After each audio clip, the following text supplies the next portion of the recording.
尊敬的各位来宾，本次会议即将开始，请您尽快就座，并将手机等通讯设备关闭或置于静音状态。谢谢您的合作。Ladies and gentlemen, the event will begin shortly. Can we please ask for you to kindly take your seats? We would like to remind you again to switch off all mobile phones and put electronic devices to silent mode. Thank you for your cooperation. 好，准备放开场视频，3、2、1，走。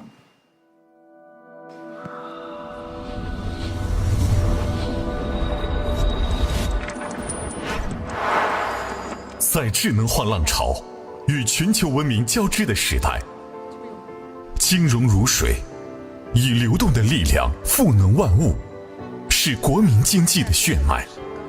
时代呼唤着我们，人民期待着我们。自强不息，厚德载物，是清华人的筋骨，更是五道口人的精神图腾。我们以不怕苦，踏平坎坷不言弃，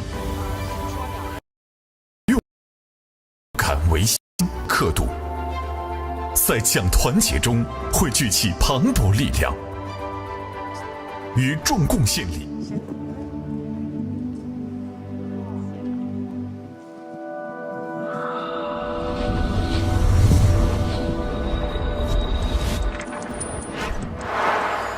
在智能化浪潮与全球文明交织的时代，金融如水，以流动的力量赋能万物，是国民经济的血脉。时代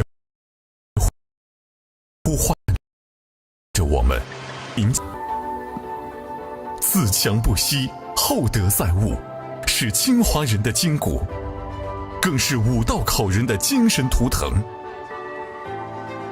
我们以不怕苦，踏平坎坷不言弃，勇敢为先，踏印创新的刻度，在讲团结中汇聚起磅礴力量，与众贡献里书写境界和担当，专精融汇，让思想穿透理论高墙，知行合一，令智慧在市场中淬火成金，创新卓越，以前瞻视野引领变革浪潮。清华大学五道口金融学院立足中国金融问题，打造世界一流的金融学院，更专业、更科技、更国际、更人文，最清华。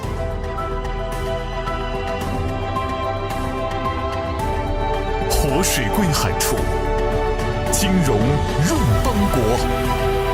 我们心怀国之大者，走好中国特色金融发展之路。我们坚守为民初心，奋力实现伟大复兴的中国梦。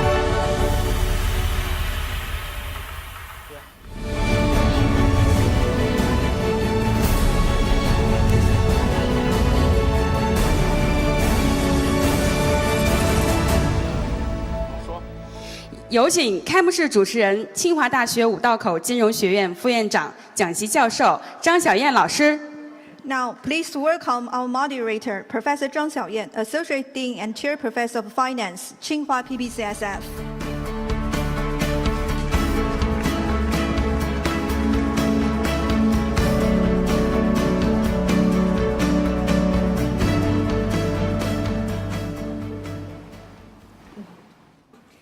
尊敬的各位领导、各位嘉宾、女士们、先生们、朋友们，大家上午好。粤海明珠，鹏程幻彩，在这充满创新活力的深圳，我们满怀热忱与期待相聚于此，共同迎来备受瞩目的2025清华五道口全球金融论坛。在此，我谨代表主办方，向每一位拨冗出席的嘉宾表示最热烈的欢迎和最诚挚的感谢。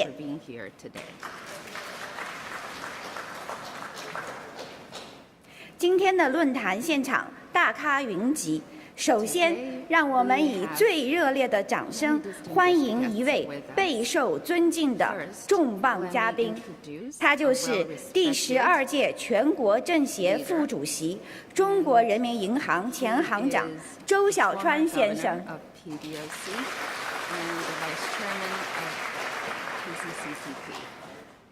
周行长昨天晚上专程出席了论坛的闭门研讨会，以深厚的专业洞见，为嘉宾们带来了一场思想的盛宴。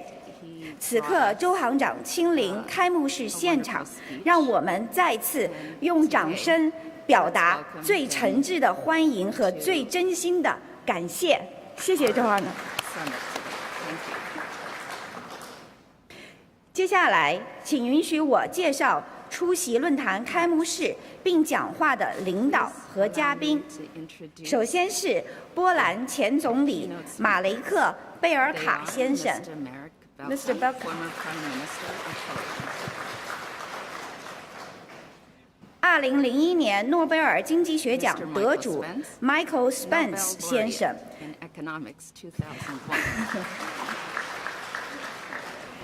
Michael Spence 先生呢，稍后将通过视频连线与我们云端相聚。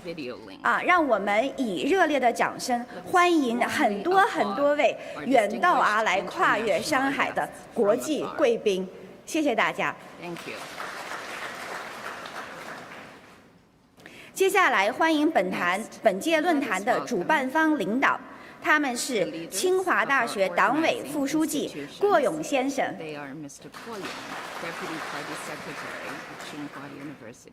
清华大学五道口金融学院院长焦杰先生。此外，还有来自国内外近100位重磅嘉宾，将在后续的议程当中陆续与大家见面。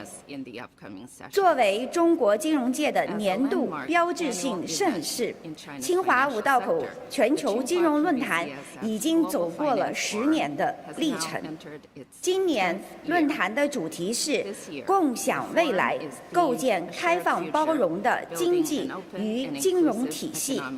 那么近100位嘉宾将围绕全球货币体系、国际贸易与投资、全球经济碎片化的挑战、粤港澳大湾区建设与发展等15大热点主题展开深入的思想碰撞与观点交流，为全球经济金融的发展探寻新路径，注入新的智慧。此次会议由清华大学主办，清华大学五道口金融学院承办。在此，我仅代表主办方向支持本届论坛的清华大学深圳国际研究生院、国家金融研究院、金融科技研究院等校内单位，以及全球经济治理50人论坛、重塑布雷顿森林体系委员会等智库伙伴致以衷心的感谢。同时，也向战略合作伙伴北京银行以及合作伙伴智普、平安集团的慷慨助力，表达我们最诚挚的敬意。我们也向深圳市的悉心筹备与周到服务献上最热诚的谢意。谢谢各位各方对我们本次论坛的大力协助，谢谢大家。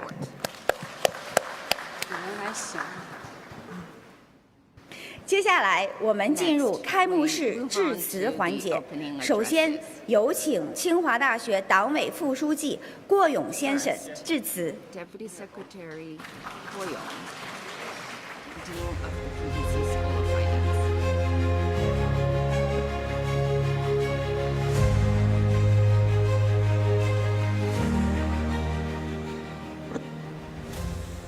尊敬的小川行长、贝尔卡总理，尊敬的各位来宾、女士们、先生们、朋友们，大家上午好。鹏程5月，潮涌珠江。在这充满生机与活力的时节，我们相聚于改革开放前沿阵地深圳，共同开启2025清华五道口国际金融论坛。在此，请允许我代表清华大学向本届论坛的隆重召开致以热烈的祝贺，向远道而来的海内外嘉宾、长期关心支持清华大学发展的各界同仁致以诚挚的欢迎和感谢。当前，世界100年未有之大变局加速演进，全球经济充满不确定性，全球贸易体系正经历重置，国际金融市场波动加剧。在外部不确定、不稳定因素明显增多的情况下，中国以高质量发展的确定性应对外部环境的不确定性，努力为世界经济发展提供稳定之锚。我们坚持走中国特色金融发展之路，以金融强国建设为目标，彰显稳定全球经济的中国力量。今天的中国不仅经济发展底盘稳、基础牢，而且科技创新引擎日趋强劲，人工智能、量子科技等关键技术突破高潮迭起，带动高技术产业迅猛增长。清华大学始终秉持自强不息、厚德载物的校训，在服务国家战略中勇担使命，在应对全球挑战中彰显担当。在深圳这片创新沃土上，清华大学依托深圳清华国际研究生院、深圳清华大学研究院与粤港澳大湾区产业深度融合，在金融科技、智能制造等领域结出了累累的硕果。学校致力于构建全球战略伙伴网络，携手世界一流名校，围绕气候变化、数字治理等全球性议题开展联合攻关。在“一带一路”的倡议框架下，学校培养具有全球适应力的青年领袖，让多元文明在思想碰撞中熠熠生辉。清华正以开放包容的姿态，成为推动国际教育合作、破解全球发展难题的重要力量，为全球治理贡献清华智慧。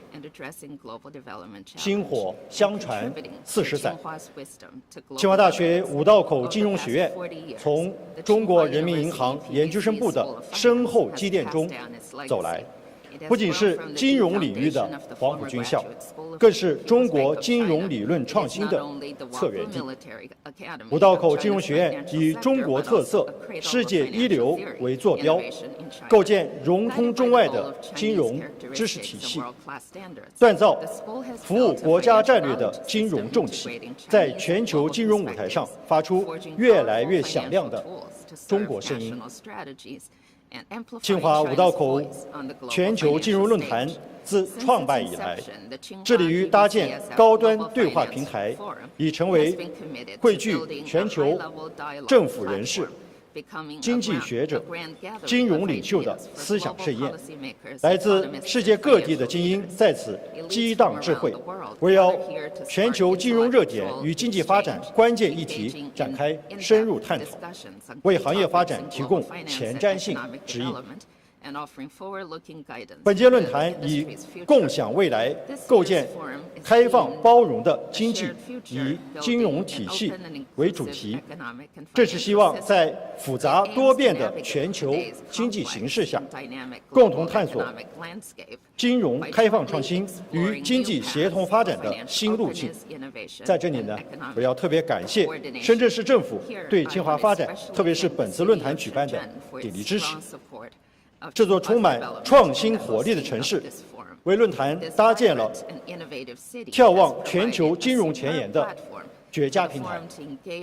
最后，愿我们携手同心，以智慧之钥开启全球金融发展新局，以合作之力共绘人类命运共同体的壮美画卷。让我们共同期待思想盛宴结出丰硕成果。预祝2025清华五道口全球金融论坛取得圆满成功。谢谢。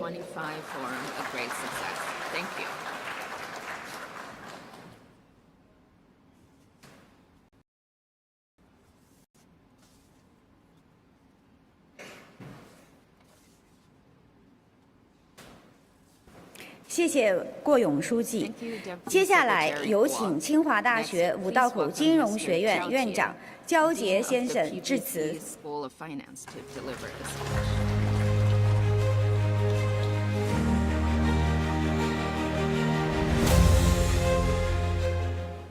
尊敬的周小川行长，尊敬的贝卡总理，尊敬的女士们、先生们、朋友们，大家上午好。今天我们在深圳隆重举办2025清华五道口全球金融论坛。我谨代表清华大学五道口金融学院，向出席论坛的各位嘉宾致以热烈的欢迎，向为论坛顺利举办给予鼎力支持的各界伙伴致以最诚挚的感谢。清华大学五道口金融学院前身是创办于1981年的中国人民银行研究生部，2012年由中国人民银行与清华大学合作，在研究生部的基础上建设而成。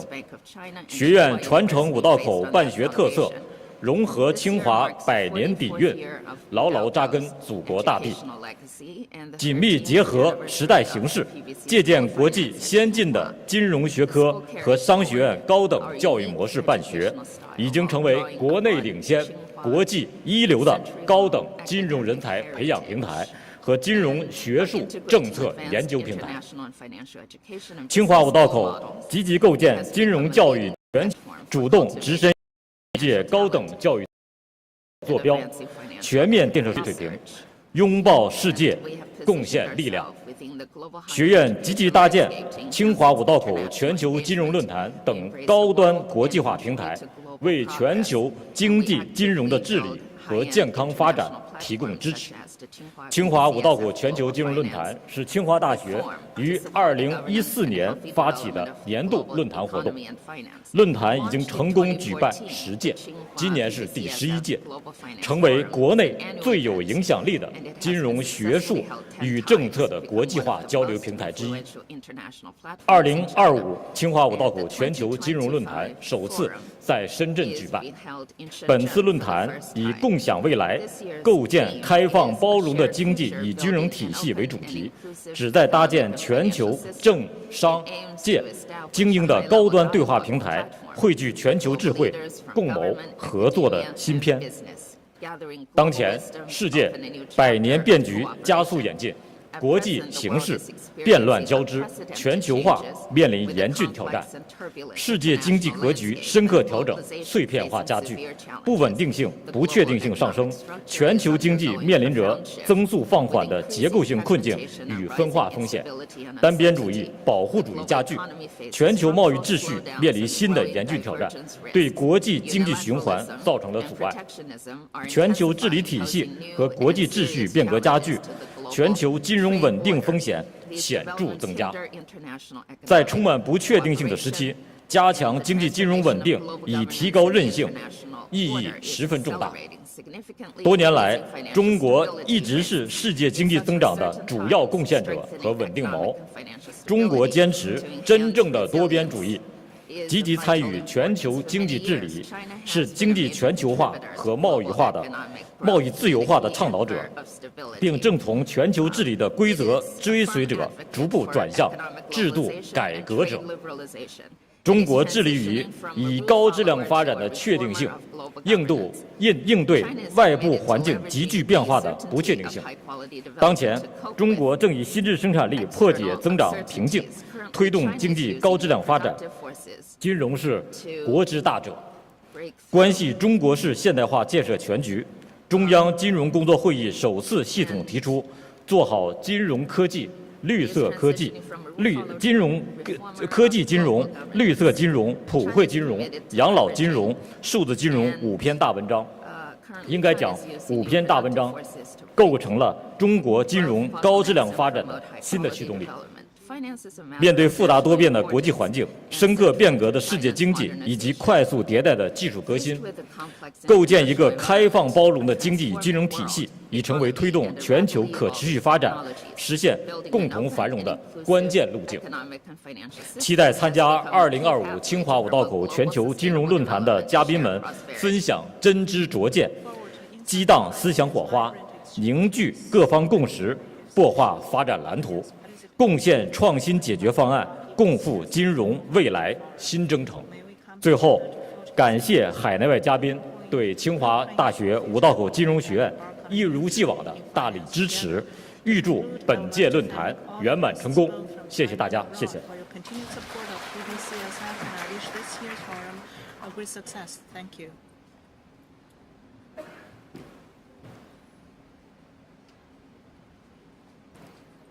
谢谢焦老师。下面进入主旨演讲环节，有请波兰前总理马雷克·贝尔卡先生发表主旨演讲。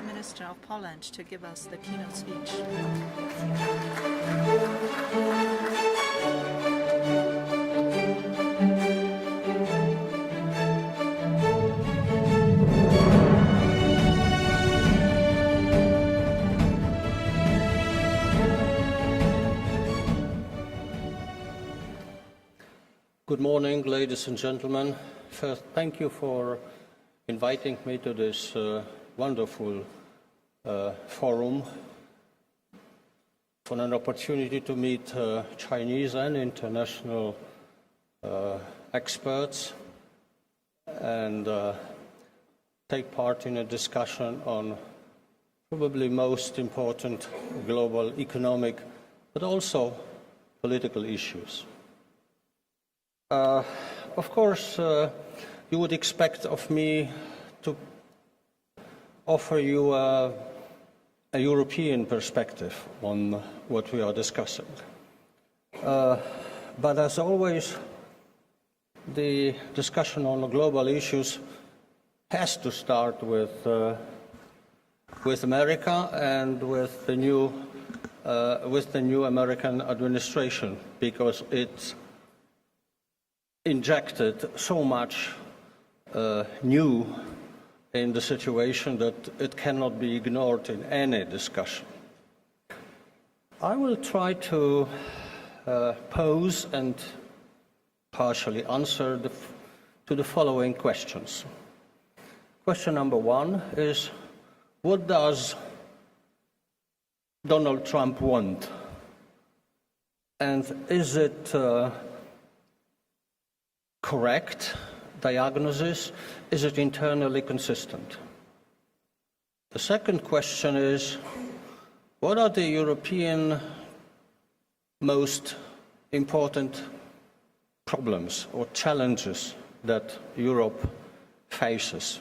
When I say Europe, I not only mean European Union, but also in many respects, in many cases, other important European countries like the UK, Norway and Switzerland.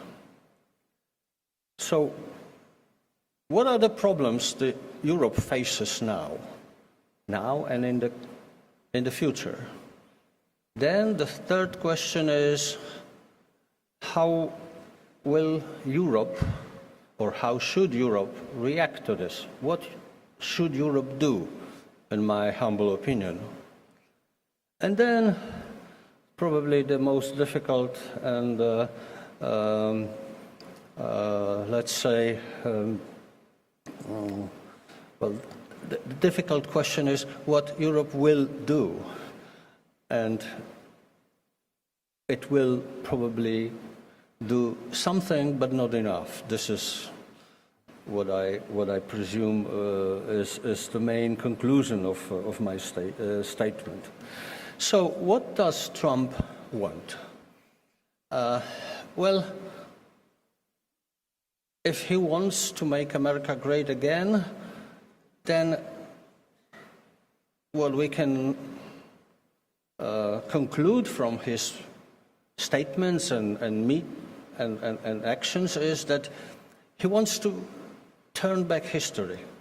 He wants to make America again a big producer of manufacturing goods because he sees that this is a problem for a big part of American society. From our European perspective, it is a surprise, because we have always considered America, at least recently, as a leading economic powerhouse with leading position in state-of-art industries, with a potential of growth that far surpasses Europe's. So the last thing that would come to our mind is that America is in crisis, at least from a global perspective. Well, if we look closer, then there are serious social and economic imbalances inside America, and that is why Donald Trump and his people managed to persuade the Americans that the country is in crisis. So let's turn back history. Let's come back to the old good times with steel mills, car production flourishing as it used to be in the 70s or 60s even. Well, first, even if succeed, then who would produce those manufacturing goods? Especially now that there is a partially successful effort to limit immigration. The problem will be about the manpower. Both the quantity and the quality of labor. Well, then he turned to tariffs as the main immediate tool to change the situation.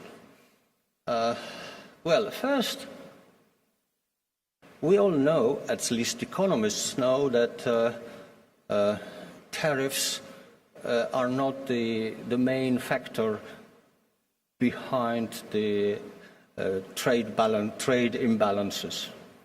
And the chronic trade deficit of the United States comes from internal imbalances.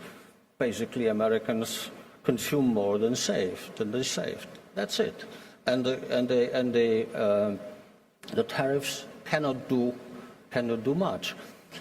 Okay, this having said, it does not mean that the tariffs have no impact. They can have impact, and impact sort of positive in the sense of who introduces them, but not the way they are introduced. They change every week, every month, and sometimes every hour.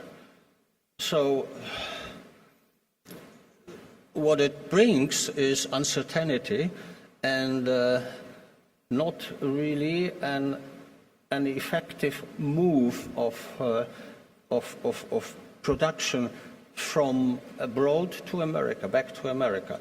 Who will invest in production in the States when the situation is so volatile? Well, then why does he turn to tariffs? I think because it's handy, it's practical. He can do it. It's legally debatable, as we know, but he can do it by decree, so he does it. He wants to show that he can influence the situation. So that is why we have this play with this dangerous play with tariffs. Well, then, so what is probably the main consequence, the main short-term consequence of this mismanagement of tariff policies? It's growing instability, which is not good for the global economy, but not good also for the American economy. What does he want more? Well, to sort of rebuild the traditional industrial base this is his probable thinking. We should weaken the dollar. We should weaken the dollar. As a matter of fact, the U.S. succeeded in weakening the dollar at least twice in the recent history, under Nixon and in the mid-'80s. But it was a cooperative effort. It was a court. Now we don't have a court. We have a unilateral policy, at least an effort to weaken the dollar from the American side. At the same time, I don't think that the Americans want to weaken the dollar's position as the global reserve currency, which is internally inconsistent. But thanks to the instability, capital has started to flow out of the United States, of the American or the dollar market. So we indeed have some weakening of the dollar, but it can produce also some gradual, of course, gradual weakening of the position of the dollar as a global currency, as global reserve currency. So,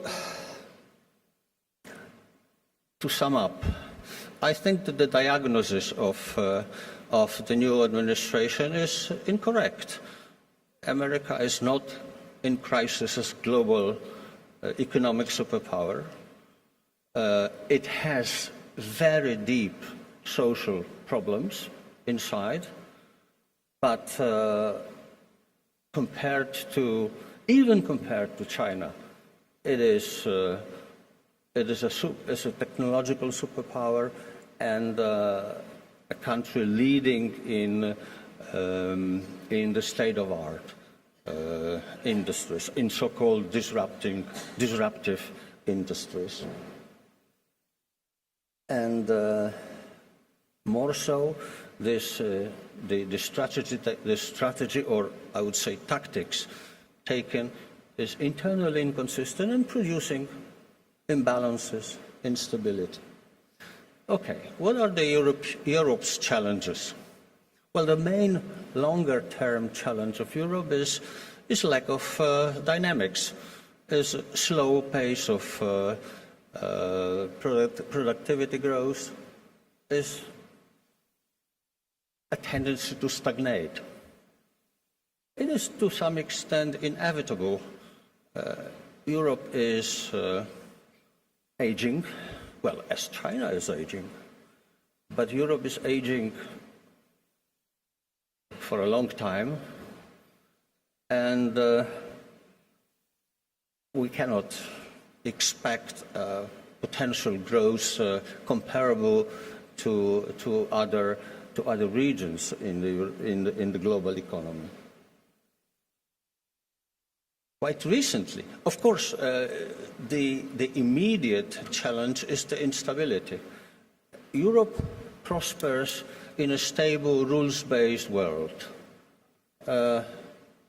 Europe is very weak in unstable, volatile global economy. If there is a trade war between China and the US, then Europe is neither a loser nor a winner. It's a battlefield. So it's probably the worst outcome. So this is a problem for Europe. And on top of all this, the next challenge, immediate challenge, is Russia. Well, we in Europe, we hoped that we are entering an eternal era of peace and friendship and cooperation, at least. Suddenly it changed, and it's not just the war in Ukraine. We never say war in Ukraine. We say Russian aggression on Ukraine. It's not only this. But it seems that the strategic objective of Russia is to undermine European unity. And this concerns not only the neighboring countries like Poland, Romania, Sweden, Germany even, but also the whole Europe. Cyber attacks, misinformation, financing of radical movements. This is all that we ascribe to Russia, and we are afraid of it. So, what shall Europe do? Well, first, we have to react somehow to the challenge posed by the new American administration. And as a matter of fact, we have already shown the way. The European, by the way, the trade policy in Europe is communautaire, as we say. So it is the competence of the European Union. So the partner in trade negotiations are not countries, but the trade commissioner in the European Commission. Well, which infuriates Trump and his people. But what is the main reaction of Europe? Okay, let's make it 0-0. No tariffs at all.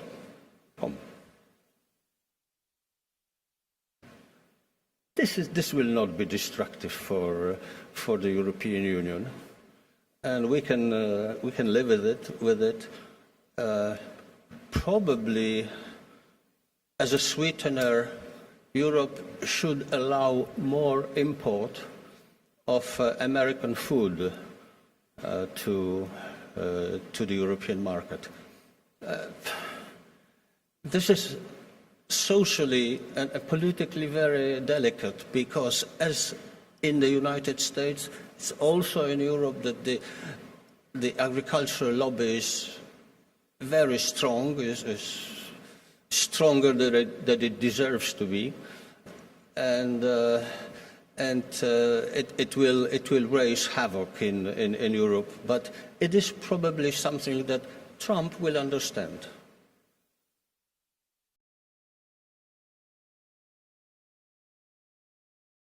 Second thing,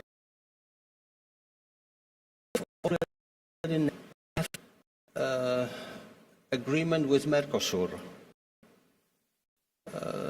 which is a sizable market, Latin America. It's not yet ratified, again, because of some egoistic, let me very clearly describe it, egoistic interests of agricultural lobby, especially from France and a country like Poland. But we have to do it. It's another market, and also it's an instrument of competition of Europe against China or with China. India is another case, but also, which is probably most interesting for you, it's the trade with China. We are not interested in any major trade tension with China. As I said at the beginning, in a trade war we would be a battlefield rather than a winner or even a loser, just a battlefield. We don't want it. So what is, how shall we proceed with China? Okay, we need some great bargain with China. First, well, the standard accusation of China in the past, but also in the future, is that you take over or steal technology. Well, but now China is the producer of high technology, not only an importer. So China is equally interested, or should be equally interested, in protecting intellectual property, in protecting technology transfers. This is something that needs a serious negotiation and agreement. Well, European companies would like to have better access to the Chinese market. This is something that China is probably willing to discuss. As to the tariffs, again, tariffs are important, but we shouldn't exaggerate. The latest thing that sort of raises excitement in Europe is the invasion of Chinese electric vehicles. Well, probably Chinese electric vehicles will replace Tesla.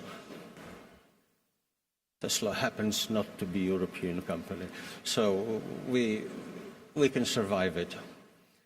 Generally, Europe, in the short term, should try to diversify its markets. Will it do it? We'll see. Well, now coming back to the more longer term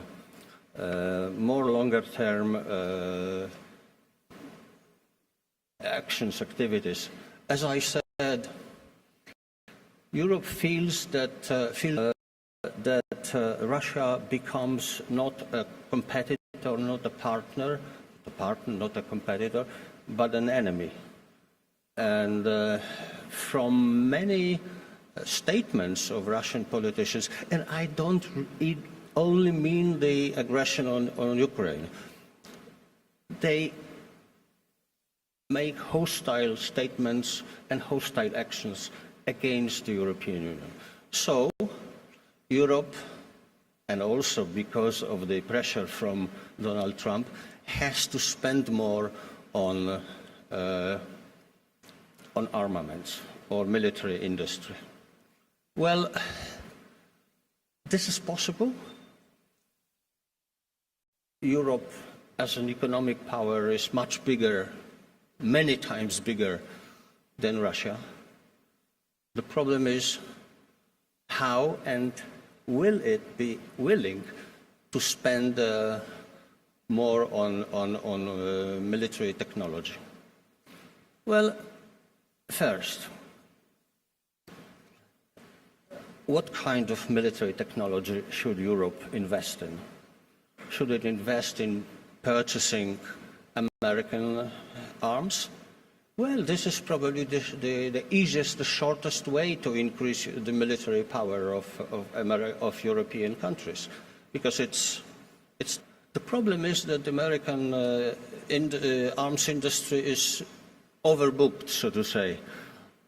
It cannot produce more than it produces now. Europe has to invest in its own European military industry. And military industry happens to be also high technology industry. And the examples of the US and Israel show to it.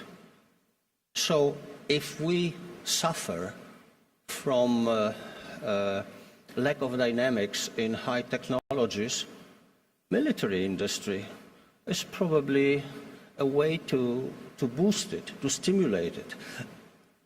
Of course, Europeans dream of building up a unified capital market. Maybe it will happen in 20 years. We don't have too much time. But what is much easier to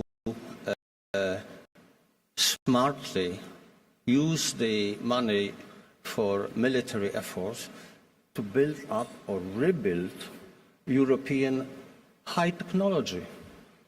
After all, arms is not about tanks and missiles. It's about drones and cyber weapons. So this is a chance also. But how to finance it? Well, first, the Americans demand that Europeans spend more on on military purposes in general. But we have to be realistic. Portugal or Spain does not need so much increase in military expenditure as Poland or Sweden or Romania or Germany. That's one thing that should also appease some of our West European countries. They don't really need so much increase in military effort, in military expenditure. But we also need a common pot of money to finance investment in European military industry. And for this, we need progress towards some kind of fiscal union in the European Union. Well, there is this problem also with euro. Euro is a currency that was probably expected to collapse totally. As a matter of fact, when I was in the Central Bank of Government, was one of my colleagues. We met in Basel. There was the time of euro near collapse. You may remember the famous statement of Mario Draghi, the then governor of the European Central Bank. He went to London and he said, well, we'll do whatever it takes to save the euro. And believe me, it will be enough. And he was right. Nobody really speaks anymore about the collapse of euro. Euro is gaining strength, stability, but of course, it's not fully founded. A currency needs a fiscal foundation, and it's very weak in Europe. And some countries are skeptical about turning the European Union into a fiscal union. We had some inroads in this direction, connected with the global financial crisis of 2008. There was European money raised to save Greece. COVID is another example, and the result of COVID was the so-called Next Generation EU 750 billion euro fund raised on the capital market.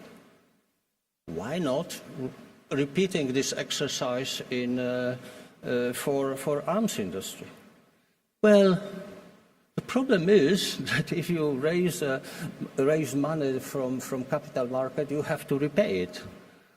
And the best way to repay is to raise taxes, to provide own resources for the European Union, meaning some European taxes. And this is a difficult issue. Some countries have conflicting interests in this. This is a problem. But my source of relative optimism is that European Union develops or progresses through crises. If we don't have crisis, European obvious, boring even, nothing happens, national interests take upper hand. When there are crises, suddenly the European leaders and the European societies from time to time realize that they have common interests. And here we may have such a situation that a crisis results in common action. Well, but will there be a common action? Well, and here my optimism is at best moderate. Why? Because politics is still national. Politicians are elected nationally and not on the European, so the national interests take upper hand. So, and then, according to the European Union treaties, we have the rule of unanimity. Some important or many important decisions are made in a unanimous way, and you cannot count on unanimity in many cases. Then what is the way out? So-called enhanced cooperation, coalitions of the willing. In many instances, you will have not all European Union countries, but some European countries getting together and realizing some objectives. Is it good? Well, it's not good for European unity, but it's much better than lack of movement. So what I is that Europe will move forward, but at an uneven pace. Countries will get together, move in with different speeds. Not good for European unity, but it's much better than stagnation. Thank you very much.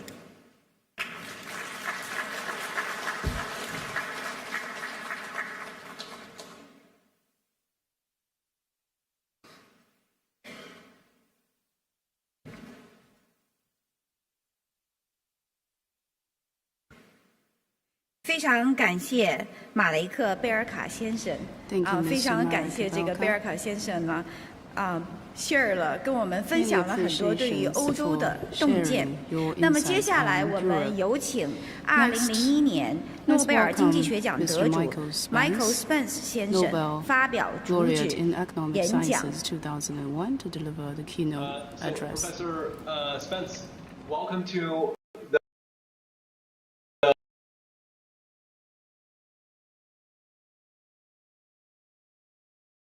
Thank you very much. It's wonderful to be with you.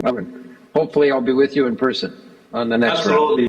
round. This is the first time we're holding it in Shenzhen. And again, the topic is about global financial system, the innovation, policy, etc., etc. So I would like to maybe, start with the first question on probably the most obvious one, which is the trade war. Which is the latest episode of the trade war. As we all saw in the past few days, China and the U.S. agreed to dramatically roll back tariffs in major trade areas. It was widely considered as a breakthrough, even though it's just a 90-day sort of a short ceasefire period. But it was very much welcomed worldwide. We saw stock market rebounding everywhere. What it talks about is as a substantial progress. But as you know, it's just a start. And so I guess in everybody's mind, we all have this question, what could be the best and the worst scenarios going forward, and where are we heading since this point? So I really want to hear your observation and thoughts regarding this. Well, I'm happy to try. I mean, we are living in a world of great uncertainty, but as you just said, Jason, this is definitely a positive development. The previous path we were on was kind of mutually damaging, and I think nobody really wanted to go down that road. So now we're entering a period that looks like it will involve negotiations and perhaps some change in the trade patterns. On the American side, when you take away, the kind of nonsensical stuff, I think the target is perhaps some more foreign direct investment, hopping over the tariffs, and perhaps, a little bit of, a change in the structure of the American economy, in areas where we may be at least close to competitive. The problem with the earlier round of tariffs, the so-called Liberation Day tariffs, is they were untargeted, right? Pretty much kind of targeting everything. And that didn't seem to work. I can tell you on the American side, I think the negative effects are in the economy, consumer confidence, CapEx spending. We're starting to show negative, really caused them to kind of make a mid-course correction in that direction was a near upheaval in the bond market, in the sovereign bond market, the treasury market. I'm told by people who are very close to that we came very close to having illiquidity in the treasury bond market. And that, of course, would produce domino effects and catastrophic results globally, including in the United States and China. So that's a scenario that, we don't want to see play out at all. So it looks like the Trump administration is entering a period of negotiating with trading partners. The most important one is China. They're still concerned. They're very bilateral in their approach. I think there are consequences of having the United States drop out of the multilateral thing, so we could talk about that, later on. But the bilateral approach, done properly, does involve, kind of negotiations, respectful negotiations, and hopefully that's the pattern we're on. The only other thing I would say is, I think people overblow this a little bit. The United States, let me give you 2 data points. The United States is about 25% of the global economy, less if you do it in purchasing power parity terms. About 13% of States imports come from China. On the Chinese side, about 15% of China's exports go to the United States. I mean, these are not small numbers. I mean, in the Chinese case, the last time I looked, $100 billion of exports to the U.S. So having them disappear is a significant event, but it's not fatal, right? The other data point is going back to the 25%. The United States, if it followed through, after a 90-day pause on the Liberation Day tariffs or something that looked like them, we would have, from the domestic market point of view, we would have tariffs on pretty much all goods coming from every country in the world of varying magnitudes. The other 75% of the world, as far as I can see, is committed to relatively open free trade and multilateralism, and will continue to trade with each other. So it's no surprise that the estimates I've seen, in terms of, decline, drops in growth rates are largest for the United States. And then they're fairly big for China, fairly big for, obviously, for Canada and Mexico. And then, Europe, they're not negligible, but they're relatively small. So overall, a trade war is a bad thing, but I think sometimes on the American side, we misunderstand the magnitude of our impact on the rest of the world, which is now big, middle income, high middle income, and pretty resilient. And I think we have to keep that in mind going forward. Yeah, I guess at least the fact that this cool down can be set up, it's kind of an encouraging sign. I'm curious for the monetary policy in the U.S., which is another big factor for global economy. Yep. What do you see the implication for the monetary policy path going forward? So that's another area of uncertainty, and that's reflected in the communications coming out of the Federal Reserve. They simply don't know, partly because none of us knows how the next 90 days is going to go. So we have at least upward pressure on prices resulting from, the tariff activity instigated, by the way, by the United States. I mean, it's no surprise that our trading partners, feel the need to respond, to kind of as a starting point for negotiations. So I think that's kind of fair. So the Federal Reserve, unlike most of the rest of the central banks, has basically said, we're in a wait and see hold. And the reason is not because they misunderstand the potential weakness in the American economy, but they do. The Federal Reserve has a dual mandate with respect to inflation, very important, but also, growth and full employment. And the employment numbers are holding up, and the inflation data is, flashing yellow, is the way I would put it, not red, but yellow. And so they're basically saying, we're going to wait and see how this goes. and then react to it. I think, you know, the likely outcome, I think I'm pretty sure what they're hoping will happen is that the negotiations will lead to a reduction in the upward pressure on, you know, just from the cost side, and a recovery of whatever we lost in terms of growth, and that they can then go back to what they think of as normal. By the way, before we got into this, we were also already experiencing a little bit of upward pressure, you know, on prices. So they were slowing down in the kind of interest rate program, declining interest rate program. So it's very hard to point, but I think the hope for direction is negotiations work. We return to some slightly altered version of normal over time, hopefully not a long time, and the Federal Reserve can go back to dealing with an economy that's still hopefully reasonably healthy, and has, you know, not terribly large upward pressure on prices.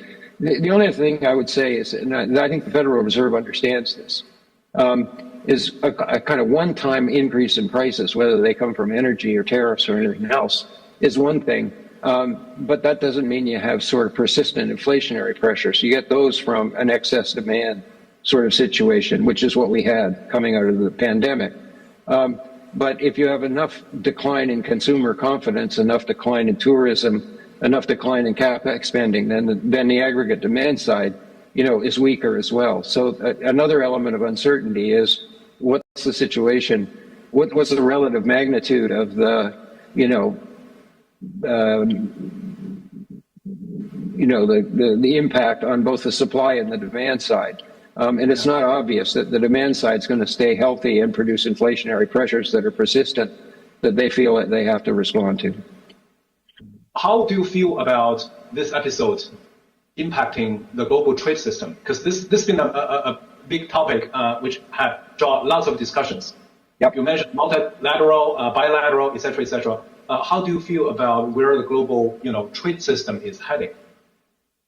So as long as the United States is, you know, anti-multilateral, and it's pretty clear this administration is, you know, they pulled out of the World Health Organization, they pulled out of the climate change. The United States is, in its entirety, is out of the sustainability agenda. But anyway, I mean, that's the direction they're going. You know, so I think there's kind of three scenarios that, and one of them's much more likely than the other. One scenario is you have everybody, you know, go their own way, a kind of repeat of the Smoot-Hawley, a real tariff war. That's a disaster. Everybody understands it's a disaster. I think it's very unlikely.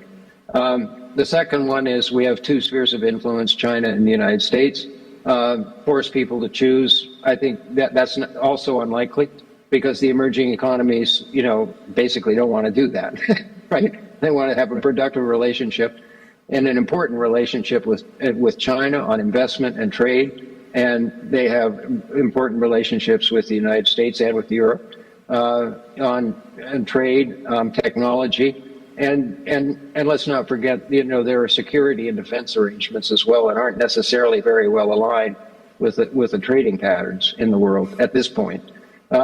So I think that scenario is unlikely. So the scenario that I think is the most likely is that Europe and China and other major emerging economies will become the sponsors of a process that results in a reasonably functional, practical, workable multilateral system. And then the remaining question is, you know, can you make that work reasonably well with the United States going in a different direction? And if the United States changes direction, can it at some point, and on what terms, rejoin that system? But bottom line is, I just want to be clear, I think we're going to still have a multilateral system because the major players other than the United States are big, powerful, and committed to having a workable multilateral structure. So that's the direction I think we're going. Okay. So sort of. It's a hybrid, but I think, you know, what I just said 25 or 30 years ago wouldn't work, right? Because the emerging economies were not as far up in the middle income category as they are now. Many of them were still in the low income category. The developed economies were a more significant part of the global economy. You just really couldn't pull off what I just said. But now I think you can.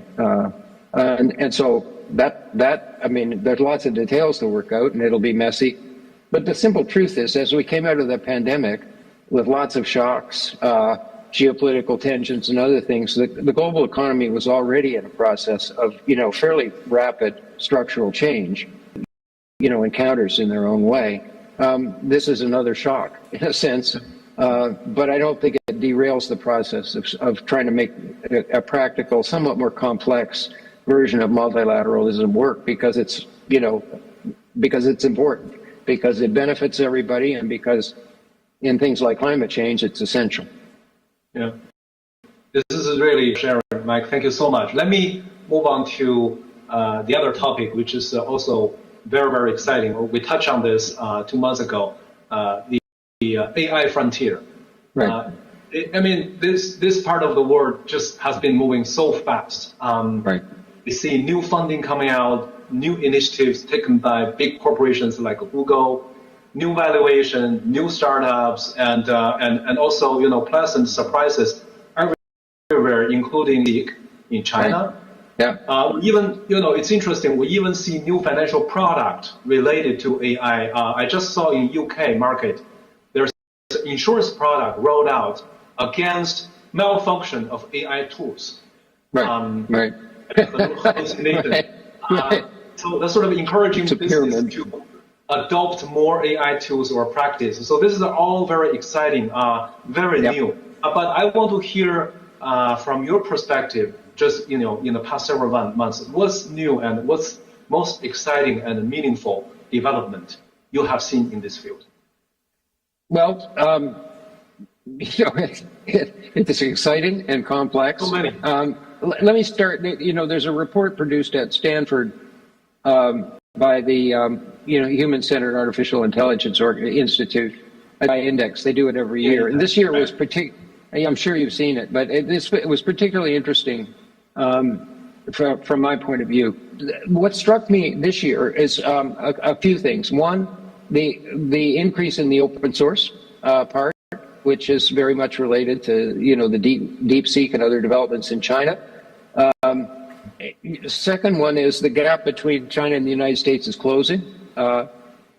Notwithstanding some residual semiconductor restrictions on the GPUs, and I think that's the result of innovation in the efficiency of the training of Gen AI models and so on. And third, there's a proliferation of what you might call small models, right? So in the early days of Gen AI, everybody paid attention to the sort of scaling and the huge models that take lots of resources to train and lots of electricity. But all the players, both on the Chinese and the American side, are producing useful smaller models that are a little easier to train, maybe depend on the big models, but then are less expensive to use as well. So I think all of those things are,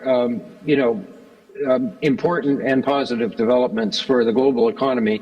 When you ask yourself the question, what about the rest of the world? If you take the United States and China as the kind of main players in advancing the frontiers here, I think that's a reasonable assumption. I don't mean there's no activity anywhere else. There's some in Europe and in the UK, and I imagine we'll have more in other parts of the world. But the accessibility of the powerful tools that AI is developing, are becoming, easy. The accessibility is increasing, and that's just a plain good development.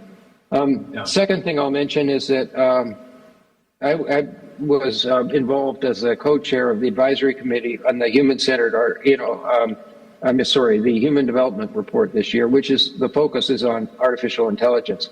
It was released last week in Brussels, and they'll be on tour going around the world. And I think it's a useful and important report. The Human Development Report always focuses on how can we make this, beneficial globally for, human welfare and human agency, for giving people options that they didn't have before.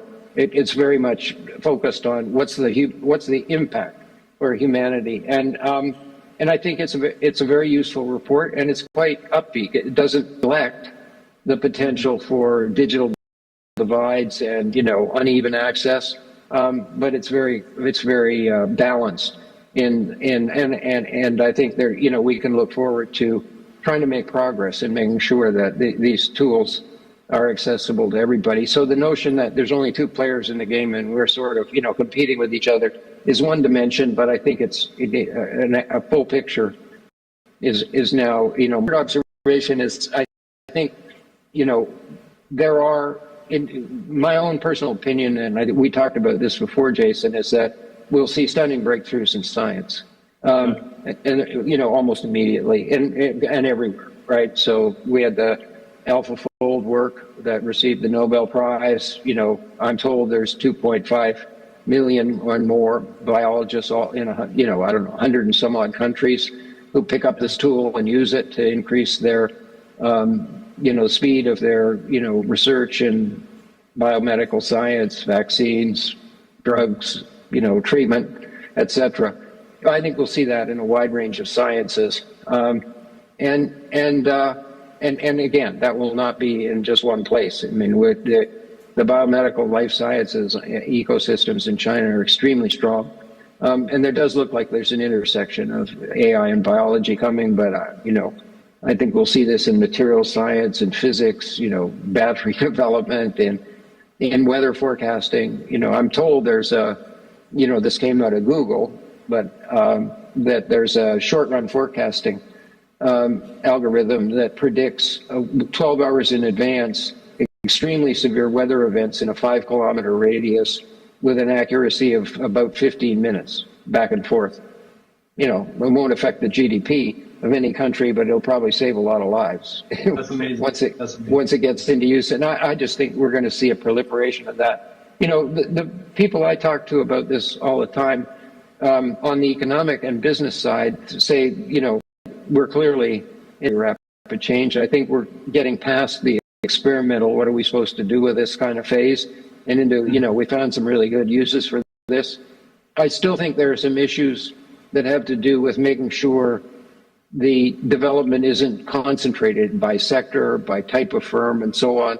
Because if we want to get the broad productivity, and growth, we really need it to spread throughout economies and then across economies around the world. So I think there's more work to do on that front. And there's a continuing discussion of the effect on employment and, how to make this beneficial from the point of view of people, working people. So there's lots of things to consider, but this is a pretty exciting time, for sure. Yeah, I mean, it's really exciting to hear about all these keywords, Mike.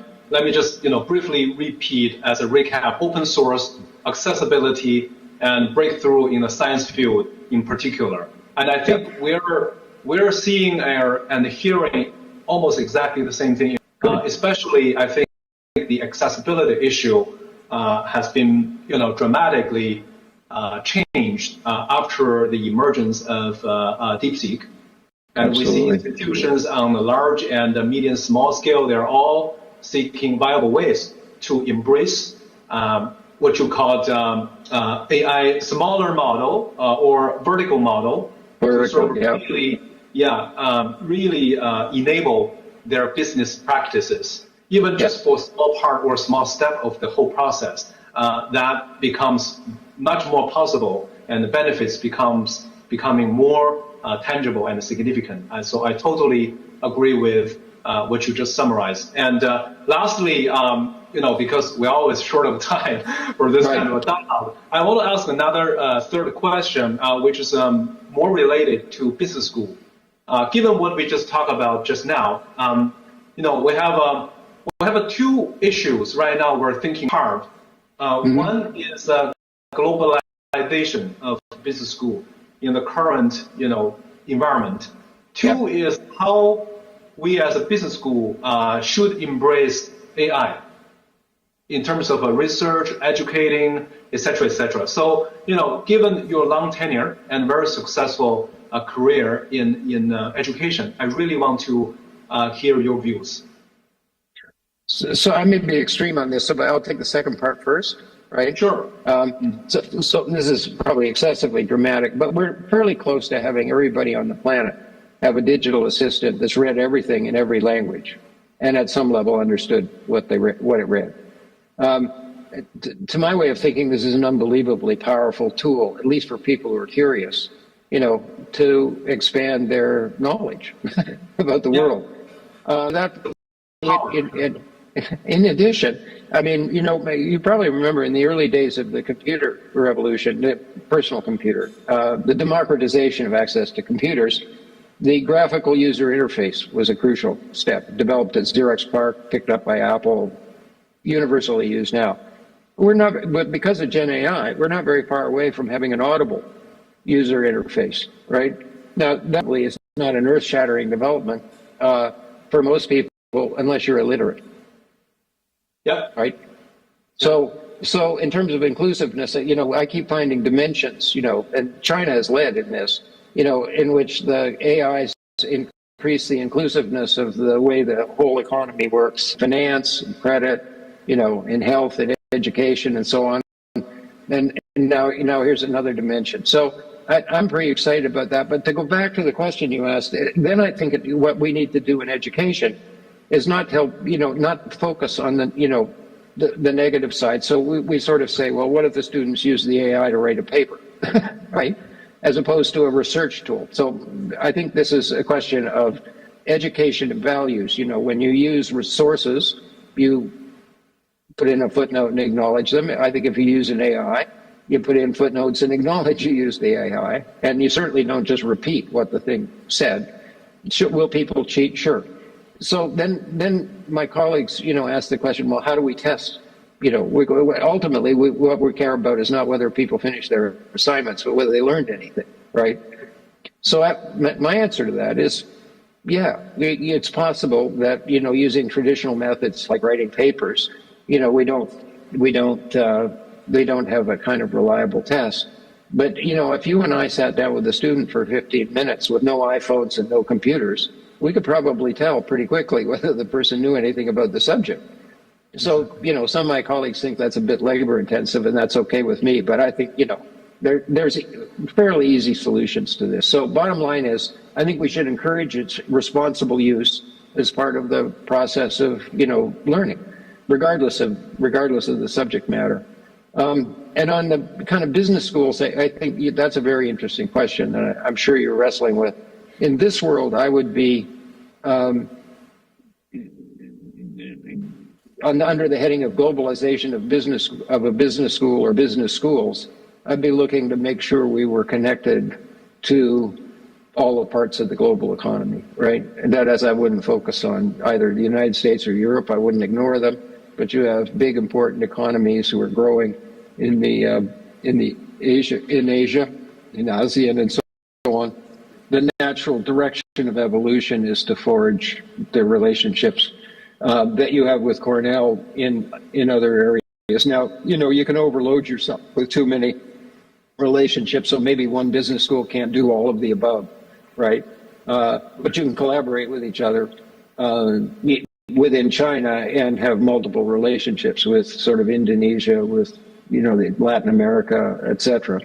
And hopefully the ones with the United States, speaking as an American, will survive this turbulence. There's some negative things happening on the domestic front that have to do with visas and immigration and so on that I'm sure you've had to deal with, but are pretty broad. I mean, on a related dimension, which has to do with faculty, the United States, the administration's negative attitude toward universities because they think they're kind of left, liberal, woke, there's a bunch of terms that are used for this, but one of the ways they've decided to interact with universities is to cut the research funding, and that has the potential, if it goes on, to produce an outflow of scientific and technological talent in basic and applied research. Some of those folks are coming back to China. Some of them are coming here to Europe, where I am now, etc. As an American, I hope this doesn't go too far, but it's for sure an opportunity, and for folks in the rest of the world. Some of this flow, which is a bit more than a trickle now, Jason, is people returning to their home, who had come to the United States because it was a pretty lively, dynamic research environment, but the people want to live, where they came from. So that part's just plain good. And then there's another part that has to do with America. Maybe there are better places to plant their own flag and do their research. And, you know, Ursula von der Leyen, who is the president of the European Commission, recently issued an explicit invitation to scientific talent to come and work in Europe. And there's a fund associated with helping to make that happen. So these are, how you feel about these developments depends on who you are and where you live. And so on, but I think they're worth mentioning. These come under the heading of sort of long-term impacts of what's going on both in the United States and in its international relations. And I think in some ways, some of these longer-term impacts are pretty important. I mean, the Europeans, and I imagine the senior Chinese people, you know, although they haven't said this explicitly, but the Europeans have said it explicitly, think the United States has become a much less reliable and predictable ally than it used to be. And I don't see that as an easily reversible, you know, conclusion at this point. But I think, you know, the picture here is both opportunity and whatnot, but I would focus on making sure that your outreach programs, you know, run in the direction of the healthy part of the kind of global economy, the multilateral structures in the global economy. Yeah, thank you so much, Mike. I'm so glad that you actually mentioned almost all the theme keyword of this year's forum. You know, the title of this year's forum is "Share the Future," build a more open and inclusive. I think you mentioned both economic and financial system. So thank you so much. This is really educating and enlightening as always. And of course, I personally, I'm sure the audience altogether very much hope next year we'll see you in China at the forum to have, you know, more closely interactive experience with you. But right now, thank you so much for your time on such a short notice and all the insightful sharing. Thank you, Mike. Thank you, Jason. I'm always glad to have a chance to talk with you about all these things. So, and my best to all the people at the conference. Thank you.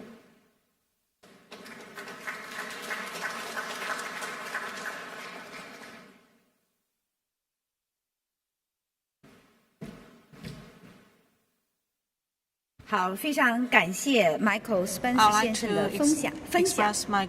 那么各位领导、各位嘉宾，今天上午的论坛开幕式以及主旨演讲环节到这里就圆满结束了。在此衷心感谢每一位出席的领导和嘉宾，也欢迎大家继续参加今明2天的13场主题讨论会和2场闭门会议。在这里还要特意提醒大家。这个开幕环节结束以后有一个茶歇环节，请大家10点45分回来参加我们的主题讨论1，面向未来的全球货币体系。谢谢大家。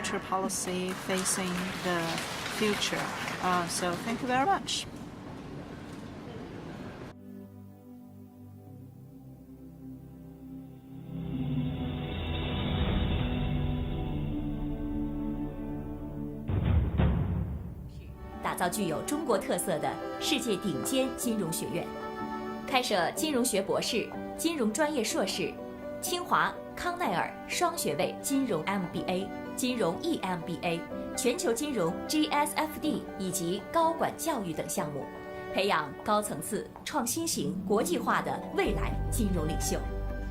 从40年前五道口的一座小院儿，到今天国际一流的金融高等教育平台。再到无限发展的未来空间，培养金融领袖，引领金融实践，贡献民族复兴，促进世界和谐。学院使命矢志不渝。在五道口，人才培养基于课堂教学，贯通于金融实践。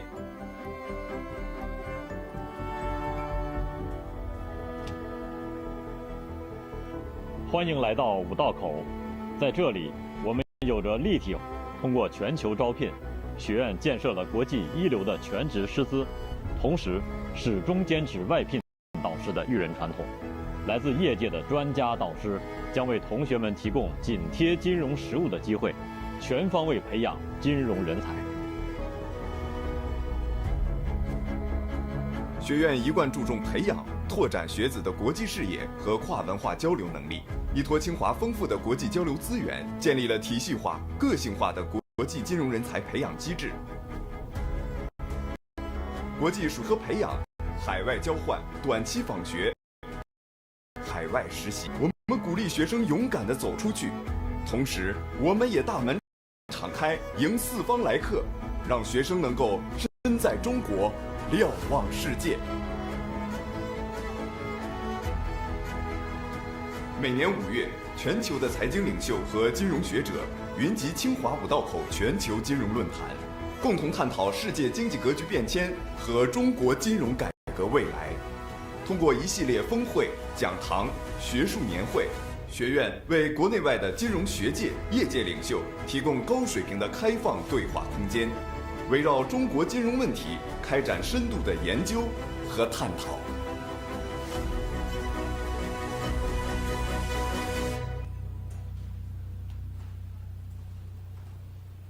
五道口金融学院永远充满活力，在这里尽情绽放风采，成为无道青年。在这里，前往基层和企业进行实践与调研，去发现中国经济旺盛的生命力。在这里，未来金融变革的推动者迈出第一步。五道口金融学院从建立的第1天起，社会责任一系列培训项目及公益课程，推动交叉融合创新。学院帮助创业者和从业人员提升知识与能力水平，促进金融业界和社会各界良性互动。五道口金融学院的前身是中国人民银行研究生部。80年代初，为了满足金融体制改革对高素质人才的迫切需求，中国第一所专门培养金融高级管理人才的高等学府在此设立，为我国经济金融事业的发展输送了许多优秀的金融人才，也被誉为是中国金融界的黄埔军校。因此，它成立之初便有巨匠护航，大师解惑。受此熏陶，五道口人奋发图强，积极为中国金融体制变革和行业发展做出贡献，不怕苦，敢为先，讲团结，重贡献。从此，五道口人勇立时代潮头，以变革为己任，追求创新卓越。几代人上下求索，精英云集，人才辈出。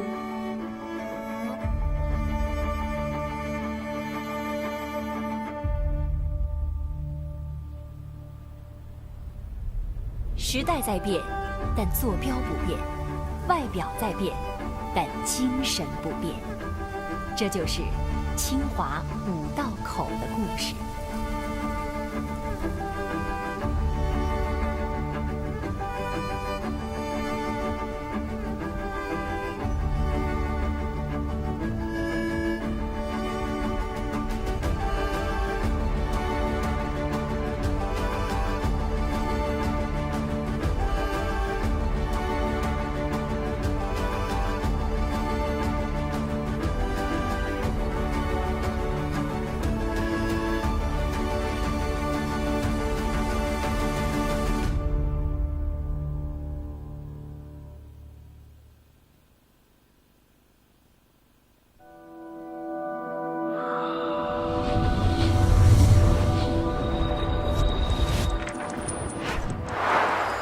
在智能化浪潮与全球文明交织的时代，金融如水，以流动的力量赋能万物，是国民经济的血脉。时代呼唤着我们，人民期待着我们。自强不息，厚德载物，是清华人的筋骨，更是五道口人的精神图腾。我们以不怕苦，踏平坎坷不言弃，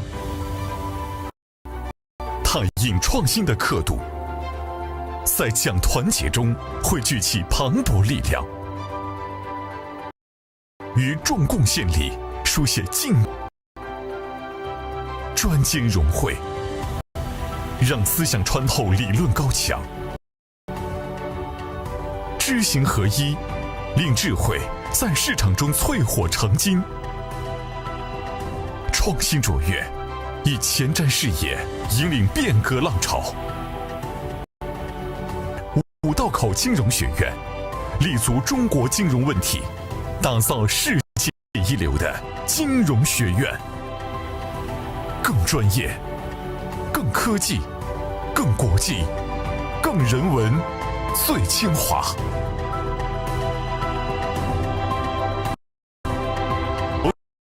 水归海处，金融润邦国。我们心怀国之大者，走好中国特色金融发展之路。我们坚守为民初心，奋力实现伟大复兴的中国梦。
有这样一所学院，它诞生于改革开放之初，承担着推动金融变革的使命。它扎根中国大地，锐意打造国内领先、国际一流的金融高等教育院校和金融学术政策研究平台。清华大学五道口金融学院的故事，从这里开始。运汇五道口与中国金融业界一脉相承的传统，学院依托国际先进的办学模式，打造具有中国特色的世界顶尖金融学院，开设金融学博士、金融专业硕士、清华、康奈尔双学位金融 MBA、金融 EMBA、全球金融 GSFD 以及高管教育等项目，培养高层次、创新型、国际化的未来金融领袖。从40年前五道口的一座小院儿，到今天国际一流的金融高等教育平台，再到无限发展的未来空间，培养金融领袖，引领金融实践，贡献民族复兴，促进世界和谐。学院使命矢志不渝。在五道口，人才培养基于课堂教学，贯通于金融实践。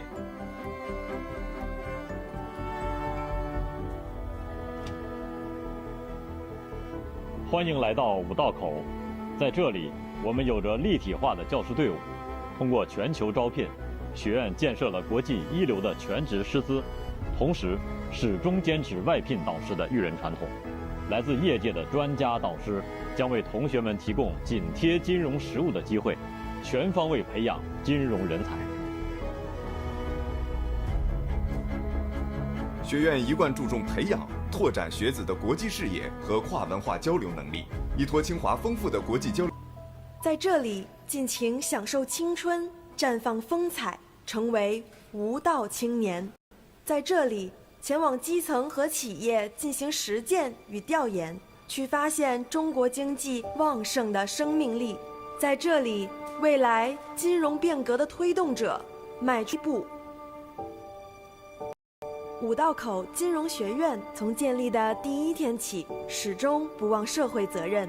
一系列培训项目及公益课程，推动交叉融合创新。学院帮助创业者和从业人员提升知识与能力水平，促进金融业界和社会各界良性互动。五道口金融学院的前身是中国人民银行研究生部。80年代初，为了满足金融体制改革对高素质人才的迫切需求，中国第一所专门培养金融高级管理人才的高等学府在此设立，为我国经济金融事业的发展输送了许多优秀的金融人才，也被誉为是中国金融界的黄埔军校。因此，它成立之初便有巨匠护航，大师解惑。受此熏陶，五道口人奋发图强，积极为中国金融体制变革和行业发展做出贡献，不怕苦，敢为先，讲团结，重贡献。从此，五道口人勇立时代潮头，以变革为己任，追求创新卓越，几代人上下求索，精英云集，人才辈出。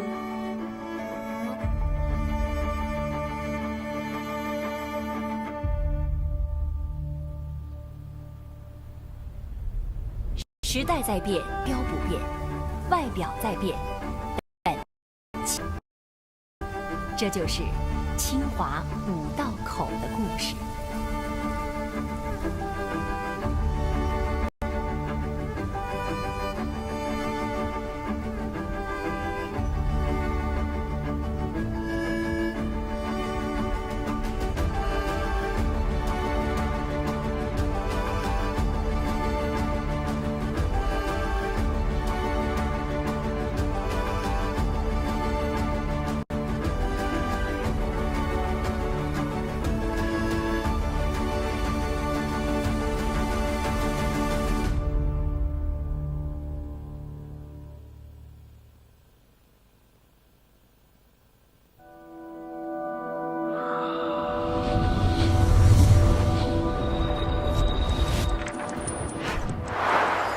在智能化浪潮与全球文明交织的时代，金融如水，以流动的力量赋能万物，是国民经济的血脉。时代呼唤着我们，人民期待着我们。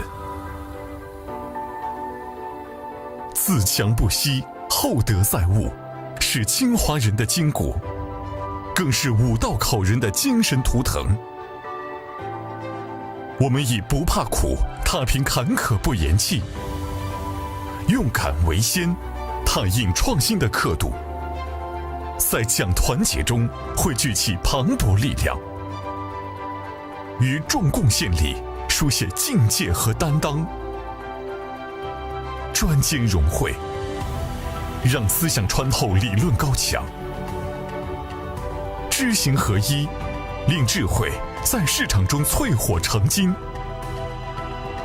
创新卓越，以前瞻视野引领变。清华大学五道口金融学院立足中国金融问题，打造世界一流的金融学院，更专业，更科技，更国际，更人文，最清华。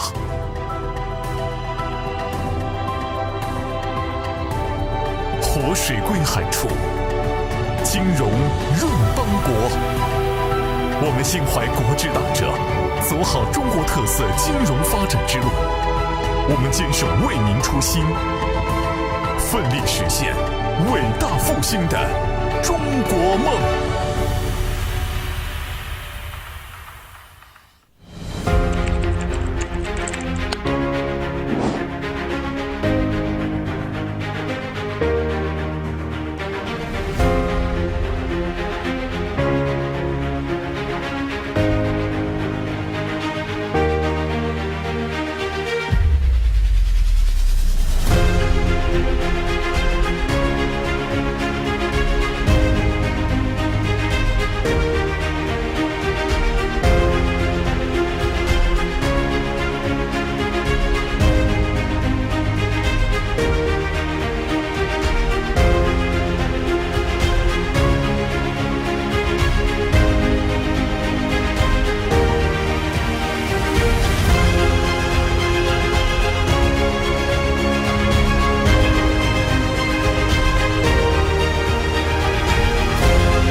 有这样一所学院，它诞生于改革开放之初，承担着推动金融变革的使命。它扎根中国大地，锐意打造国内领先、国际一流的金融高等教育院校和金融学术政策研究平台。清华大学五道口金融学院的故事，从这里开始。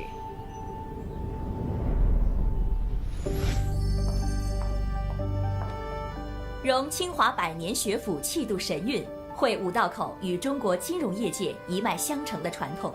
学院依托国际先进的办学模式，打造具有中国特色的世界顶尖金融学院，开设金融学博士、金融专业硕士、清华、康奈尔双学位金融 MBA、金融 EMBA、全球金融 GSFD 以及高管教育等项目，培养高层次、创新型、国际化的未来金融领袖。从40年前五道口的一座小院儿，到今天国际一流的金融高等教育平台，再到无限发展的未来空间，培养金融领袖，引领金融实践，贡献民族复兴，促进世界和谐。学院使命矢志不渝。在五道口，人才培养基于课堂教学，贯通于金融实践。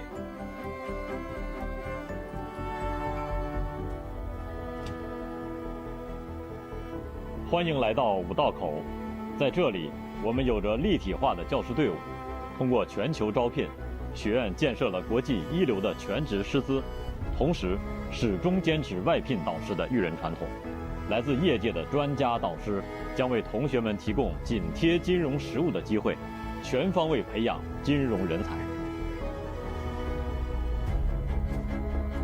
学院一贯注重培养、拓展学子的国际视野和跨文化交流能力，依托清华丰富的国际交流资源，建立了体系化、个性化的国际金融人才培养机制。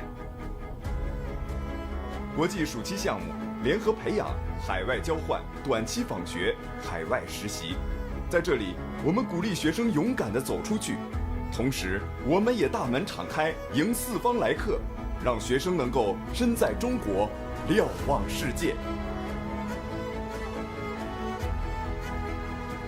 每年5月，全球的财经领袖和金融学者云集清华五道口全球金融论坛，共同探讨世界经济格局变迁和中国金融改革未来。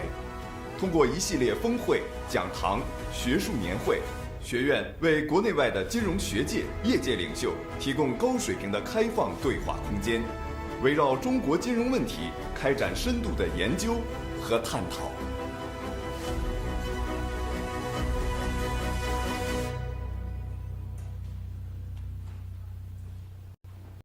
五道口金融学院永远充满活力，在这里尽情享受青春，绽放风采，成为无道青年。在这里，前往基层和企业进行实践与调研，去发现中国经济旺盛的生命力。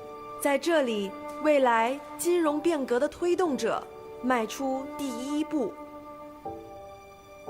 五道口金融学院从建立的第1天起，始终不忘社会责任，一系列培训项目及公益课程推动交叉融合创新。学院帮助创业者和从业人员提升知识与能力水平，促进金融业界和社会各界良性互动。五道口金融学院的前身是中国人民银行研究生部。80年代初，为了满足金融体制改革对高素质人才的迫切需求，中国第一所专门培养金融高级管理人才的高等学府在此设立，为我国经济金融事业的发展输送了许多优秀的金融人才，也被誉为是中国金融界的黄埔军校。因此，它成立之初便有巨匠护航，大师解惑。受此熏陶，五道口人奋发图强，积极为中国金融体制变革和行业发展做出贡献，不怕苦，敢为先，讲团结，重贡献。从此，五道口人勇立时代潮头，以变革为己任，追求创新卓越，几代人上下求索，精英云集，人才辈出。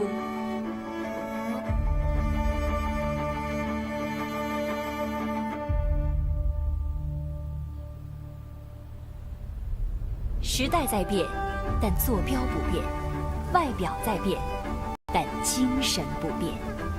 这就是清华五道口的故事。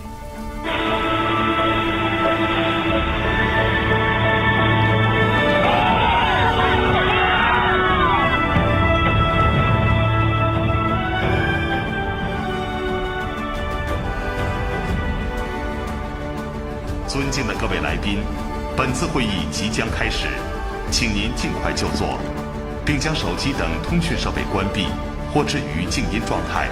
谢谢您的合作。Ladies and gentlemen, the event will begin shortly. Can we please ask for you to kindly take your seats? We would like again to switch off all mobile phones and put electronic devices to silent mode.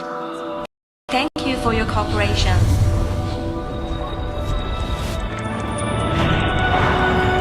在智能化浪潮与全球文明交织的时代，金融如水，以流动的力量赋能万物，是国民经济的血脉，是清华人的筋骨，更是五道口人的精神图腾。我们以不怕苦，踏平坎坷不言弃，用敢为先，踏印创新的刻度，在讲团结中汇聚起磅礴力量，于众贡献里书写境界和担当，专精融汇，让思想穿透理论高墙，知行合一，令智慧在市场中淬火成金。创新卓越，以前瞻视野引领变革浪潮。请您尽快就座，并将手清机等华大学通讯设五道口备关闭金融学或置院于静音状立足态。中国金融问题，打造世界一 Ladies 流 and 的 gentlemen, 金融 the 学 event 院， will begin shortly.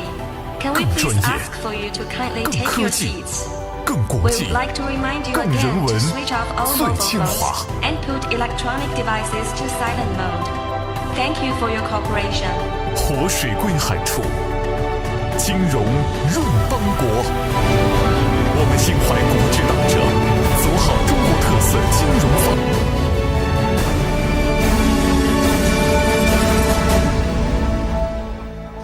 有请重塑布雷顿森林体系委员会执行董事兼创始人 Mark Wuzan 先生，有请。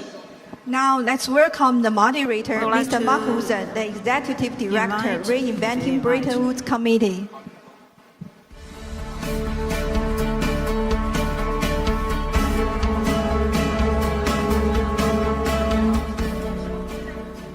Okay, good morning everyone, and thank you very much for joining our sessions this morning entitled Can Nations Agree? Orchestrating International Cooperation in an Uncertain World. So my name is Mark Wuzan. I'm the founder and the director of the Reinventing Bretton Woods Committee, and I would like to first to thank the organizer for the invitation to participate again as one of the partners for this important annual conference. And I'm very pleased that the debate we will be discussing today will be clearly the future of the global economic order, the federalism, and we are going to see major tensions in the global financial system. And our co-author and panelists will be discussing with me here what do we see next and what kind of scenario we can think about when we look at the global economic order today.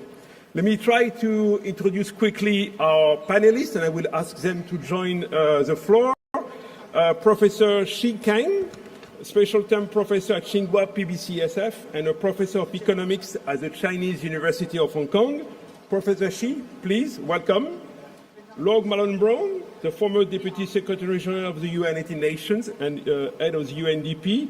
And Mark has been leading an important initiative called Bretton Woods at 80, and will provide us a sense of where we stand today in the future of the Bretton Woods institutions. Mark, please, if you can join also the floor.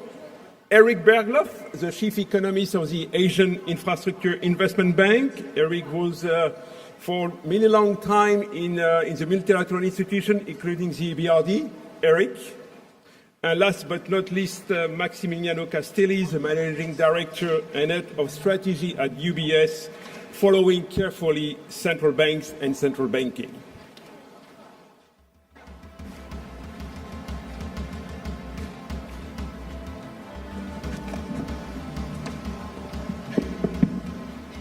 Okay, great. So good morning, and as I mentioned today, our sessions, Can Nations Agree, Orchestrating International Cooperation in the Uncertain World.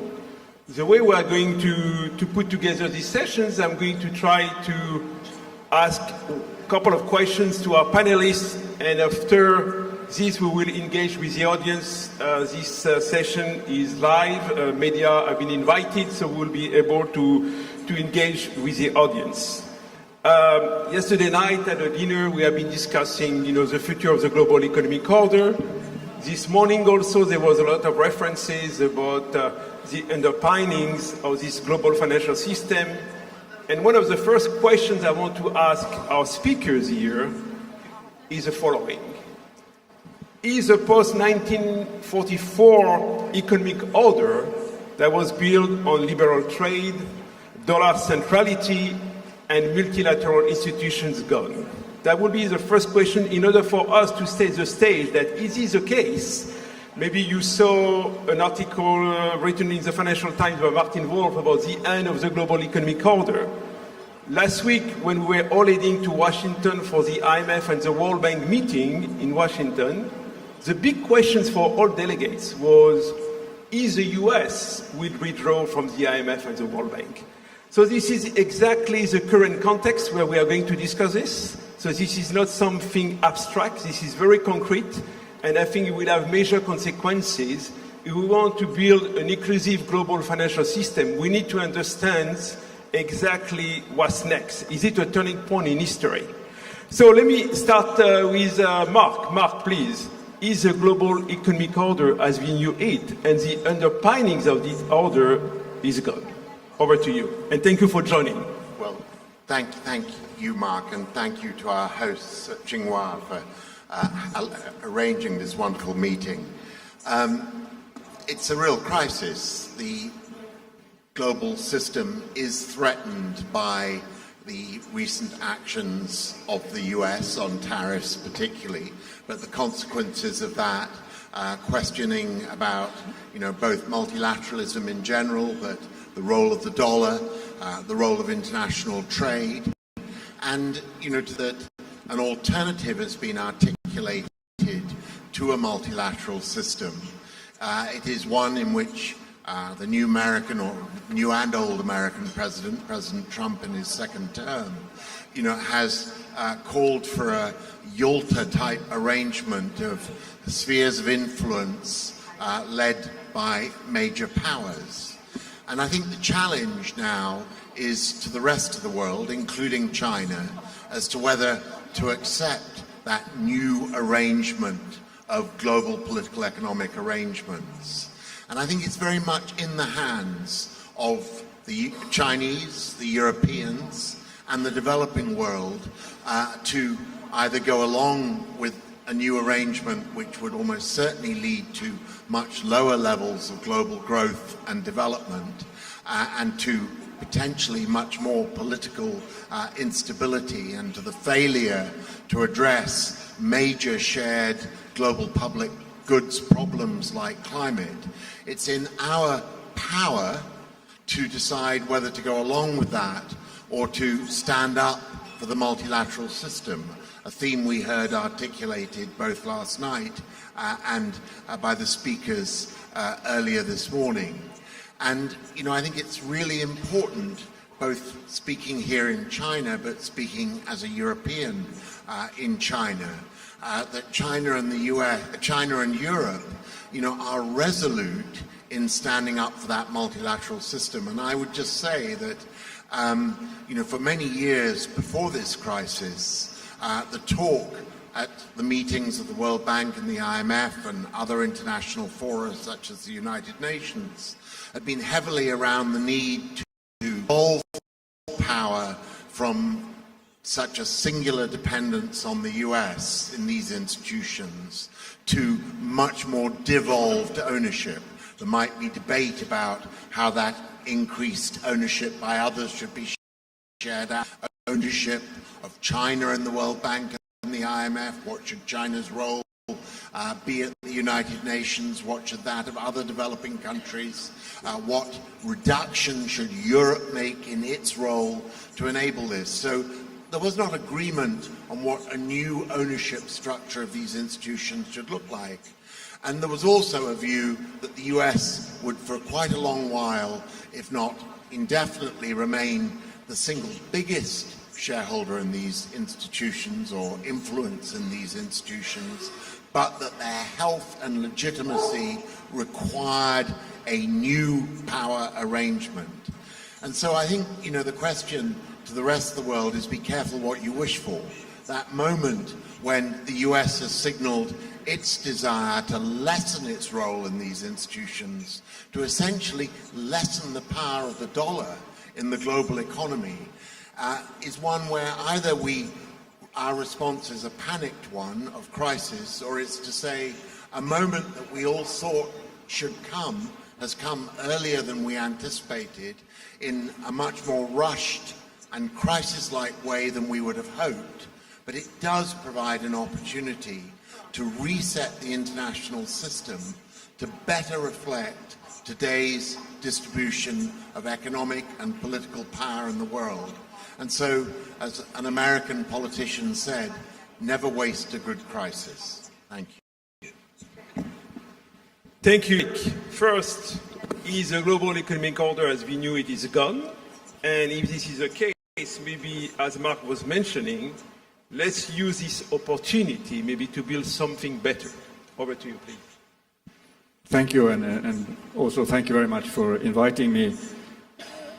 So I will build actually on what Mike Spence said earlier, and take very much the perspective of emerging and developing economies, because I think they are very much at the receiving end of what's going on. And in one way, you can think of what's happening right now as the sort of last gasp of a unipolar world, where we have seen very fundamental shifts in the global economy towards a more multipolar world. And the relative economic power shifted, and really in that structure that Mark was describing so well, the US was important, but it could not determine it could not fully pursue its own interests. And we could say that with the current trade policies, if we had been in a fully unilateral or unipolar world, the consequences would have been even great. So I think it's exactly in this situation that we have now where the multilateral system becomes even more important. But of course we need to have a new multilateralism that truly reflects this new order. And as Mark was saying, these institutions have not fully reflected these changes in the global economy. And we have to find new expressions and perhaps also new institutions that are more reflective of the new order. And of course the consequences now particularly for Mark's previous today is extremely grave. And a lot of job cuts, a lot of rethinking is needed to deal with this new reality. And of course this is the part of the global system that is where developing and emerging economies have the most influence and also most depend on. And of course now these economies will also require massive investments and massive transfers of technology to deal with climate change and nature loss. And at this time, to have this massive uncertainty, policy uncertainty, that we have not seen ever since we started measuring the policy uncertainty. Not even during the global financial crisis or during COVID did we have the same level of policy uncertainty in all major markets. And this, again, for countries that really need investment and trade, this is very unfortunate, very, very bad. But I still don't want to completely undermine or play down the strength of the global system, because I think there are parts of the global system that are actually working. And I would say that the multilateral development banks that I represent have actually gone through a period of quite significant change. We're working much more together now. We do a lot of co-financing. AIB is the largest co-financier of the World Bank and the ADB. Co-financing is a very important tool to get commonality of standards, to create more transparency, to also open up more for the private sector to come into these development efforts. It's also an opportunity to bring in a lot of new ideas into the system. We have done very fundamental changes in our capital.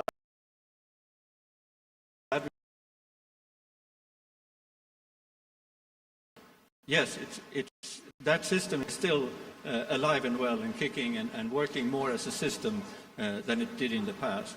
And of course, I represent the new MDB that is very much owned by the emerging world.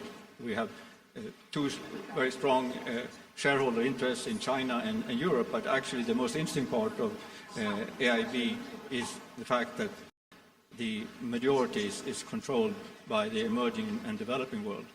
And it really changes the nature of the conversation, because I worked at another institution that was controlled very much by the, where we actually operated, have very little influence.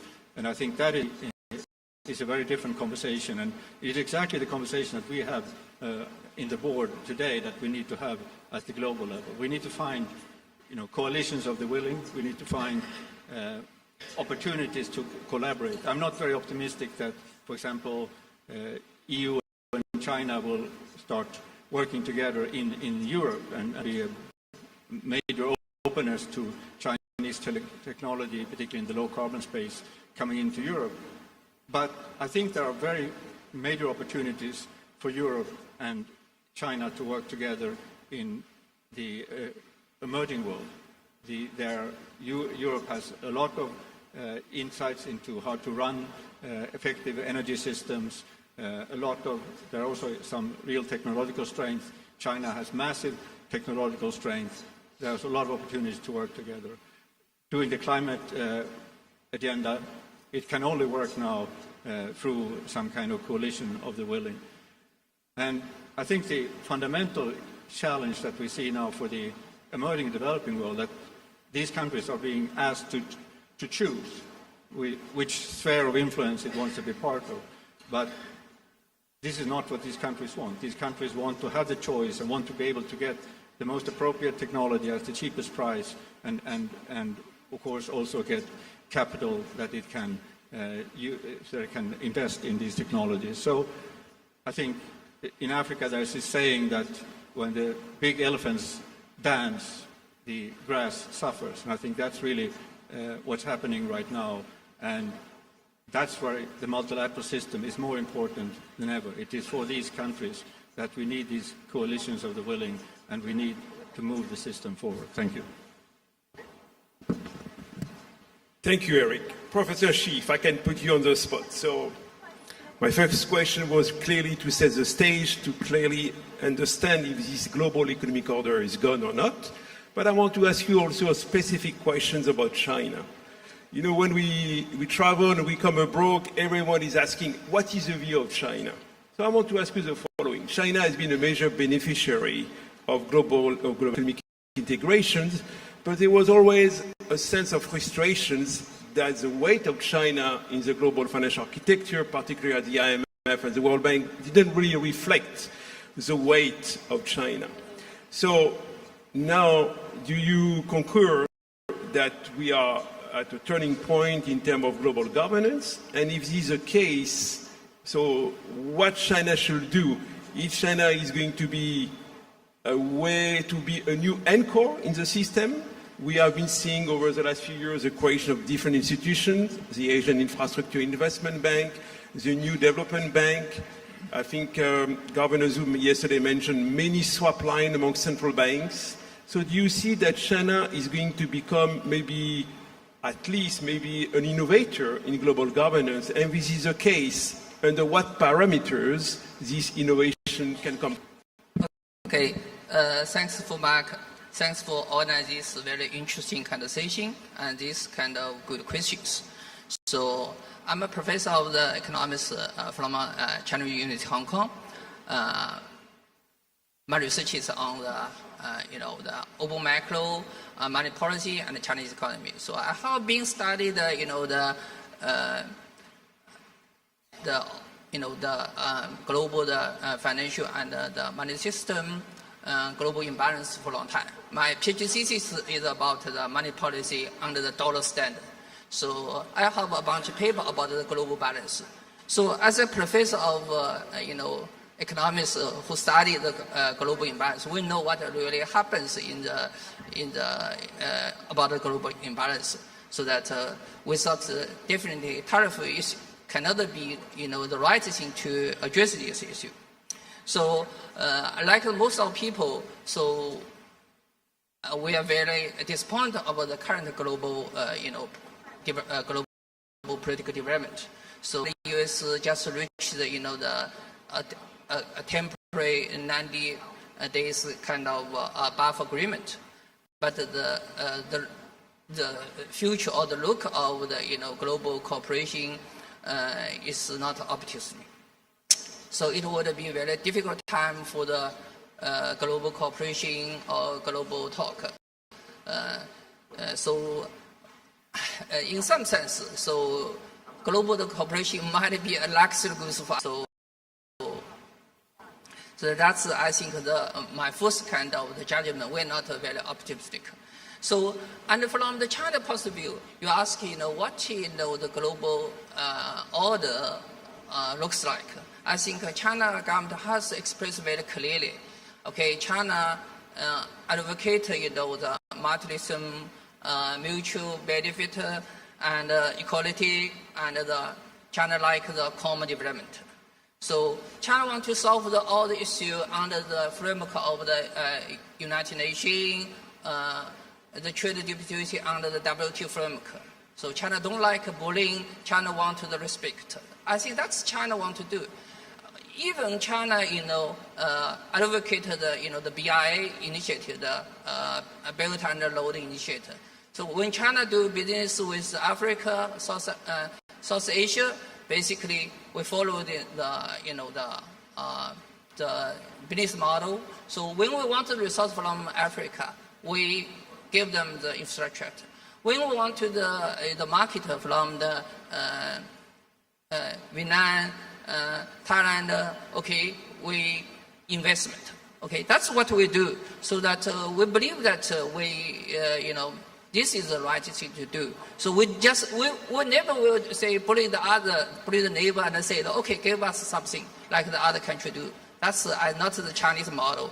So, but we never believe that what the Chinese the way is a kind of new model or new. China just using their own way to do the kind of business or to interact with the other countries. So we never want to overturn the kind of the existing model, because China also gain from them. So we like the traditional kind of model. So only we want to add more fairness and make this kind of the current global system more kind of inclusive. Okay, like the title we highlight.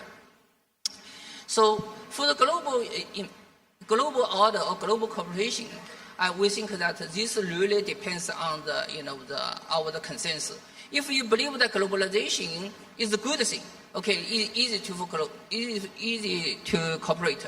If not, then I think it will be challenging for most of us. So in the past kind of 40 years, so a lot of countries and people gain from the globalization. So especially I think China is the one gain the mostly. So, but of course, during this kind of the globalization process, I think some group or some people are hurt. But that is the responsibility of for the the countries. They should take care of them. So that, but it's difficult to do the internal kind of economic reform. So that the easy way is to to condemn the others. Okay, that's I think in this kind of situation, China is the scapegoat. But of course, I think we totally understand. China is growing big. Okay, what is the China's kind of doing? Even is very fair, very so following the so-called marketing rule, but still may have the negative effect on the others. That's something China want to to think about. But I think this need a kind of time to make Chinese realize that okay, it's not always good to produce the good quality, cheap price to the others. Okay, may they don't like it. Okay, may they hurt that. That's something I think in the very beginning, Chinese people will not realize that. I think this take time. So I think from the Chinese side, we also need to think about to what extent we need to produce. Okay, how much to produce, how much to export. So I think the good thing is that the Chinese government has realized that the importance as a big country, we could never or always rely on the overseas market. So we needed to rely on the domestic consumption. So that we needed to make the transition from the market, the export-oriented kind of economy to the consumption-driven economic growth. Okay, I think the Chinese government or the Chinese firm has realized that this point. So that China also has a very kind of the important change. In the recent kind of the important meeting, I think the first point, the first kind of the task in the 2025 is about the consumption. Is how to stimulate consumption, how to to generate a domestic kind of demand for the Chinese. I think we realize the problem. Okay, so that's also. But this take time. Take time. So you may ask, is there any kind of the new model for the global? I think at this moment, I think we are far away from that. So there's still below kind of the transition from the new to the old model to the new model. So and this process is dynamic. It's not stable. So there must be like a conflict. Then some demand for kind of cooperation. Okay, like the 90 days kind of buffer agreement. So then broken, conflict, cooperation. So that so during this process, it's take a long time to reach this kind of cooperation. So that both, especially I think the Chinese government realize that okay, so the cooperation is not sustainable. Okay, it's so Chinese government basically will focus on their own business. Okay, we will explore the other market other than the U.S. market. We will focus on the innovation. We will focus on the the domestic kind of market to make the the firm to switch from the manufacturer to the service sector. Those kind of things. That's I think Chinese government has realized that what is the right thing to do, but it takes time. So I think the success of the Chinese economy depends on the own economic reform, not from the or any kind of other kind of the outside kind of things. So I think the U.S. should have the same problem as well. So Finally, I want to say something about the U.S. and the China. I think that will be the conflict will be last for a long, long time. Okay, it has been since 2018, so it has been 8 years. So Chinese has learned a lot from this kind of things. They know how to deal with this kind of external shock, tariff war, and so meanwhile, you can see that Chinese make huge progress in the different field. Okay, for example, we now have this kind of the new energy kind of sector, the EV sector, and even we have the bigger progress in the larger aircraft. So, so that Chinese like the cooperation. Okay, we gain from the cooperation, but if there's no cooperation, actually we realize that it's not sustainable. So we never put all the hope on the kind of the cooperation. So we will do our business. So that's I think even with the put in the worst case, okay, there will always conflict. I think Chinese economy can survive because we have the the largest market.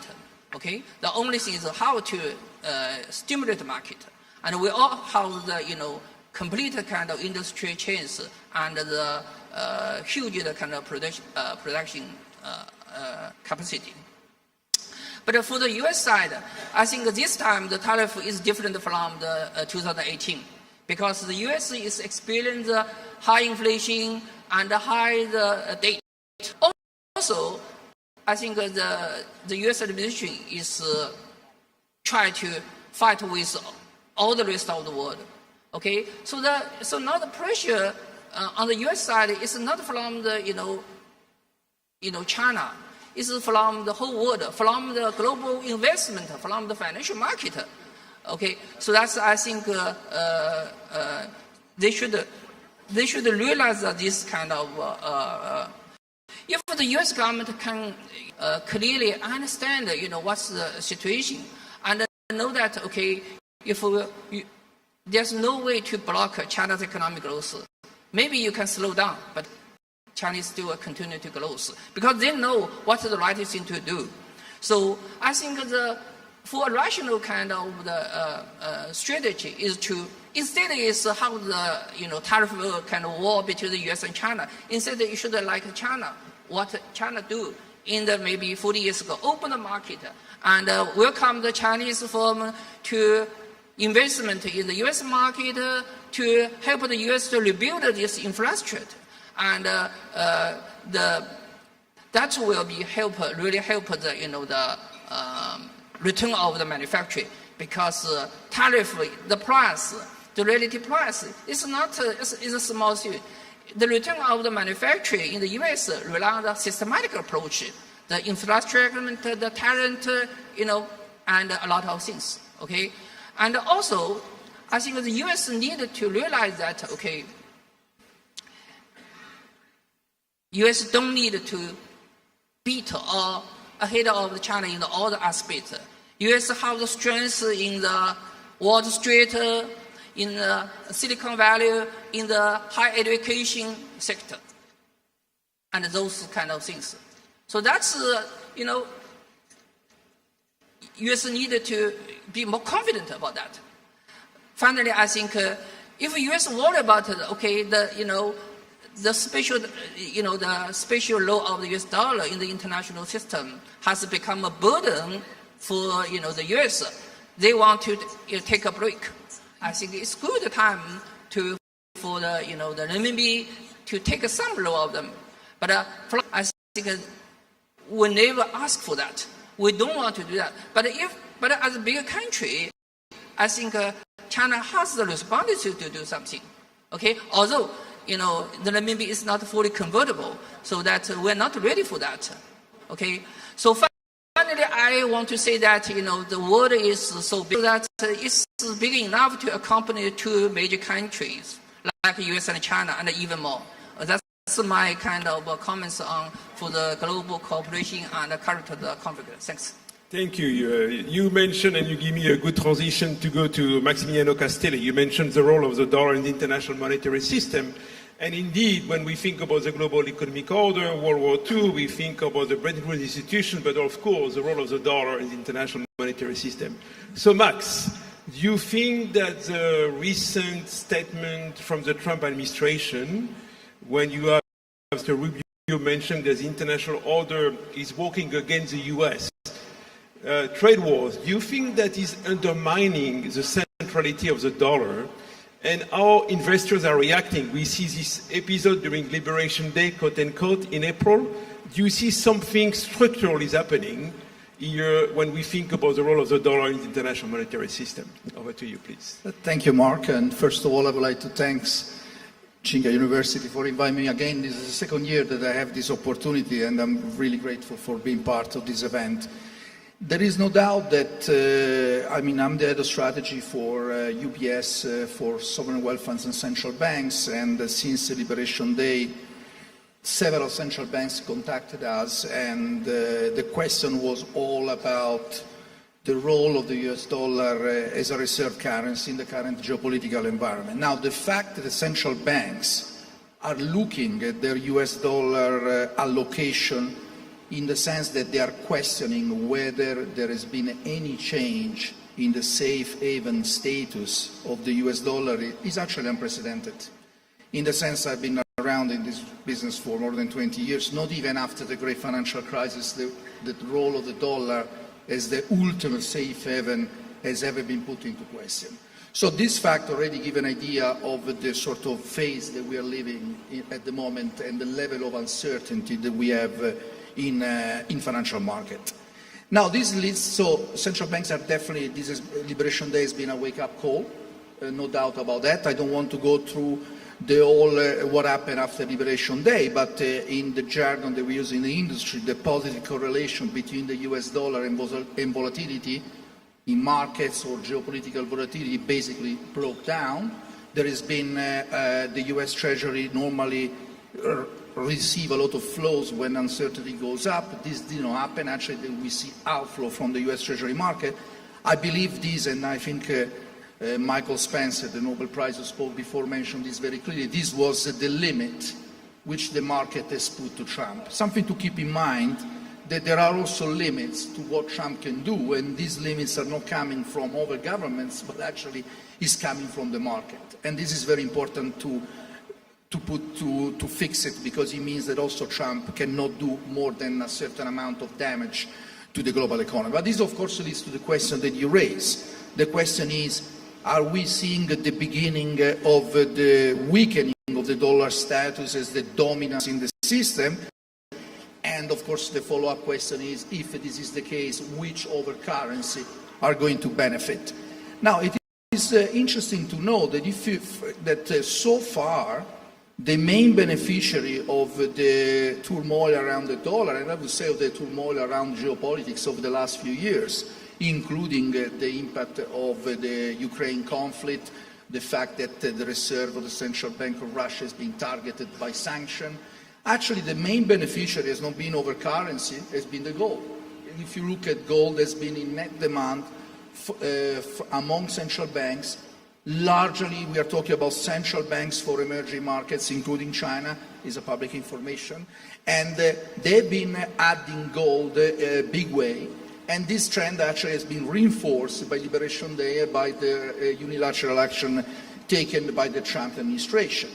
The point is that, unfortunately, gold cannot replace the dollar as a safe haven, because it doesn't have the characteristic of a safe haven. First of all, there is a problem of liquidity, in the sense that central banks want to rely on reserves which are liquid, so that allow them to intervene in the FX market if needed. Gold does not have that characteristic, particularly when you buy physical gold. It is in liquid. Of course it can be sold, but it takes time to be liquidated, and for sure you cannot intervene in the bond market with gold. And the second fact is that the central banks do not have the control of the supply of oil, which is another big impediment, while of course they have the control of the currency that they issue in the country. So what about the competitors? What about the over competitors, the currency, which inevitably will have to receive more funding if there is diversification away from the dollar? And then, of course, the two main competitors are the euro and the RMB. Now, there is a lot of optimism about the euro, and that's something that I haven't seen for a very long time. This optimism about the euro is dictated by the fact that there is this vision, and I think it was made very clear by the Polish ex-prime minister in his opening, in his remarks, that in the end, Europe tends to act when it is under pressure. And there is this view that this is one of these moments because of Trump, because of the NATO, because of the attack on trade, that Europe needs to pull itself together and make those reforms which are required in order to make the euro a more attractive international currency. The problem is that this type of reform are fundamentally two, at least as far as currency are concerned. The first one is the fiscal union. Of course, basically, if you look at the amount of debt which is issued at the European level from the ESM, it is still very limited.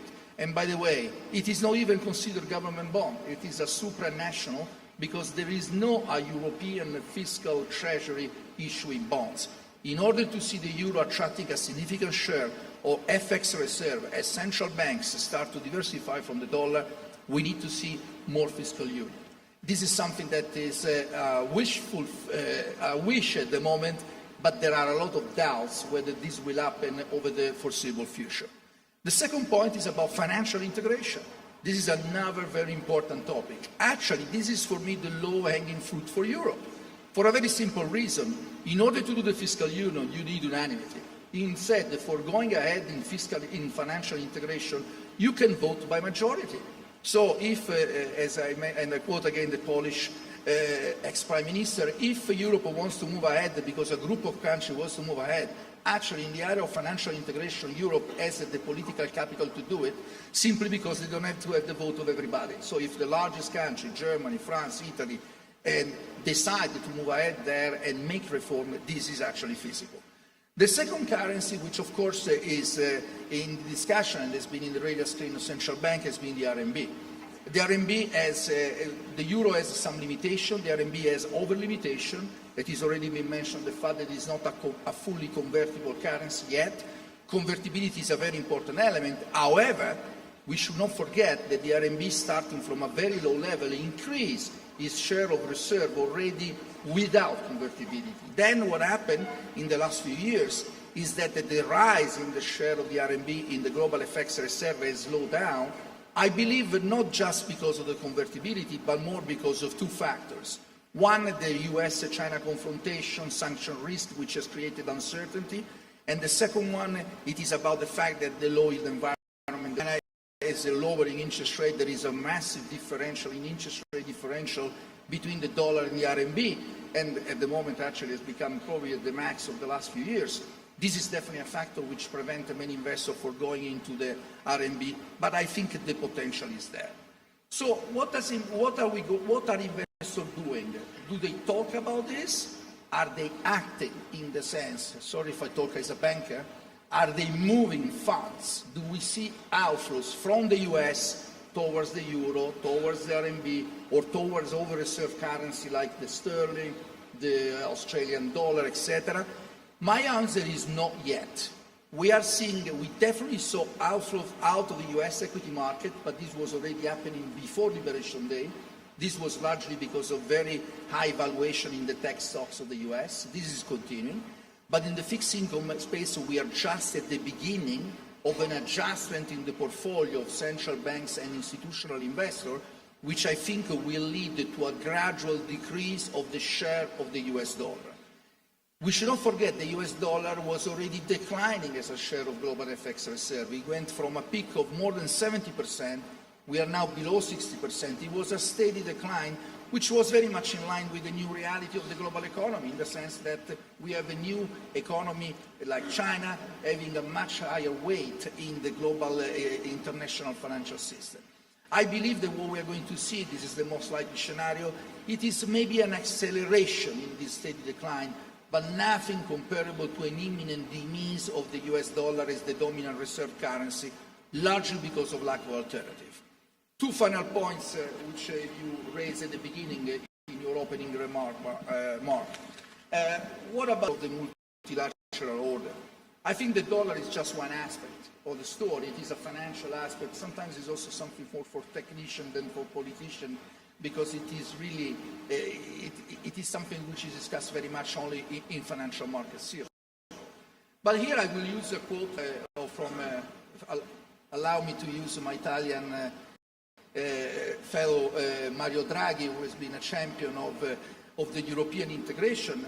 And I'm quoting him in a recent speech that he gave in Portugal just a few days ago, where he said that the use of unilateral action by the US to solve trade dispute, together with a total delegitimization of the WTO, has fundamentally weakened the multilateralism in a way that is, according to Draghi, irreversible. So what does it mean? So the first question we need to ask ourselves is whether the global order has been, the multilateral order that has been the driver of the big reform over the last, at least in the post-war period, is actually been in a way damaged in an irreversible way. And I believe the answer is yes, probably, in the sense that there is the condition, think about the role of WTO, but also IMF, World Institution, they do not appear to be in a position to be the driver of this new political order. So the question is, what is going to happen in the near future and eventually over the next few years? And here I was reading just in the last few days a very nice quote, which is actually was written in 1929 from an Italian philosopher called Gramsci. Some of you might know him. And it is actually a very, very illuminating. And he was saying, and we're talking about 1929, so this was the period of a big change in the global economy. Hopefully not, we will not go in that direction. But he was saying the old world is dying and the new world is structured to be born. Now it is the time of monsters. I found this quote very, very interesting, an idea of the environment that we are in. We are in a transition phase which started probably already well before Trump. I believe it started after the great financial crisis in 2008. These transition phases are likely to be long. They don't have to last only a few years. It could also last the whole decade. And we're living in a sort of a twilight when we have this massive amount of uncertainty. And this is probably something that we have to get used to it, in the sense that we do not see yet the sort of sign of a new global order emerging. Hopefully it will come very soon. And Michael Spencer mentioned that maybe scenario is that the whole rest of the world will move ahead and wait for the US to join. I'm a little bit skeptical about this view. I don't think you can reform the global financial system without the US being a main stakeholder in that decision-making process. Hopefully this will change in the near future. Thank you very much. Thank you, Max, and thank you for all of you here to really come up with some very good analysis about my first question related to the global economic order. Now, let's try to think about policy options and what can be done. And as you said, Max, you mentioned coalition of the willing, alliance of... So, Mark, if I can come back to you, you initiated and you were working before the arrival of the Trump administration, trying to advise the managing director of the IMF and the president of the World Bank, really thinking about Bretton Woods for the future. After 80 years, there was clearly a sense that a lot of reform were needed in terms of the governance of the international institutions, about their mission, about their role, because the world was changing.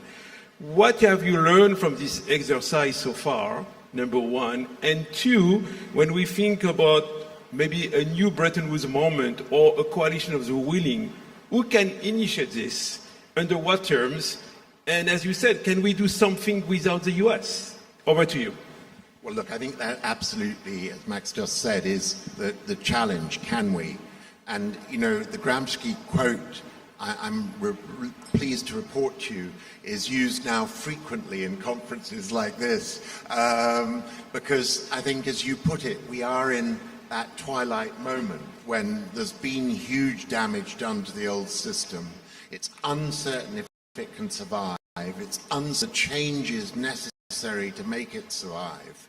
But let me just say, as we've looked at the role of the IMF and the World Bank, and I've been doing this with a former Prime Minister from Africa and the current Finance Minister of Indonesia, so we're a diverse trio. What I think has become clear is that whatever these challenges of governance and whatever the sort of recent period of behavior by the major shareholder, the US, the need for these institutions has actually started to grow exponentially from a period when they were in relative decline relative to the size of the global economy.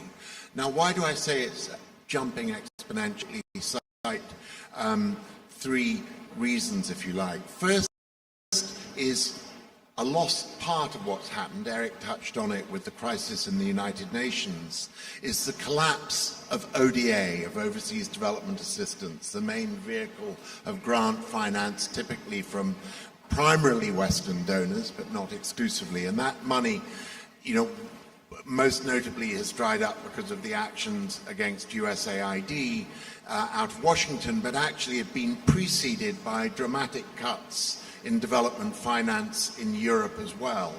And so we're in a situation of a vast shrinkage of grant finance. And this makes the concessional finance available from the MDB system much more critical than ever. And so the first part of my argument is, in terms of financing development, these institutions are more important than ever. And, I would even go so far as to say developing countries, they actually, in the longer term, although the short-term costs are huge in terms of risks to the lives of people on different health interventions or educational or food support, in the longer term, a lot of governments welcome the transition to concessional finance, more predictable, more long-term. They have greater agency over it. It's not being driven by donor priorities. Potentially, they'd like to see a much larger volume of it, and they see it leads more easily to a transition to drawing in private finance in additional to this public finance. So the MDB system's role is likely to be more central than ever. And I say system because I think the other thing that's come through very clearly to us is you shouldn't look at the World Bank and IMF as two sort of lonely islands.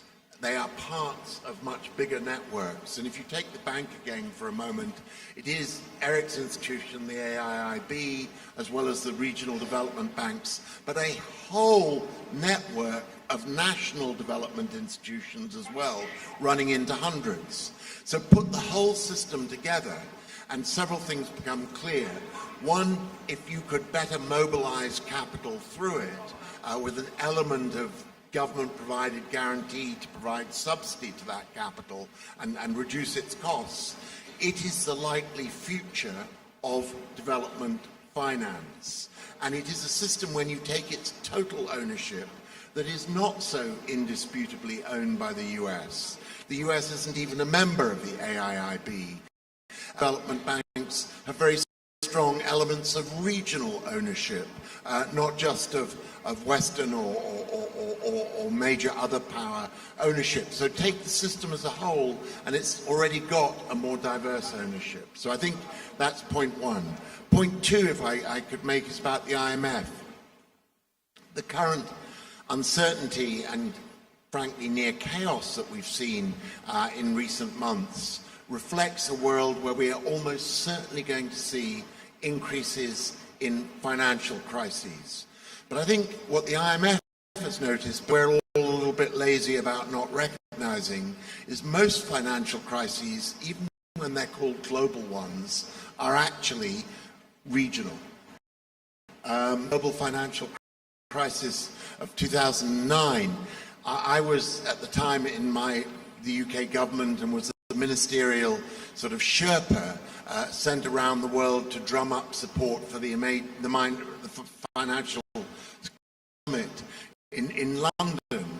And, I was sent around with the message, this is a global crisis, and China and others responded dramatically by allowing my Prime Minister to announce a massive global war chest to stop the panic in the markets. But the striking aftermath of that was that actually both Asia and Africa had been broadly unaffected by that crisis. And, you know, I can go back, because I worked in the bank and through the history of financial crises. Most times they start as regional crises. That particular crisis was a crisis in the US housing market. But we've had the Asian financial crisis, we've had the Latin American financial crisis, we had the Mexican peso crisis, etc., etc., etc. And so the IMF has recognized that its future lies heavily in regional relationships with strong regional partners, the bigger central banks in each region or sub-region, the regional financial institutions in those areas, to build first-line safety defenses of swap lines, other arrangements, ready to be triggered when there's a financial crisis. So whatever the debate about ownership and control in Washington, these institutions are beginning to fill the needs and voids out there to secure the continuation of international development and the management of potential financial risks. And then just, if I may, one final point on it. The issue is, are the shareholder governments going to move with them?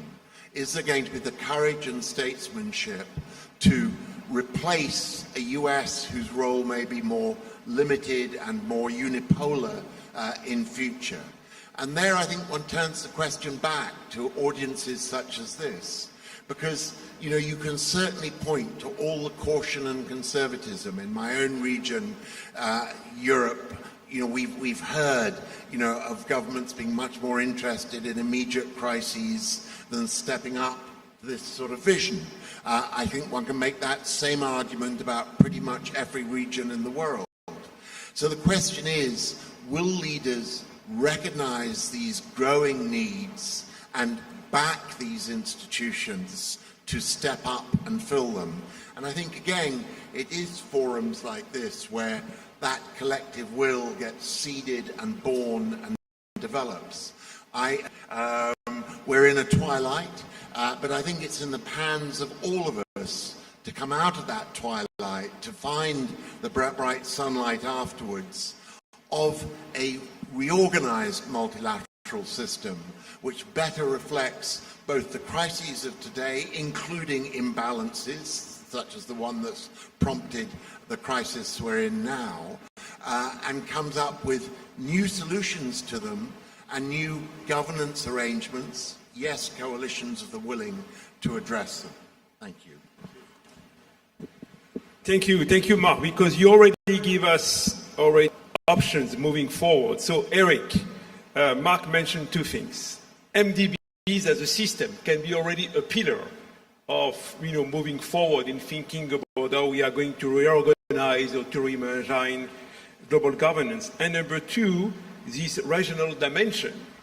And this is like trade. You know, when we see people dealing with tariff, you know, the policy option is to do more trade among your neighbors. This is what's happening here in Asia. Japan, China, South Korea are deepening their relation.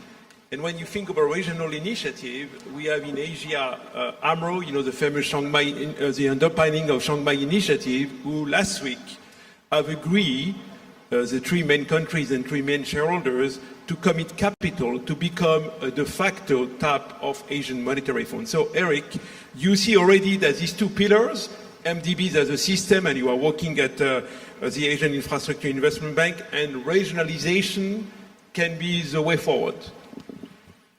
Yes, and I just want to say first that I think I agree very much with the characterization that Mark gave. You know, the key now is not to throw out the baby with the bathwater. The coalition of the willing to build on the existing institutions. I made basically 3 points in my initial remark was, you know, these institutions, they can change and have changed. New institutions have come up like my own, and we can mobilize more resources. We can help prepare more projects, and we can also introduce new elements for reform, like I mentioned co-financing, which I think is one of the main drivers of reform right now. And finally, we need to think, and again, Mark mentioned this, this way we have done development assistance probably was not very optimal. We were very tied to it, we were very invested in it, but it was a very patronizing system, and I think we need to rethink that, and again, we should make good use of a crisis to try to think how can we get a development assistance system that is much more based on the desires of these countries, and where they are co-owning these policies, and where they are making use, for example, of the climate change and the need for climate mitigation to get access to technologies that they could never have done before, be part of global value chains that really can shape their future, to get access to capital that they could never have gotten in the past. So for them, and I see it, I see it in Asia, I see it in Africa, I see it in Latin America, that this is what governments are doing now. And I think that's where the system has the potential for changes. If you look at the MDB system, what I really think, if we start thinking as a system and including the IMF, so both the development side and the financial stability side, because you said the global financial crisis did not have so much impact on much of Asia and Africa, but the Asian financial crisis had very major impact. So I think if you go back over crisis, it differs how much the impact is in countries. But if you are at low levels of development and you are, maybe weaker institutions, you are more vulnerable. I think one of the reasons why we haven't seen more impact of the massive shocks to the global economy over the last, say, 10 years or so is the fact that the institutions in these countries, the policies, the macro frameworks have improved quite a lot in these countries. And I would say also that the IMF has become more agile in responding to these. So if we start thinking of the MDBs as a system and the IMF as part of the system, if we think of the MDBs as more or less the same owners, in slightly different constellations, but if you start looking at them as one balance sheet, that really enhances the capacity of the system. Down the cost of capital will, make us more possible to lend more and keeping less capital in reserve. So I think that's the perspective, and there are many aspects of this when it comes to, for example, liquidity management, the possibility of offering local currency financing, which is going to be so critical to deal with the massive capital flows to emerging and developing countries that we need. So I think these institutions can change, new institutions can contribute, and we are doing this for emerging and developing economies. These are most exposed to failures now of dealing with the global challenges. If we cannot address the climate change, if we cannot develop our capacity to adapt or to be more resilient, it's going to be the emerging and developing countries that will suffer from this. As I said, the uncertainty created by current policies, the countries most affected are the developing. So that it's for their sake that we need to build on the existing system, use the capacities we have, and the willingness, the political will to drive change. I think that's the future. Max, if I come to you and after Professor Xi, so we have been discussing here about policy options, coalition of the willing, the role of MDBs, regionalizations. I want to ask you the following also. Do you see in this new landscape moving forward, can the G7 and the G20, be still the forum for international economic cooperation, or you think with the current change of global economic order, this forum will also be gone? Well, if I think about another moment of crisis, 2008, and what the G20 did, and compared to what it's doing today, I would say no. The answer would be probably a straight no. The G7 has become a club of Western economies, so I think the ability of acting in a global economy which has completely changed is limited. This leads me to 2 points, and I found what Mark said about regionalization of the arrangement to deal with crisis, financial stability issue, etc., as crucial. And but before I do that, I just want to mention what could be the trigger of this to get out of this twilight area or this transition phase. If I think about history, many people compare Liberation Day to Nixon moment, a unilateral act, political act of great importance by the US. At the time was about gold convertibility, today is about tariff and the role of the US dollar. I suspect that a trigger of a substantial change, which in the end will force everybody to come to a table and discuss, is likely to be the fiscal situation in the US. Because I think that this is a very important point of debate also for investors. What is this US exceptionalism that we have been experiencing over the last decade? Is it true that this is dictated by a dynamism and the AI revolution in motion that will propel the US, as Professor Rubini was mentioning last night, to a continuation of this US exceptionalism? Or instead has been fueled by rising debt level? That's a question that I think is still, we don't have an answer yet.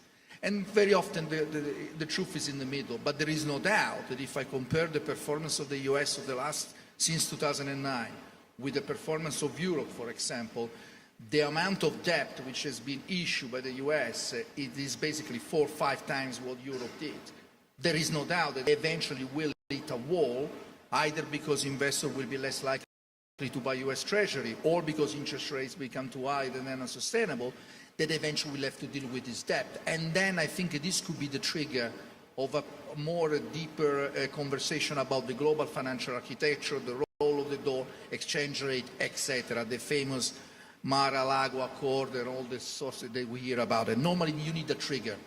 So that's the first point. The second one is about the regional versus global governance. I found this very fascinating. I always thought, when I look at the world in the last 10, 15 years, I look at maybe a little bit more, less at the politics and more at the currency and the financial market.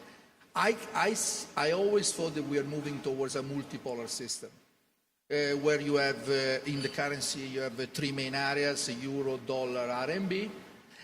Also, we see some more regional integration. We are seeing now this happening on trade, where you have more intra-regional trade rather than trade between big blocs, and for sure Trump is a factor of acceleration in this trend.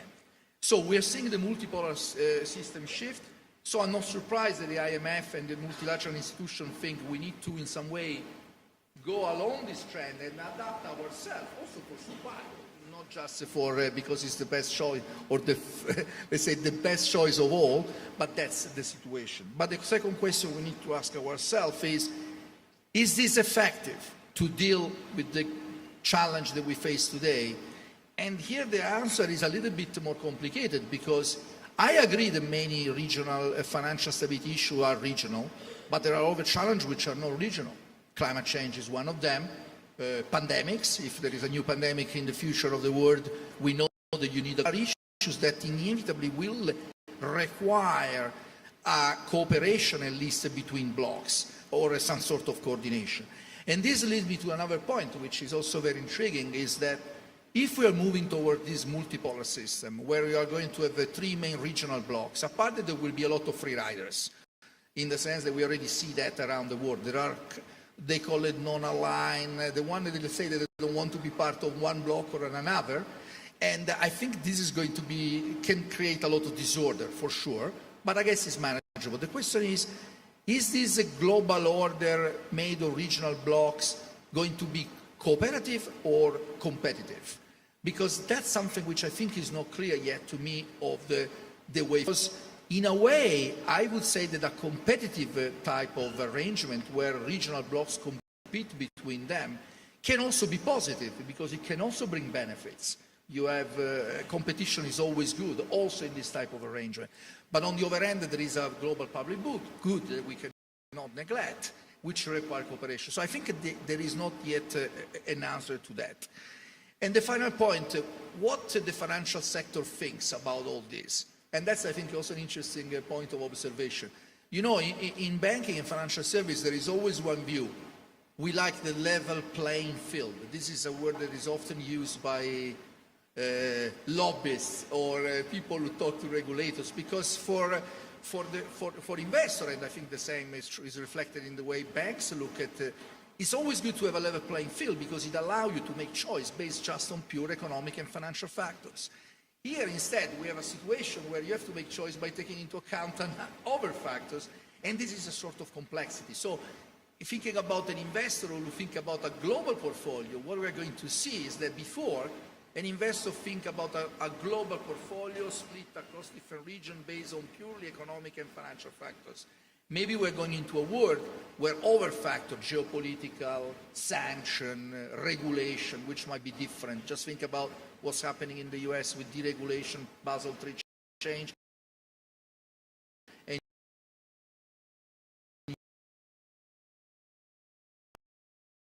portfolio. So this is going to be very interesting to watch. Professor, yeah, multipolar world. Your concur with this about that we are now heading toward a more multipolar world?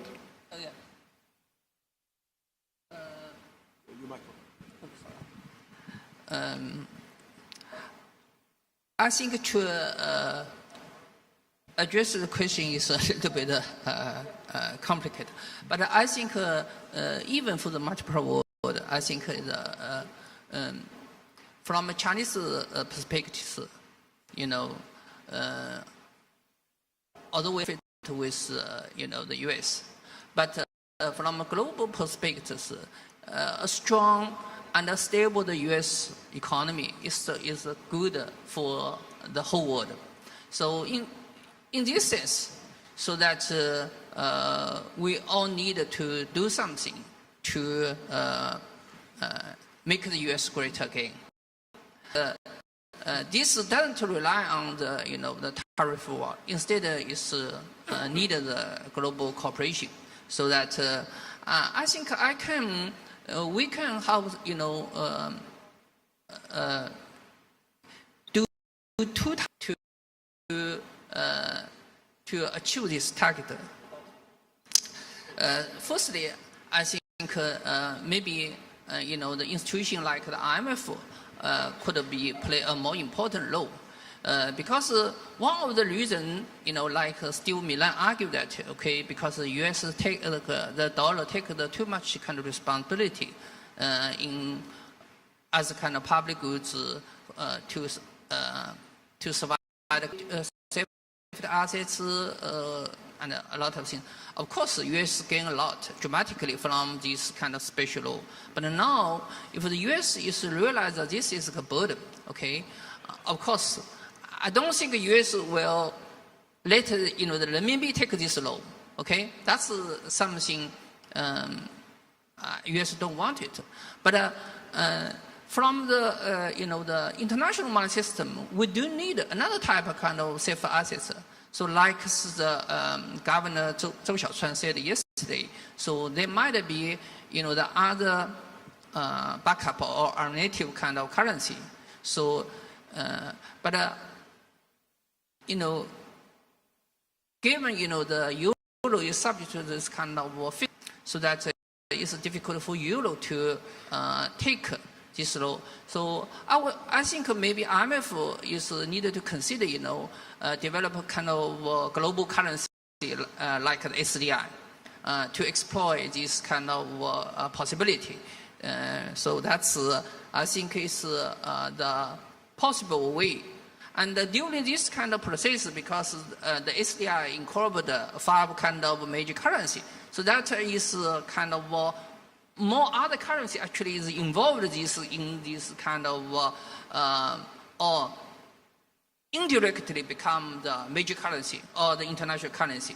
So also it's one of them. So I think that could be accepted by the U.S. US. So, and that is, I think, one thing, to reorganize the international system and slightly, but don't completely block the existing one. Okay, that's something we could do. Second thing, I think we might be need to have another type of AIIB. So the current AIIB is the Asia, but maybe we need to have the American infrastructure investment banking. Okay, so that because if you, I think for a lot of people, Asian people, especially for Chinese, if you go to the US, you will realize, oh, the infrastructure investment in US is much slower than the development in the Wall Street and the Silicon and the others. That's but this is really important. As I said before, this is very important for the the return of the manufacturing. So as a Chinese, we don't want to keep all the manufacturing in China. It's okay for us to return, but the decision is not decided by our side. It's decided by the Wall Street. It's decided by this kind of Silicon Valley firms. Okay, but when they make the decision, okay, they need to compare and do a lot of things. Okay, so the infrastructure is definitely something should be taken into consideration. So that's, I think, the whole world could be do something to organize this kind of thing to help the U.S. to do instead of this tariff war. Okay, so I think both suggestions may be a little bit naive, but maybe give some kind of light for this to end this kind of the trade war. So we also show that okay, the whole world actually is still want to U.S. Be the major power leading the global economy and provide the huge technology moments. So as the last one, I just make a short comments. I think that's something I want to say. This is only when the U.S. can be a strong but stable kind of power, and then the global system can be stable. Otherwise, that will be a long kind of dynamic process of uncertainty. That's not something we want, even from the Chinese side. Thank you. Max, you wanted to say, yeah. Very quickly, because I think, we don't have the time to go deep, but there is a wild card here, which is technology, which I think is also something to keep in mind. And in particular, I'm referring to something that in the financial service industry is very much in focus, which is the whole question of digital currency, which actually could become at the sort of level through which there will be an agreement eventually down the road. Because what's happening, and this also came out very clearly from the US administration, is that there are clearly two different views floating around the world about digital currency, in particular in central bank and digital currency. One is a stable coin from the US, the other is a CBDC from Europe. I think we are reaching the point very soon that we will know exactly how this stable currency from the US will work.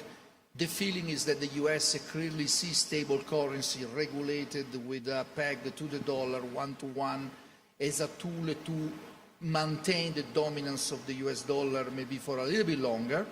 On the other hand, this is opposed by the European Central, there is a different view in the European central banks, which instead highlight the risk to financial stability that comes from the stablecoin, apart from all the conflict of interest that we know exist around, let's say, the Trump firms and the people who will issue this currency. But I believe that maybe in a few years' time we will be focused more on that rather than tariff, and we will discuss about that because we will see which one eventually will develop, and from people, which matters.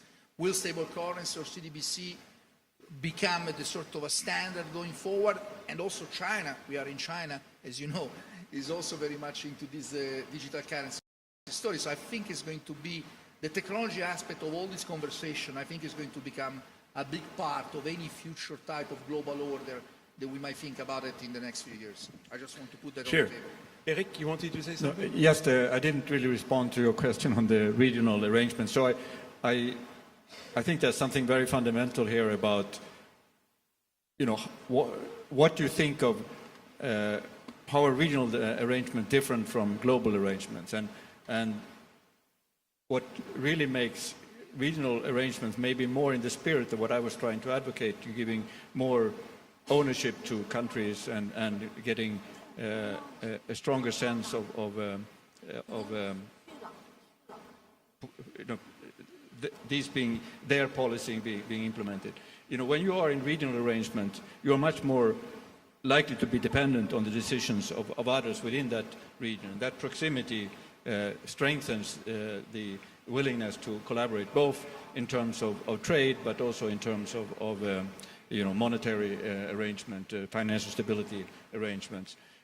Asia has huge potential for further integration, you know, when it comes to trade, when it comes to investment, and we have seen actually quite a lot of benefits already from RCEP, for example, and some other trade arrangements in the region that are starting to have impact. Of course, for that we need more cross-border infrastructure. We need to link up countries stronger, you know, using infrastructure to connect energy markets, using infrastructure to deal with water problems and so on. And here I think is another role for the Multilateral Development Bank to really strengthen those arrangements. And of course, when we talk about solutions, impact of climate change and impact of nature loss, many of these have to be regional. Of course, ultimately it's about the amount of CO2 in the atmosphere and so on, or greenhouse gases, but it's many of the solutions are regional in nature, and particularly when you come to nature loss, that's very much regional. Thank you. I think, unfortunately, we will not be able to take questions from the floor. Apology, because I received a message that our time is gone, but I want to really thank all our speakers, panelists for a very enlightening conversation. I'm a little more optimistic after this. Clearly, this is the age of multipolarity. Let's build the new rule of those at the end. We don't want to go from one hegemon to another hegemon, so I think a world more multipolar, time to build the new rules. Thank you very much. Looking forward for the afternoon session. 尊敬的各位来宾，上午大会结束后，工作人员将进行会场清理，请您携带好随身物品。今天下午将要进行的是主题讨论2、主题讨论3、主题讨论4以及平行论坛，欢迎大家继续关注。Ladies and gentlemen, we have come to the end of the morning session. The staff will clean up the venue. Please take all your belongings with you. The afternoon sessions will be Session 2, Opportunities and Development in International Trade and Investment. Session 3, the challenges posed by...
它诞生于改革开放之初，承担着推动金融变革的使命。他扎根中国大地，锐意打造国内领先、国际一流的金融高等教育院校和金融学术政策研究平台。清华大学五道口金融学院的故事，从这里开始。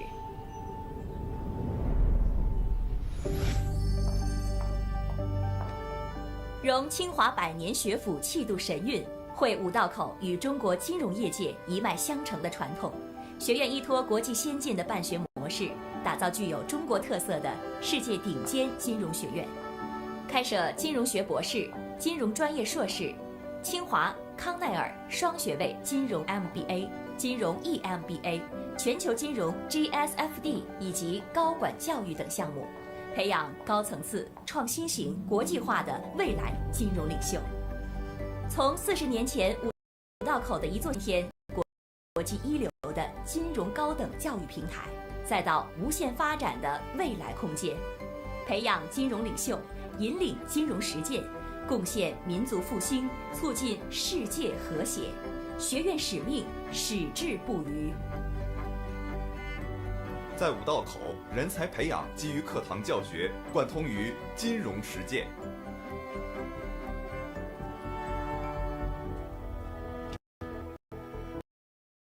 欢迎来到五道口，在这里，我们有着立体化的教师队伍，通过全球招聘，学院建设了国际一流的全职师资，同时始终坚持外聘导师的育人传界的专家导师，将为同学们提供紧贴金融实务的机会，全方位培养金融人才。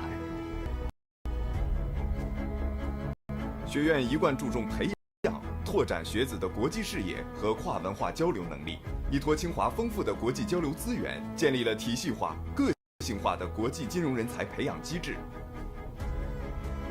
国际暑期项目、联合培养、海外交换、海外实习，在这里，我们鼓励学生勇敢地走出去，同时，我们也大门敞开，迎四方来客，让学生能够身在中国，瞭望世界。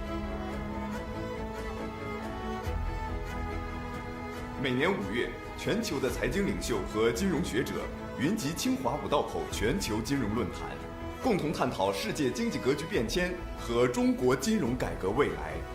通过一系列峰会、讲堂、学术年会，学院为国内外的金融学界、业界领袖提供高水平的开放对话空间，围绕中国金融问题开展深度的研究和探讨。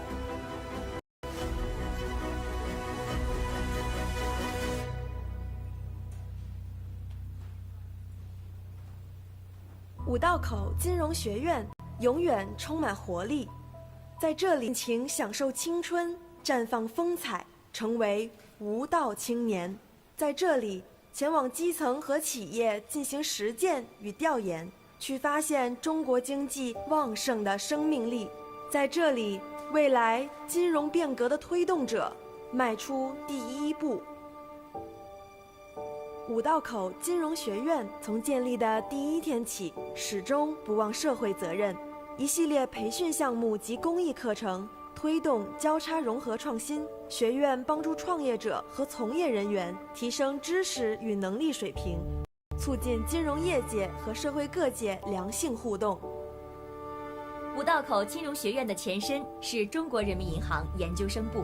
80年代初，为了满足金融体制改革对高素质人才的迫切需求，中国第一金融高级管理人才的高等学府在此设立，为我国经济金融事业的发展输送了许多优秀的金融人才，也被誉为是中国金融界的黄埔军校。因此，它成立之初便有巨匠护航，大师解惑。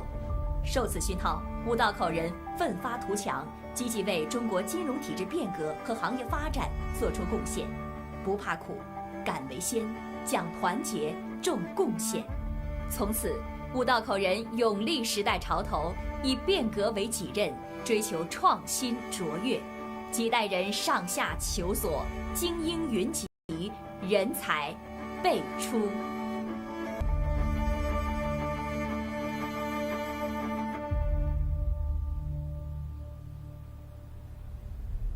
时代在变，但坐标不变；外表在变，但精神不变。这就是清华五道口的故事。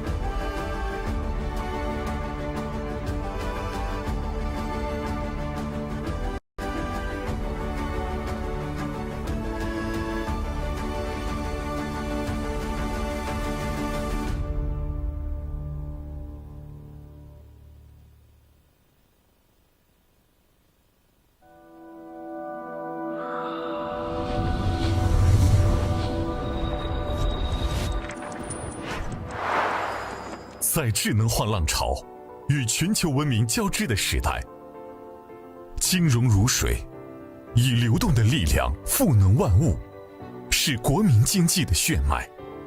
时代呼唤着我们，人民期待着我们。自强不息，厚德载物，是清华人的筋骨，更是五道口人的精神图腾。我们以不怕苦，踏平坎坷不言弃，勇敢为先，踏印创新的刻度，在讲团结中汇聚起磅礴力量，于众贡献里书写境界和担当，专精融汇，让思想穿透理论高墙，知行合一，令智慧在市场中淬火成金，创新卓越，以前瞻视野引领变革浪潮。清华大学五道口金融学院立足中国金融问题，打造世界一流的金融学院，更专业、更科技、更国际、更人文，最清华。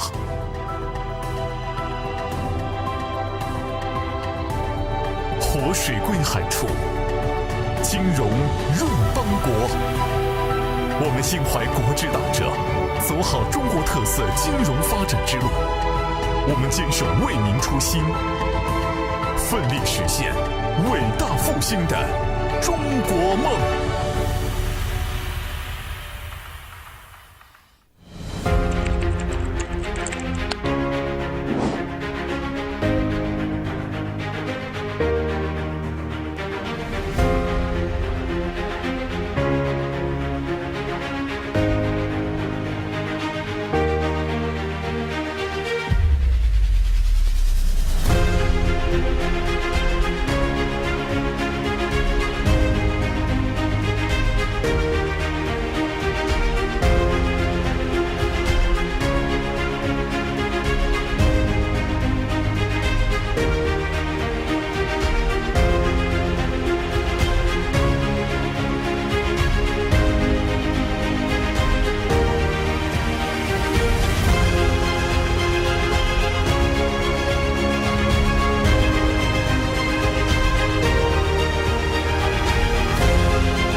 有这样一所学院，它诞生于改革开放之初，承担着推动金融变革的使命。它扎根中国大好、国内领先、国际一流的金融高等教育院校和金融学术政策研究平台。清华大学五道口金融学院的故事，从这里开始。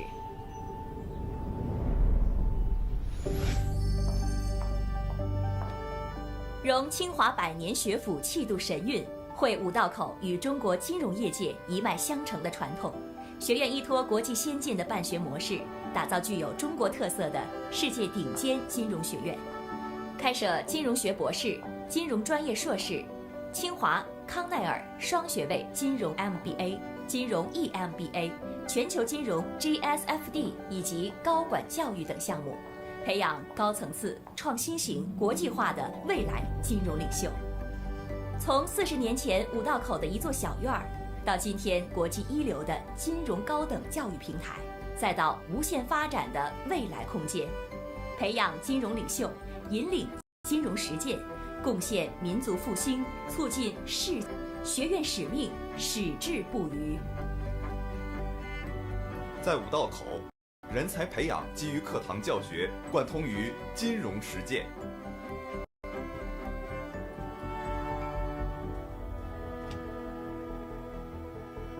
欢迎来到五道口，在这里，我们有着立体化的教师队伍，通过全球招聘，学院建设了国际一流的全职师资，同时始终坚持外聘导师的育人传统。来自业界的专家导师将为同学们提供紧贴金融实务的机会，全方位培养金融人才。学院一贯注重培养、拓展学子的国际视野和跨文化交流能力，依托清华丰富的国际交流资源，建立了体系化、个性化的国际金融人才培养机制。国际暑期项目、联合培养、海外交换、短期访学、海外实习，在这里，我们鼓励学生勇敢地走出去，同时，我们也大门敞开，迎四方来客，让学生能够身在中国，瞭望世界。每年5月，全球的财经领袖和金融学者云集清华五道口全球金融论坛，共同探讨世界经济格局变迁和中国金融改革未来。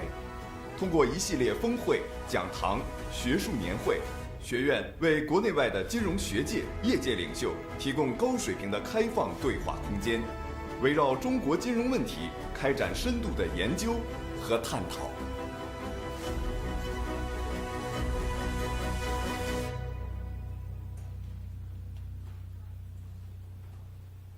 五道口金融学院永远充满活力，在这里尽情享受青春，绽放风采，成为无道青年。在这里，前往基层和企业进行实践与调研，去发现中国经济旺盛的生命力。在这里，未来金融变革的推动者迈出第一步。五道口金融学院从建立的第一天起，始终不忘社会责任。一系列培训项目及公益课程，推动交叉融合创新。学院帮助创业者和从业人员提升知识与能力水平，促进金融业界和社会各界良性互动。五道口金融学院的前身是中国人民银行研究生部。80年代初，为了满足金融体制改革对高素质人才的迫切需求，中国第一所专门培养金融高级管理人才的高等学府在此设立，为我国经济金融事业的发展输送了许多优秀的金融人才，也被誉为是中国金融界的黄埔军校。因此，他成立之初便有巨匠护航，大师解惑。受此熏陶，五道口人奋发图强，积极为中国金融体制变革和行业发展做出贡献，不怕苦，敢为先，讲团结，重贡献。从此，五道口人勇立时代潮头，以变革为己任，追求创新卓越。几代人上下求索，精英云集，人才辈出。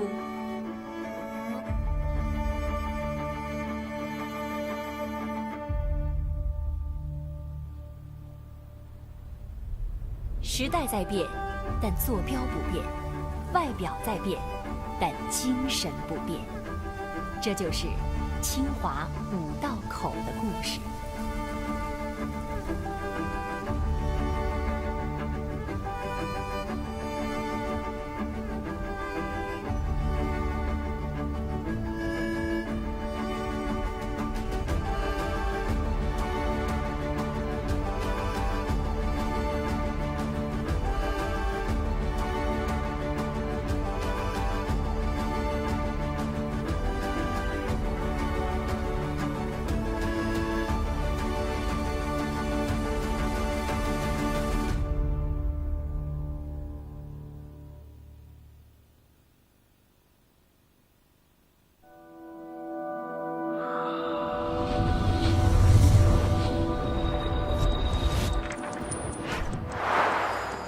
在智能化浪潮与全球文明交织的时代，金融如水，以流动的力量赋能万物，是国民经济的血脉。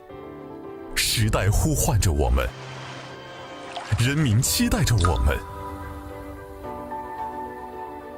自强不息，厚德载物，是清华人的筋骨，更是五道口人的精神图腾。我们以不怕苦，踏平坎坷不言弃，用敢为先，踏印创新的刻度，在讲团结中汇聚起磅礴力量，于众贡献里书写境界和担当，专精让思想穿透理论高墙，知行合一，令智慧在市场中淬火成金，创新卓越，以前瞻视野引领变革浪潮。清华大学五道口金融学院立足中国金融问题，有的金融学院，更专业，更科技，更国际，更人文，最清华。活水归海处，金融润邦国。我们心怀国之大者，走好中国特色金融发展之路。我们坚守为民初心，奋力实现伟大复兴的中国梦。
有这样一所学院，它诞生于改革开放之初，承担着推动金融变革的使命。它扎根中国大地，锐意打造国内领先、国际一流的金融高等教育院校和金融学术政策研究平台。清华大学五道口金融学院的故事，从这里开始。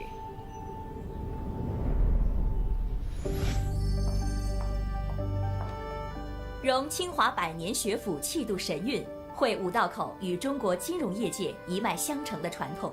学院依托国际先进的办学模式，打造具有中国特色的世界顶尖金融学院，开设金融学博士、金融专业硕士、清华、康奈尔双学位金融 MBA、金融 EMBA、全球金融 GSFD 以及高管教育等项目，培养高层次、创新型、国际化的未来金融领袖。从40年前五道口的一座小院儿，到今天国际一流的金融高等教育平台，再到无限发展的未来空间，培养金融领袖，引领金融实践，贡献民族复兴，促进世界和谐。学院使命矢志不渝。在五道口，人才培养基于课堂教学，贯通于金融实践。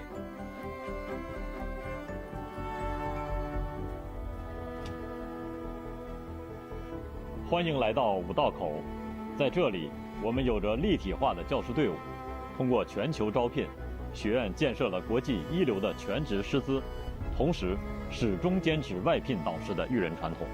来自业界的专家导师将为同学们提供紧贴金融实务的机会，培养金融人才。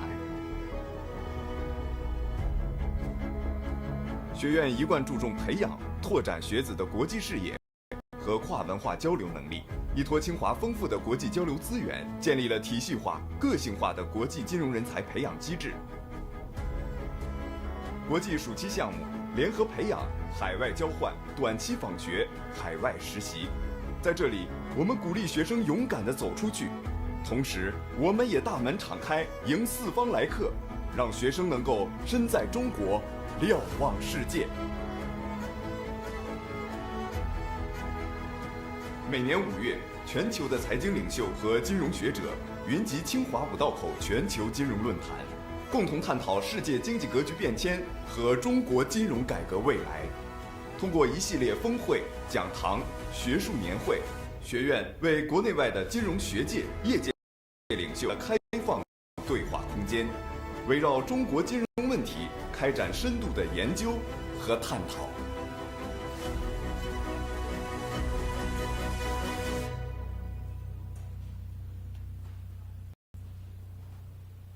五道口金融学院永远充满活力，在这里尽情享受青春，绽放风采，成为无道青年。在这里，前往基层和企业进行实践与调研，去发现中国经济旺盛的生命力。在这里，未来金融变革的推动者迈出第一步。五道口金融学院从建立的第一天起，始终不忘社会责任。一系列培训项目及公益课程，推动交叉融合创新。学院帮助创业者和从业人员提升知识与能力水平，促进金融业界和社会各界良性互动。五道口金融学院的前身是中国人民银行研究生部。80年代初，为了满足金融体制改革对高素质人才的迫切需求，中国第一所专门培养金融高级管理人才的高等学府在此设立，为我国经济金融事业的发展输送了许多也被誉为是中国金融界的黄埔军校。因此，它成立之初便有巨匠护航，大师解惑。受此熏陶，五道口人奋发图强，积极为中国金融体制变革和行业发展做出贡献，不怕苦，敢为先，讲团结，重贡献。从此，五道口人勇立时代潮头，以变革为己任，追求创新卓越。几代人上下求索，精英云集，人才辈出。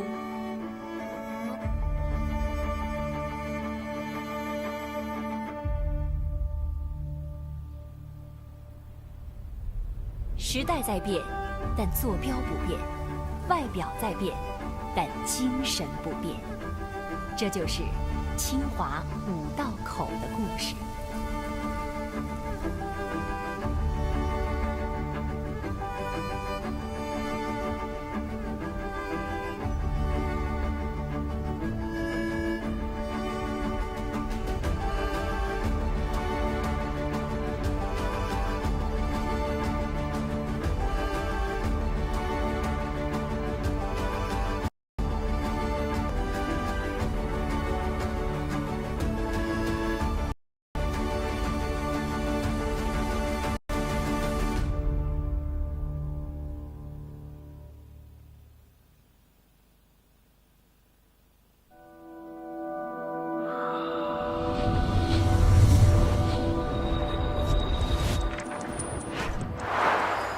在智能化浪潮与全球文明交织的时代，金融如水，以流动的力量赋能万物，是国民经济的血脉。时代呼唤着我们，人民期待着我们。自强不息，厚德载物，是清华人的筋骨，更是五道口人的精神图腾。我们以不怕苦，踏平坎坷不言弃，用敢为先，踏印创新的刻度，在讲团结中汇聚起磅礴力量，于众贡献里书写境界和担当，专精融汇，让思想穿透理论高墙，知行合一，令智慧在市场中淬火成金，创新卓越，以前瞻视野引领变革浪潮。清华大学五道口金融学院立足中国金融问题，打造世界一流的金融学院，更专业、更科国际、更人文，最清华。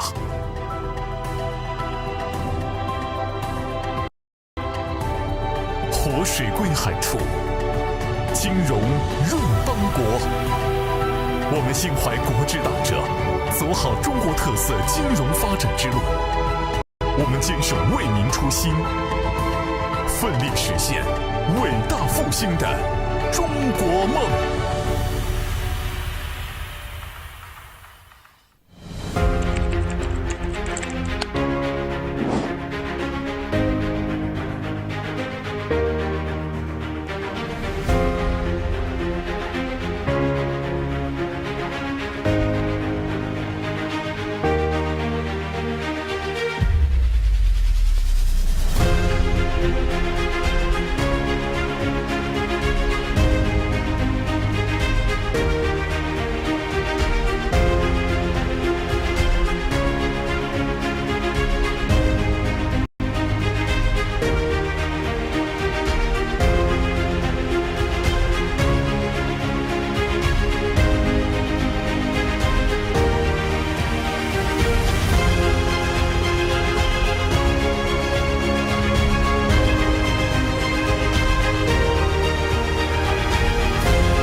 有这样一所学院，它诞生于改革开放之初，承担着推动金融变革的使命。它扎根中国大地，锐意打造国内领先、国际一流的金融高等教育院校和金融学术政策研究平台。清华大学五道口金融学院的故事，从这里开始。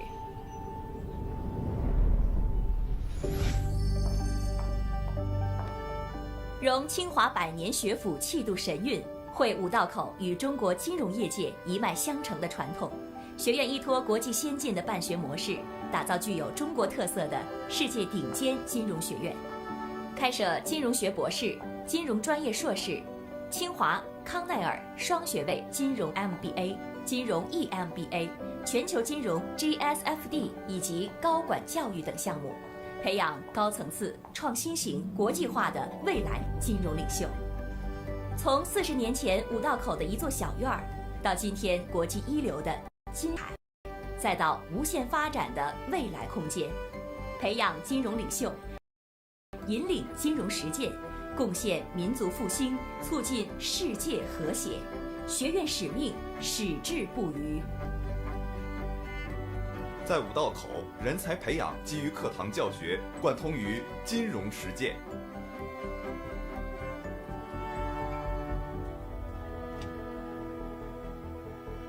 欢迎来到五道口，在这里，我们有着立体化的教师队伍，通过全球招聘，学院建设了国际一流的全职师资，同时始终坚持外聘导师的育人传统。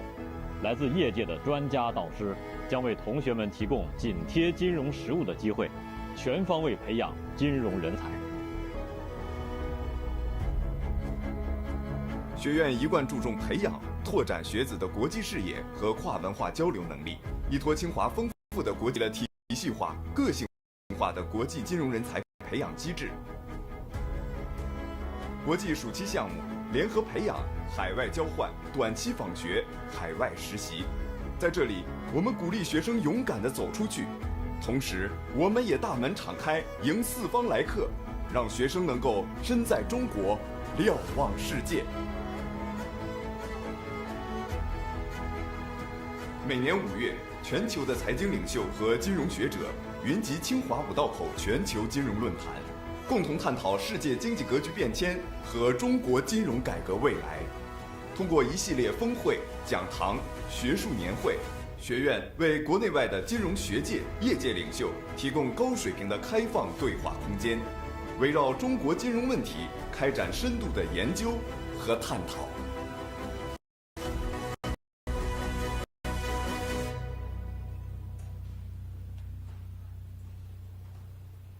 五道口金融学院永远充满活力，在这里尽情享受青春，绽放风采，成为无道青年。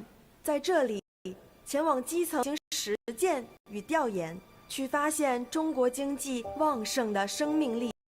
在这里，未来金融变革的推动者迈出第一步。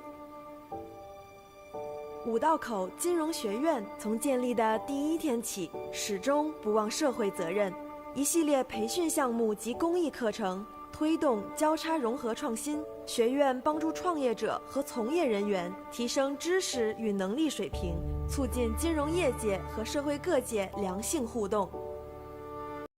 五道口金融学院的前身是中国人民银行研究生部。80年代初，为了满足金融体制改革对高素质人才的迫切需求，中国第一所专门培养金融高级管理人才的高等学府在此设立，为我国经济金融事业的发展输送了许多优秀的金融人才，也被誉为是中国金融界的黄埔军校。因此，它成立之初便有巨匠护航，大师解惑。受此熏陶，五道口人奋发图强，积极为中国金融体制变革和行业发展做出贡献，不怕苦，敢为先，讲团结，重贡献。从此，五道口人勇立时代潮头，以变革为己任，追求创新卓越，几代人上下求索，精英云集，人才辈出。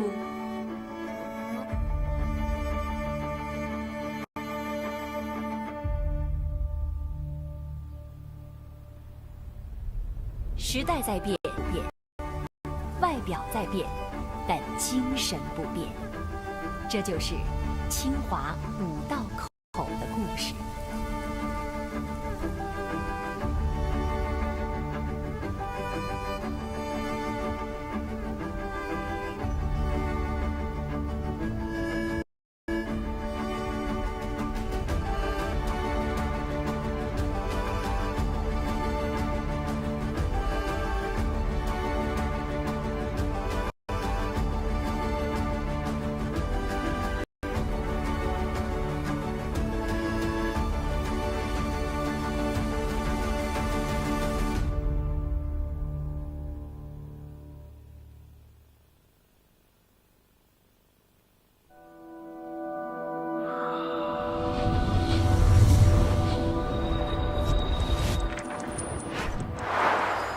在智能化浪潮与全球文明交织的时代，金融以流动的力量赋能万物，是国民经济的血脉。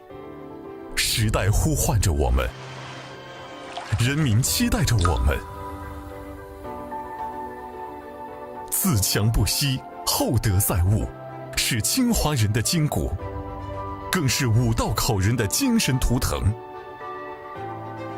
我们以不怕苦，踏平坎坷不言弃，勇敢为先，踏印创新的刻度，在讲团结中汇聚起磅礴力量，于重贡献里书写境界和担当，专精融汇，让思想穿透理论高墙，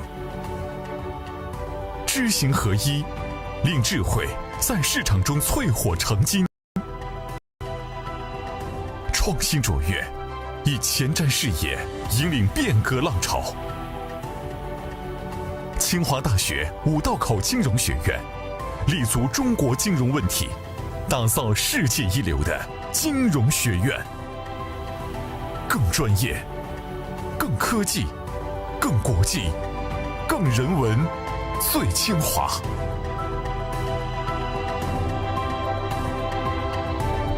活水归海处，金融润邦国。我们心怀国之大者，走好中国特色金融发展之路。我们坚守为民初心，奋力实现伟大复兴的中国梦。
有这样一所学院，它诞生于改革开放之初，承担着推动金融变革的使命。它扎根中国大地，锐意打造国内领先、国际一流的金融高等教育院校和金融学术政策研究平台。清华大学五道口金融学院的故事，从这里开始。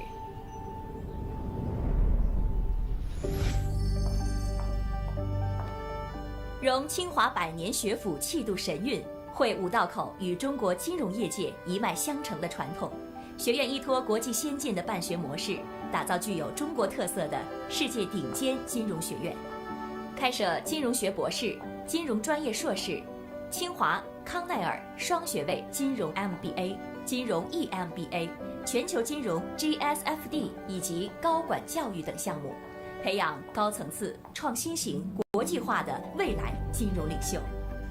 从40年前五道口的一座小院儿，到今天国际一流的金融高等，再到无限发展的未来空间，培养金融领袖，引领金融实践，贡献民族复兴，促进世界和谐。学院使命矢志不渝。在五道口，人才培养基于课堂教学，贯通于金融实践。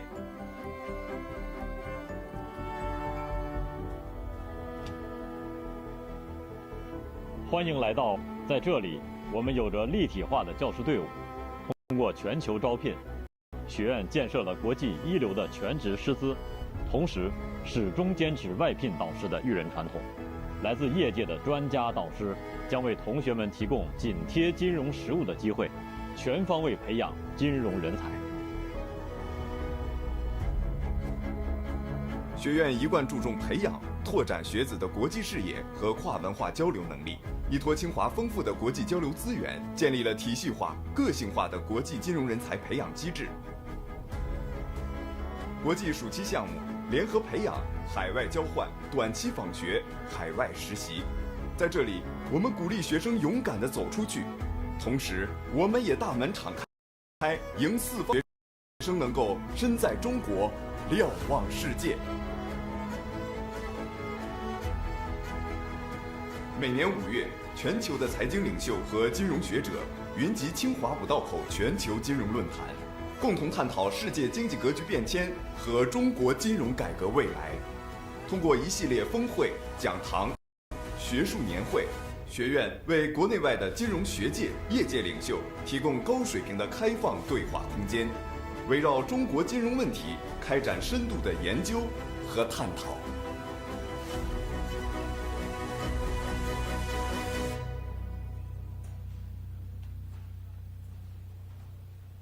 五道口金融学院永远充满活力，在这里尽情享受青春，绽放风采，成为无道青年。在这里前往基层和企业进行实践与调研，去发现中国经济旺盛的生命力。在这里，未来金融变革的推动者迈出第一步。五道口金融学院从建立的第一天起，始终不忘社会责任。一系列培训项目及公益课程，推动交叉融合创新。学院帮助创业者和从业人员提升知识与能力水平，促进金融业界和社会各界良性互动。五道口金融学院的前身是中国人民银行研究生部。为了满足金融体制改革对高素质人才的迫切需求，中国第一所专门培养金融高级管理人才的高等学府在此设立，为我国经济金融事业的发展输送了许多优秀的金融人才，也被誉为是中国金融界的黄埔军校。因此，它成立之初便有巨匠护航，大师解惑。受此熏陶，五道口人奋发图强，积极为中国金融体制变革和行业发展做出贡献，不怕苦，敢为先，讲团结，重贡献。从此，五道口人勇立时代潮头，以变革为己任，追求创新卓越，几代人上下求索，精英云集，人才辈出。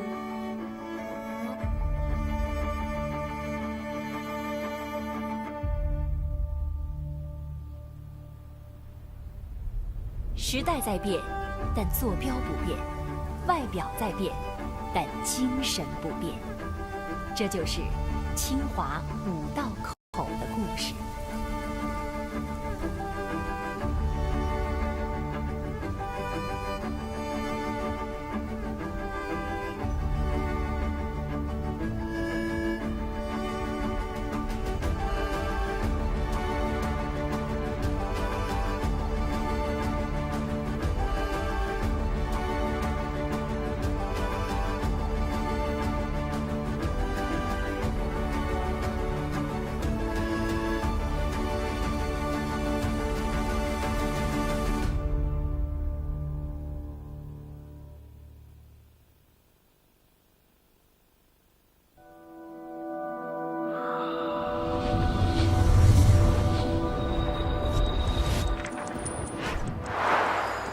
在智能化浪潮与全球文明交织的时代，金融如水，以流动的力量赋能万物，是国民经济的血脉。时代呼唤着我们，人民期待着我们。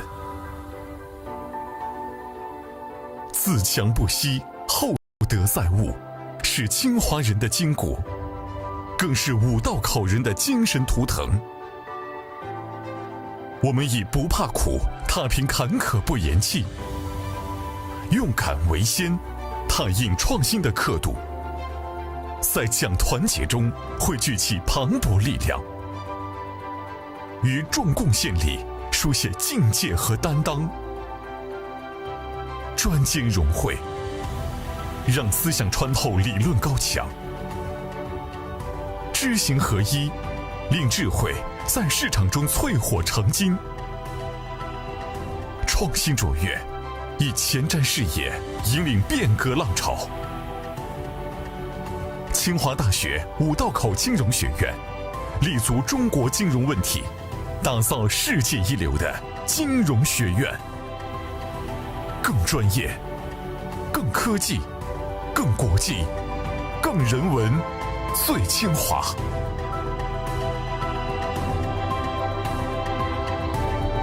活水归海处，金融润邦国。我们心怀国之大者，走好金融发展之路。我们坚守为民初心，奋力实现伟大复兴的中国梦。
有这样一所学院，它诞生于改革开放之初，承担着推动金融变革的使命。它扎根中国大地，锐意先国际一流的金融高等教育院校和金融学术政策研究平台。清华大学五道口金融学院的故事，从这里开始。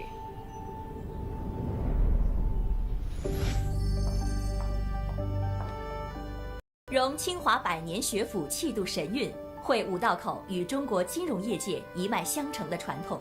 学院依托国际先进的办学模式，打造具有中国特色的世界顶尖金融学院，开设金融学博士、金融专业硕士、清华、康奈尔双学位金融 MBA、金融 EMBA、全球金融 GSFD 以及高管教育等项目，培养高层次、创新型、国际化的未来金融领袖。从40年前五道口的一座小院儿，到今天国际一流的金融高等教育平台，再到无限发展的未来空间，培养金融领袖，引领金融实践，贡献民族复兴，促进世界和谐。学院使命矢志不渝。在五道口，人才培养基于课堂教学，贯通于金融实践。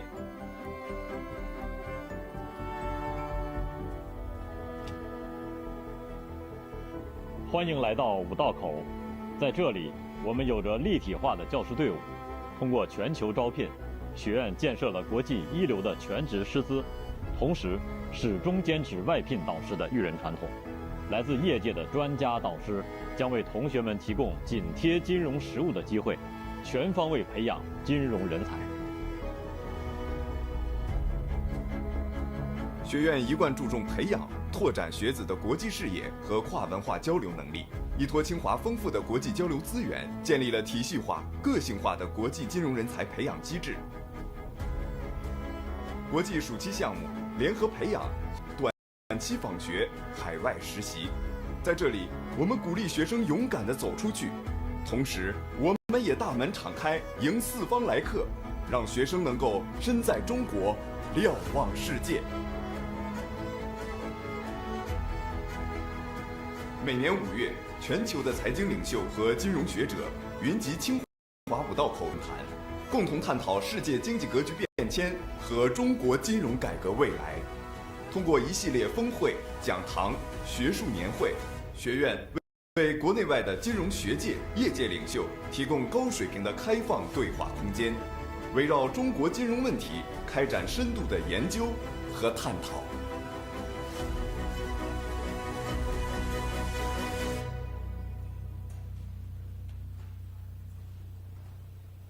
五道口金融学院永远充满活力，在这里尽情享受青春，绽放风采，成为无道青年。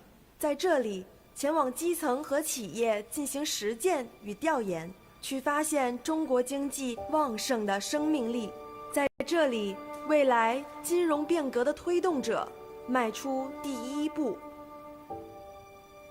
五道口金融学院从建立的第一天起，始终不忘社会责任。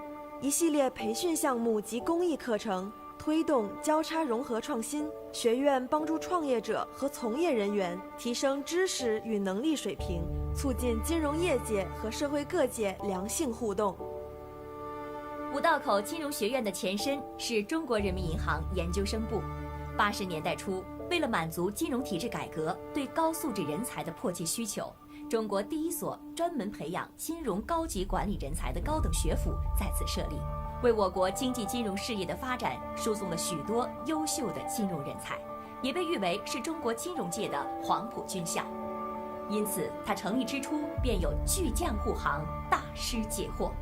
受此熏陶，五道口人奋发图强，积极为中国金融体制变革和行业发展做出贡献，不怕苦，敢为先，讲团结，重贡献。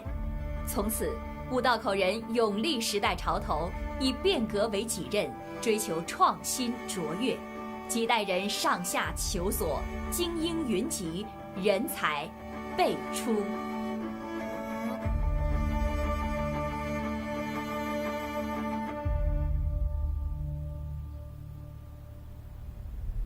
时代在变，但坐标不变；外表在变，但精神不变。这就是清华五道口的故事。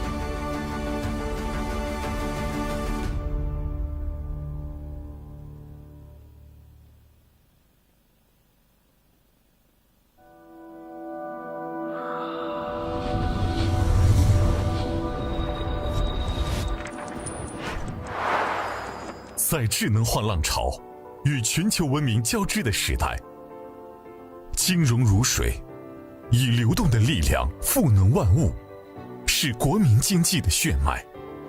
时代呼唤着我们，人民期待着我们。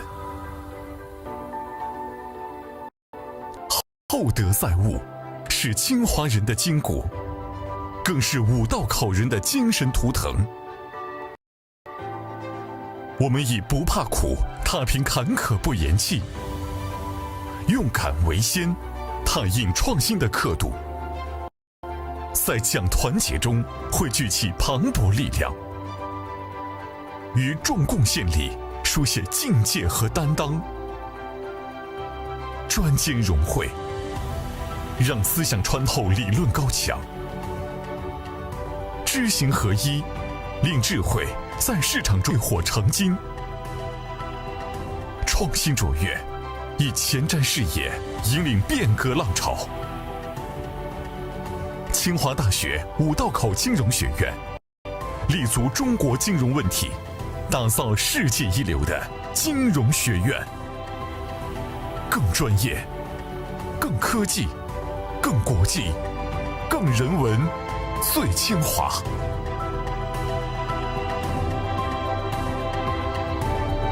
活水归海处，金融润邦国。我们心怀国之大者，走好中国特色金融发展之路。我们坚守为民初心，奋力实现伟大复兴的中国梦。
有这样一所学院，它诞生于改革开放之初，承担着推动金融变革的使命。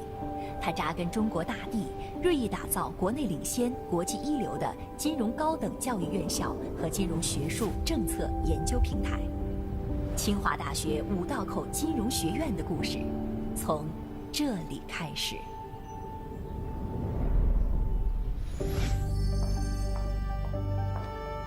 融清华百年学府气度神韵，汇五道口与中国金融业界一脉相承的传统。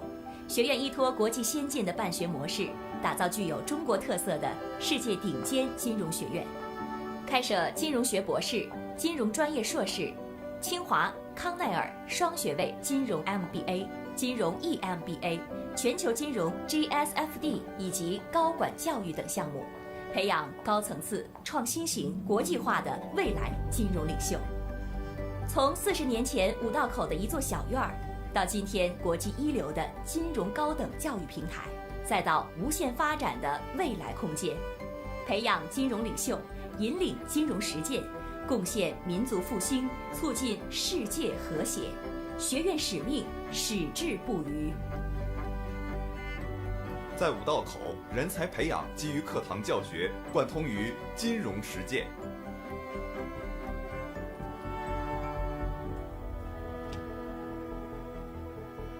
欢迎来到五道口，在这里，我们有着立体化的教师队伍，通过全球招聘，学院建设了国际一流的全职师资，同时始终坚持外聘导师的育人传统。来自业界的专家导师将为同学们提供紧贴金融实务的机会，全方位培养金融人才。学院一贯注重培养、拓展学子的国际视野和跨文化交流能力，依托清华丰富的国际交流资源，建立了体系化、个性化的国际金融人才培养机制。国际暑期项目、联合培养、海外交换、短期访学、海外实习，在这里，我们鼓励学生勇敢地走出去，同时，我们也大门敞开，迎四方来客，让学生能够身在中国，瞭望世界。每年5月，全球的财经领袖和金融学者云集清华五道口全球金融论坛，共同探讨世界经济格局变迁和中国金融改革未来。通过一系列峰会、讲堂、学术年会，学院金融学界、业界领袖提供高水平的开放对话空间，围绕中国金融问题开展深度的研究和探讨。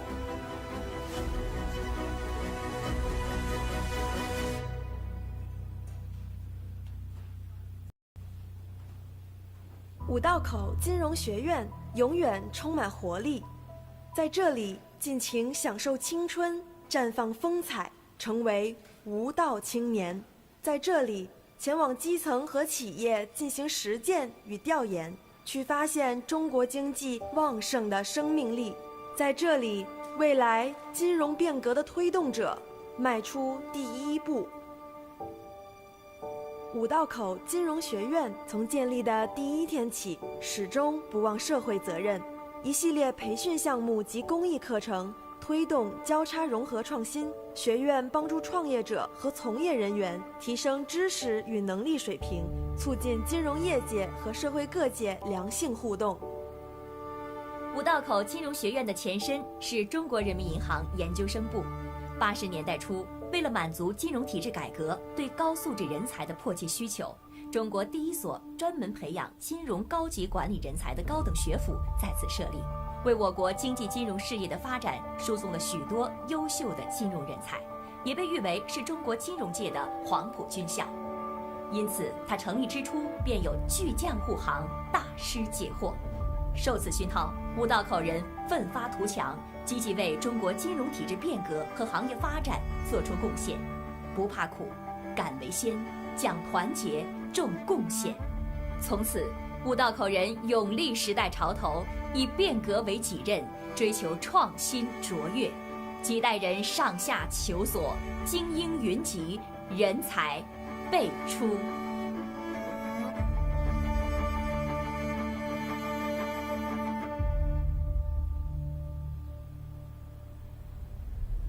时代在变，但坐标不变；外表在变，但精神不变。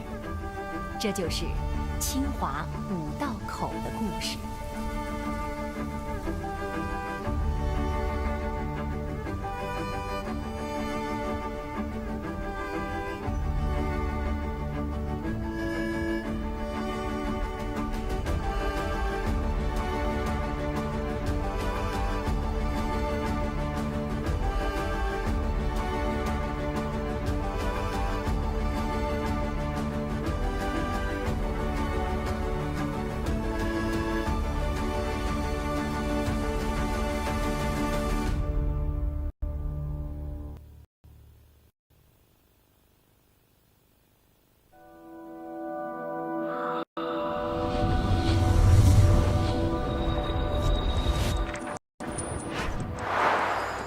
在智能化浪潮与全球文明交织的时代，金融如水，以流动的力量赋能万物，是国民经济的血脉。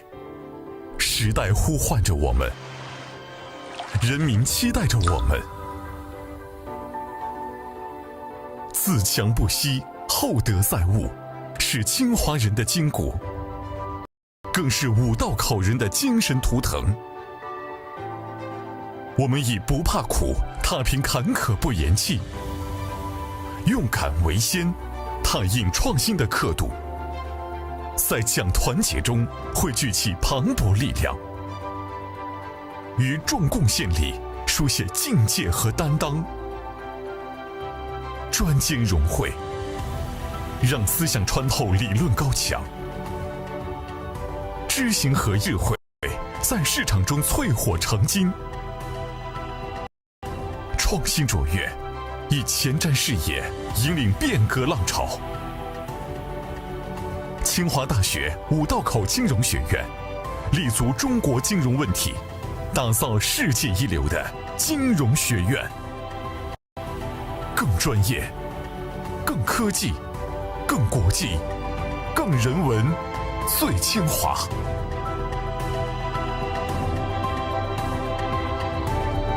活水归海处，金融润邦国。我们心怀国之大者，走好中国特色金融发展之路。我们坚守为民初心，奋力实现伟大复兴的中国梦。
有这样一所学院，它诞生于改革开放之初，承担着推动金融变革的使命。它扎根中国大地，锐意打造国内领先、国际一流的金融高等教育院校和金融学术政策研究平台。清华大学五道口金融学院的故事，从这里开始。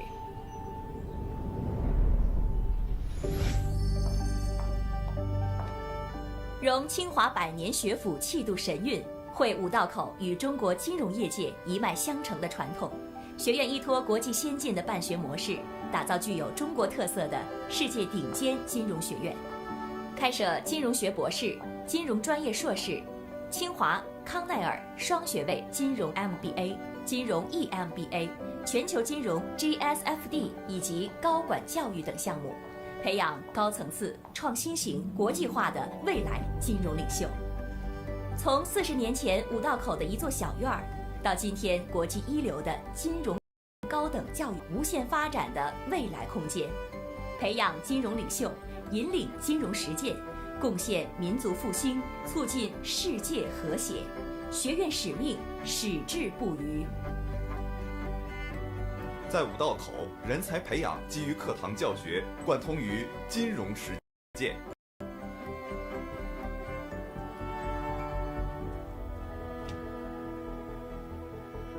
欢迎来到五道口，在这里，我们有着立体化的教师队伍，通过全球招聘，学院建设了国际一流的全职师资，同时始终坚持外聘导师的育人传统。来自业界的专家导师将为同学们提供紧贴金融实务的机会，全方位培养金融人才。学院一贯注重培养、拓展学子的国际视野和跨文化交流能力，依托清华丰富的国际交流资源，建立了体系化、个性化的国际金融人才培养机制。国际暑期项目、联合培养、海外交换、短期访学、海外实习，在这里，我们鼓励学生勇敢地走出去，同时，我们也大四方来客，让学生能够身在中国，瞭望世界。每年5月，全球的财经领袖和金融学者云集清华五道口全球金融论坛，共同探讨世界经济格局变迁和中国金融改革未来。通过一系列峰会、讲堂、学术年会，学院为国内外的金融学界、业界领袖提供高水平的开放对话空间，围绕中国金融问题开展深度的研究和探讨。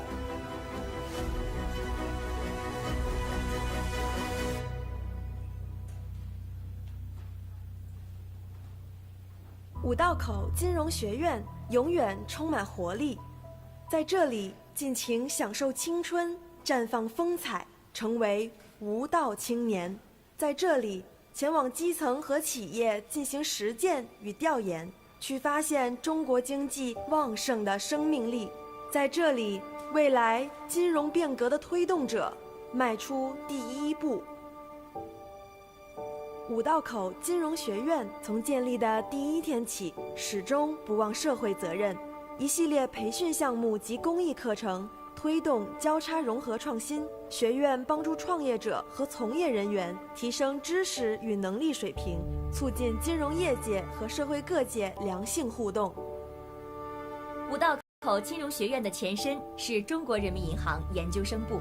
80年代初，为了满足金融体制改革对高素质人才的迫切需求，中国第一所专门培养金融高级管理人才的高等学府在此设立，为我国经济金融事业的发展输送了许多优秀的金融人才，也被誉为是中国金融界的黄埔军校。因此，它成立之初便有巨匠护航，大师解惑。受此熏陶，五道口人奋发图强，积极为中国金融体制变革和行业发展做出贡献，不怕苦，敢为先，讲团结，重贡献。从此，五道口人勇立时代潮头，以变革为己任，追求创新卓越。几代人上下求索，精英云集，人才辈出。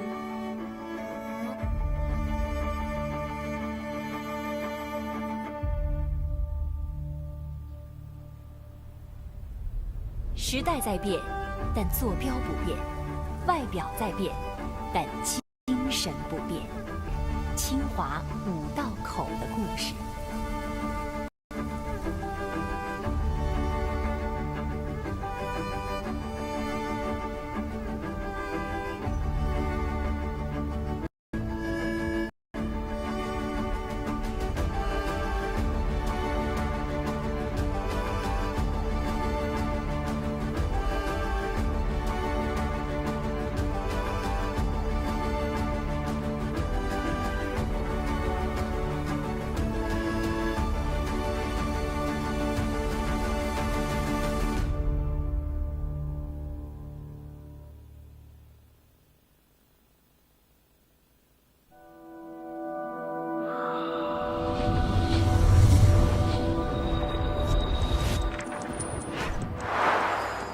在智能化浪潮与全球文明交织的时代，金融如水，以流动的力量赋能万物，是国民经济的血脉。时代呼唤着我们，人民期待着我们。自强不息，厚德载物，是清华人的筋骨，更是五道口人的精神图腾。我们以不怕苦，踏平坎坷不言弃，用敢为先，踏印创新的刻度，在讲团结中汇聚起磅礴力量，于众贡献里书写境界和担当，专精融汇，让思想穿透理论高墙，知行合一，令智慧在市场中淬火成金，创新卓越，以前瞻视野引领变革浪潮。清华大学五道口金融学院立足中国金融问题，打造世界一流的金融学院，更专业、更科技、更国际、更人文，最清华。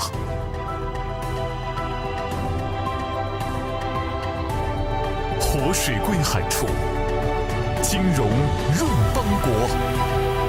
我们心怀国之大者，走好中国特色金融发展之路。我们坚守为民初心，奋力实现伟大复兴的中国梦。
有这样一所学院于改革开放之初，承担着推动金融变革的使命。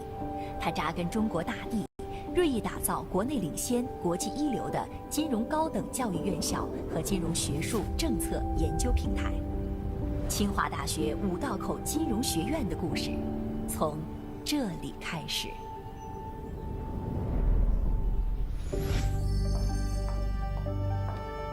融清华百年学府气度神韵，汇五道口与中国金融业界一脉相承的传统。学院依托国际先进的办学模式，打造具有中国特色的世界顶尖金融学院，开设金融学博士、金融专业硕士、清华、康奈尔双学位金融 MBA、金融 EMBA、全球金融 GSFD 以及高管教育等项目，培养高层次、创新型、国际化的未来金融领袖。从40年前五道口的一座小院儿，到今天国际一流的金融高等教育平台，再到无限发展的未来空间，培养金融领袖，引领金融实践，贡献民族复兴，促进世界和谐。学院使命矢志不渝。在五道口，人才培养基于课堂教学，贯通于金融实践。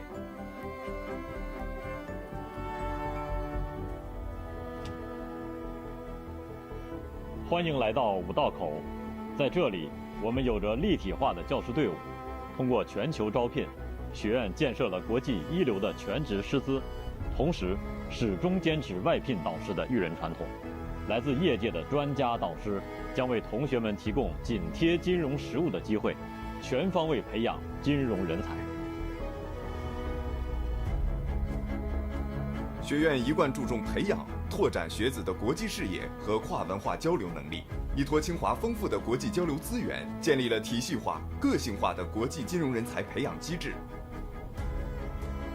国际暑期项目、联合培养、海外交换、短期访习，在这里，我们鼓励学生勇敢地走出去，同时，我们也大门敞开，迎四方来客，让学生能够身在中国，瞭望世界。每年5月，全球的财经领袖和金融学者云集清华五道口全球金融论坛，共同探讨世界经济格局变迁和中国金融改革未来。通过一系列峰会、讲堂、学术年会，学院为国内外的金融学界、业界领袖提供高水平的开放对话空间，围绕中国金融问题开展深度的研究和探讨。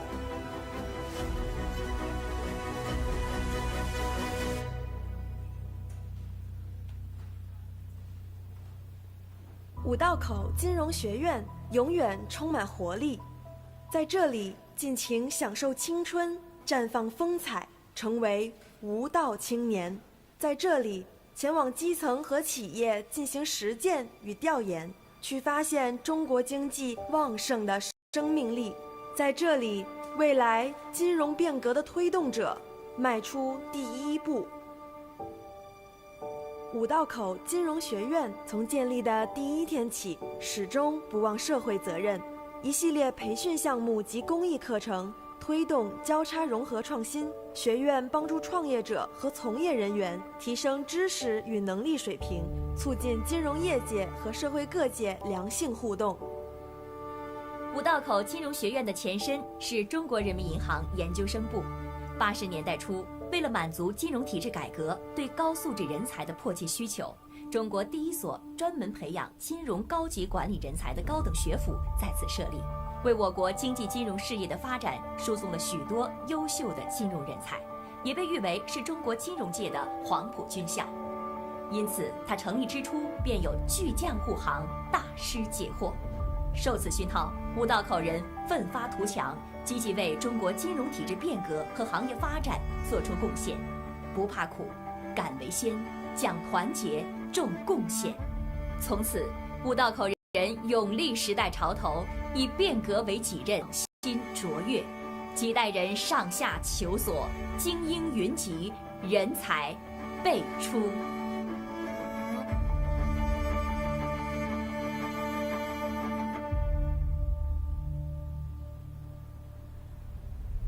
时代在变，但坐标不变；外表在变，但精神不变。这就是清华五道口的故事。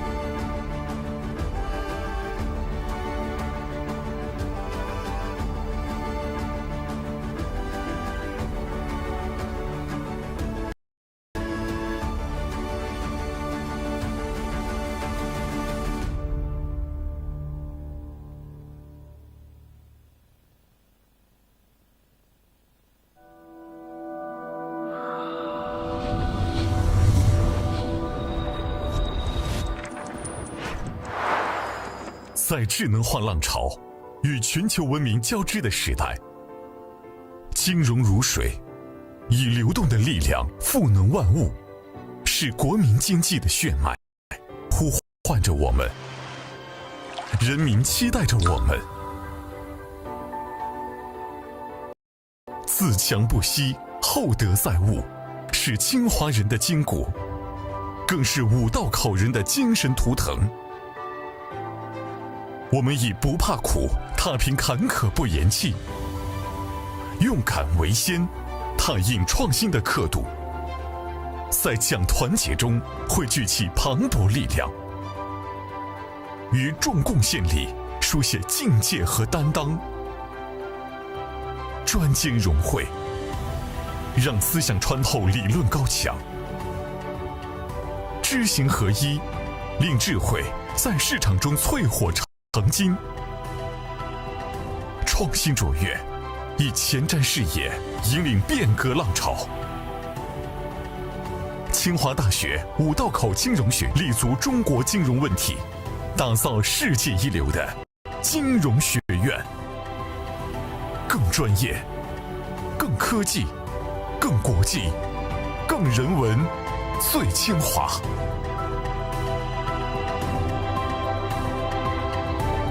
活水归海处，金融润邦国。我们心怀国之大者，走好中国特色金融发展之路。我们坚守为民初心，奋力实现伟大复兴的中国梦。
有这样一所学院，它诞生于改革开放之初，承担着推动金融变革的使命。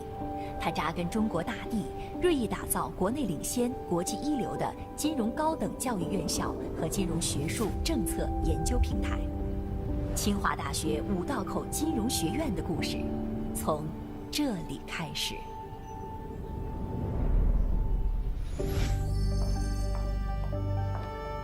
融清华百年学府气度神韵，汇五道口与中国金融业界一脉相承的传统，学院依托国际先进的办学模式，打造具有中国特色的世界顶尖金融学院，开设金融学博士、金融专业硕士、清华、康奈尔双学位金融 MBA、金融 EMBA、全球金融 GSFD 以及高管教育等项目，培养高层次、创新型、国际化的未来金融领袖。40年前五道口的一座小院儿，到今天国际一流的金融高等教育平台，再到无限发展的未来空间，培养金融领袖，引领金融实践，贡献民族复兴，促进世界和谐。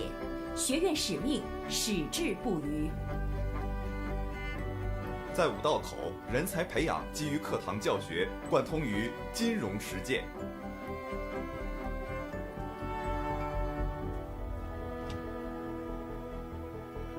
欢迎来到五道口，在这里，我们有着立体化的教师队伍，通过全球招聘，学院建设了国际一流的全职师资，同时始终坚持外聘导师的育人传统。来自业界的专家导师将为同学们提供紧贴金融实务的机会，全方位培养金融人才。学院一贯注重培养、拓展学子的国际视野和跨文化交流能力，依托清华丰富的国际交流资源，建立了体系化、个性化的国际金融人才培养机制。国际暑期项目、联合培养、海外交换、短期访学、海外实习。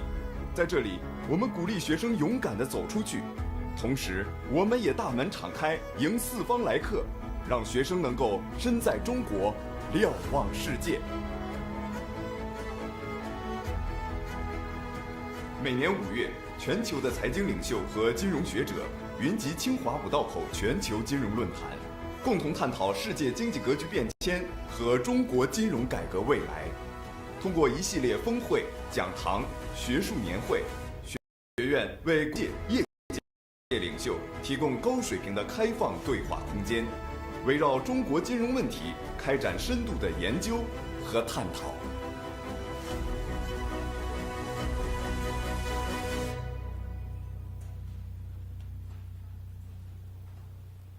五道口金融学院永远充满活力，在这里尽情享受青春，绽放风采，成为无道青年。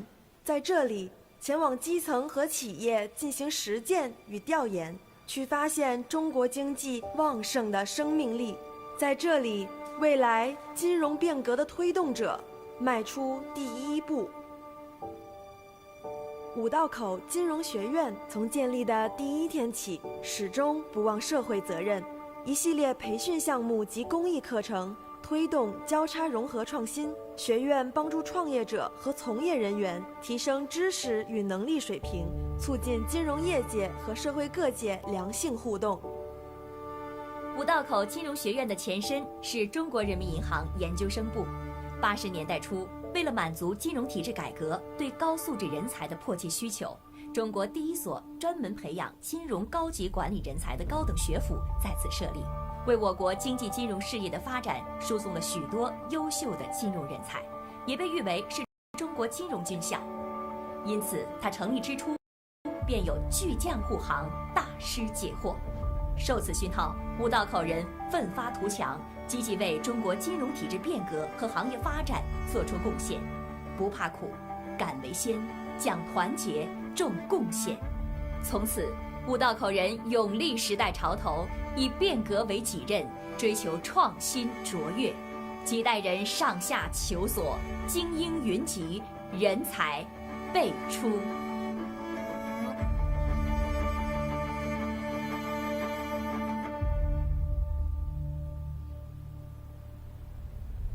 时代在变，但坐标不变；外表在变，但精神不变。这就是清华五道口的故事。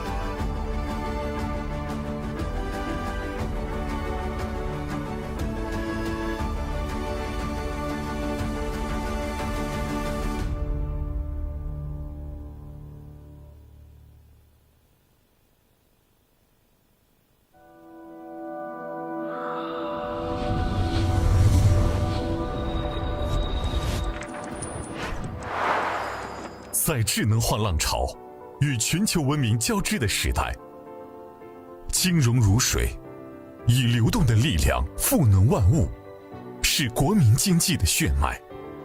时代呼唤着我们，人民期待着我们。自强不息，厚德载物，是清华人的筋骨，更是五道口人的精神图腾。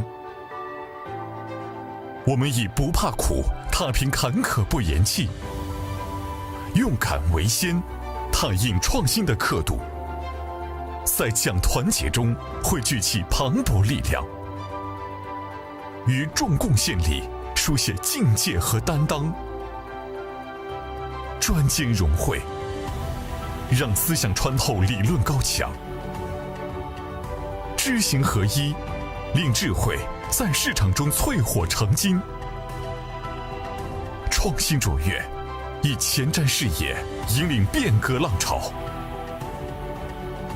清华大学五道口金融学院，立足中国金融问题，打造世界一流的金融学院，更专业、更科技、更国际、更人文，最清华。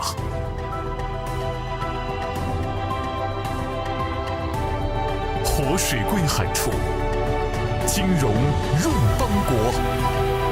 我们心怀国之大者，走好中国特色金融发展之路。我们坚守为民初心，奋力实现伟大复兴的中国梦。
一所学院，它诞生于改革开放之初，承担着推动金融变革的使命。它扎根中国大地，锐意打造国内领先、国际一流的金融高等教育院校和金融学术政策研究平台。清华大学五道口金融学院的故事，从这里开始。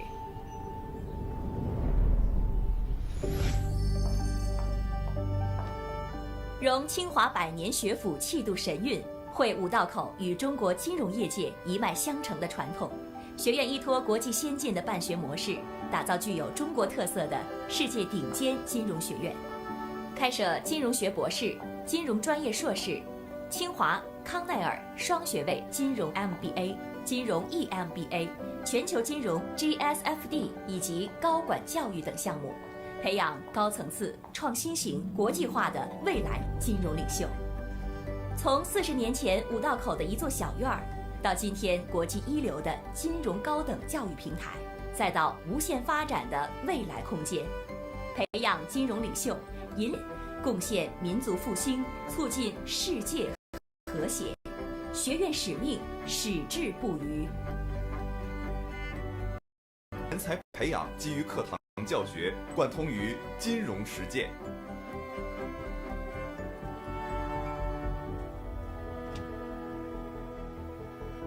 欢迎来到五道口，在这里，我们有着立体化的教师队伍，通过全球招聘，学院建设了国际一流的全职师资，同时始终坚持外聘导师的育人传统。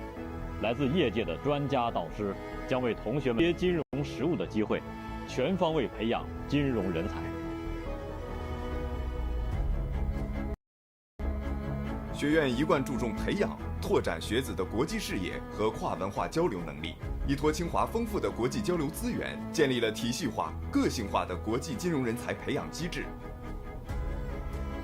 国际暑期项目、联合培养、海外交换、短期实习，在这里，我们鼓励学生勇敢地走出去，同时，我们也大门敞开，迎四方来客，让学生能够身在中国，瞭望世界。每年5月，全球的财经领袖和金融学者云集清华五道口全球金融论坛，共同探讨世界经济格局变迁和中国金融改革未来。通过一系列峰会、讲堂、学术年会，学院为国内外的金融学界、业界领袖提供高水平的开放对话空间，围绕中国金融问题开展深度的研究和探讨。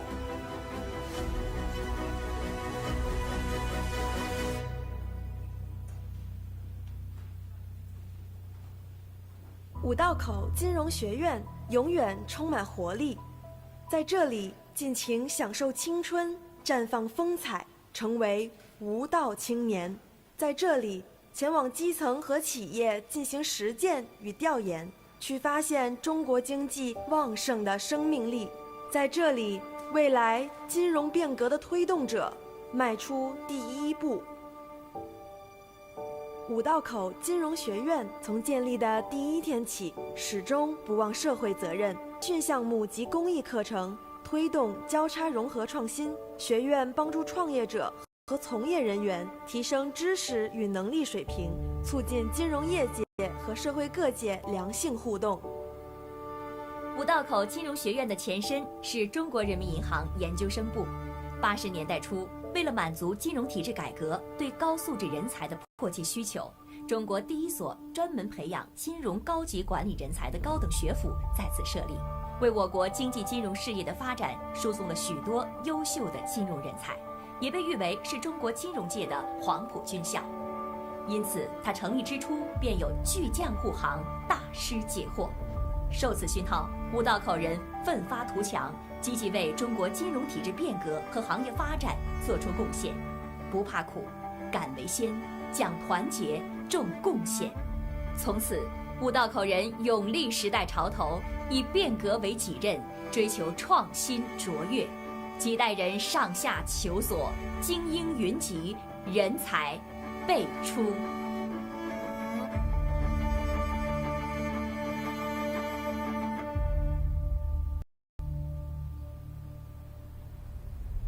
时代在变，但坐标不变；外表在变，但精神不变。这就是清华五道口的故事。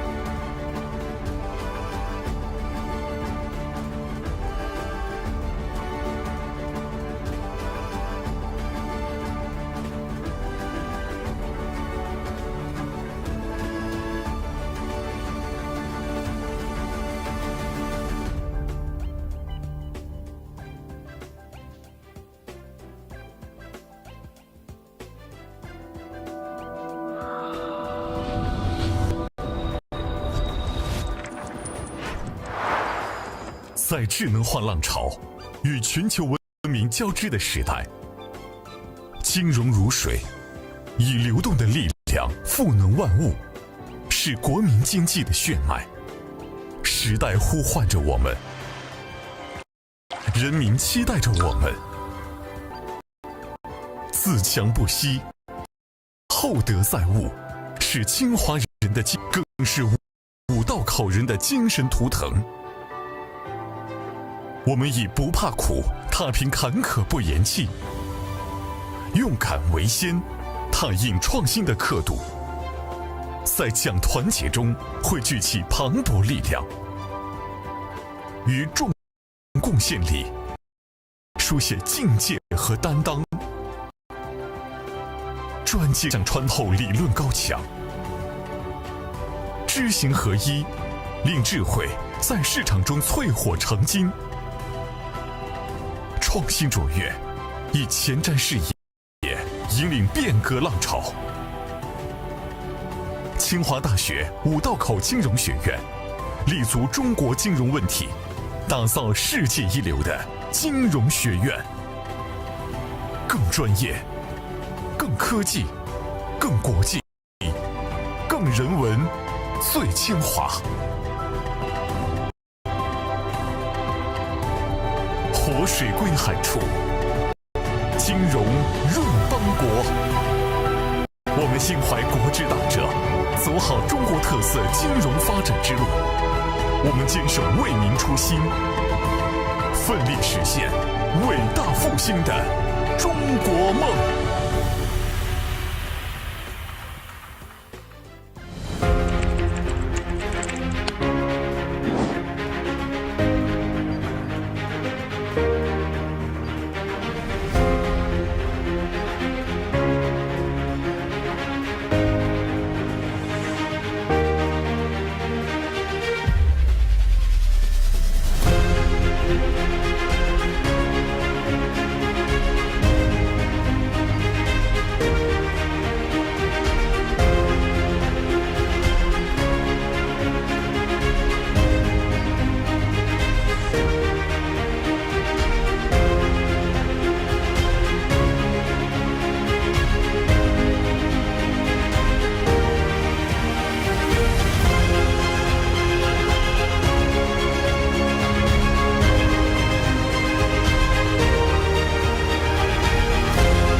有这样一所学院，它诞生于改革开放之初，承担着推动金融变革的使命。它扎根中国大地，锐意打造国内领先、国际一流的金融高等教育院校和金融学术政策研究平台。清华大学五道口金融学院的故事，从这里开始。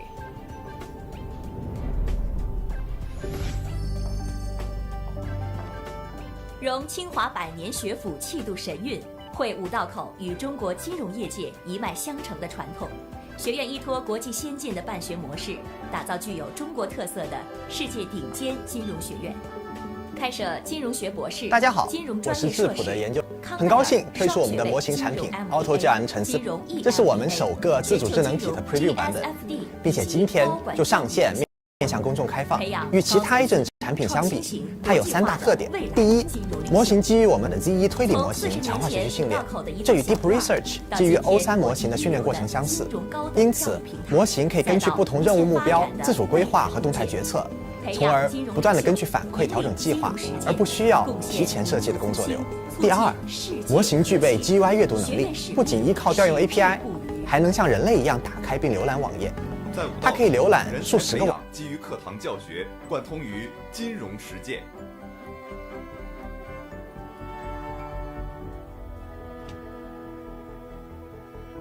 欢迎来到五道口，在这里，我们有着立体化的教师队伍。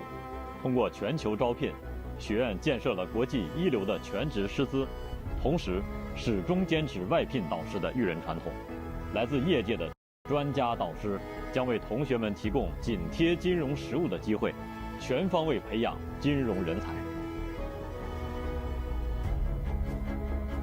学院一贯注重培养、拓展学子的国际视野和跨文化交流能力，依托清华丰富的国际交流资源，建立了体系化、个性化的国际金融人才培养机制。国际暑期项目、联合培养、海外交换、短期访学、海外实习。在这里，我们鼓励学生勇敢地走出去，同时，我们也大门敞开，迎四方来客，让学生能够身在中国，瞭望世界。每年5月，全球的财经领袖和金融学者云集清华五道口全球金融论坛，共同探讨世界经济格局变迁和中国金融改革未来。通过一系列峰会、讲堂、学术年会，学院为国内外的金融学界、业界领袖提供高水平的开放对话空间，围绕中国金融问题开展深度的研究和探讨。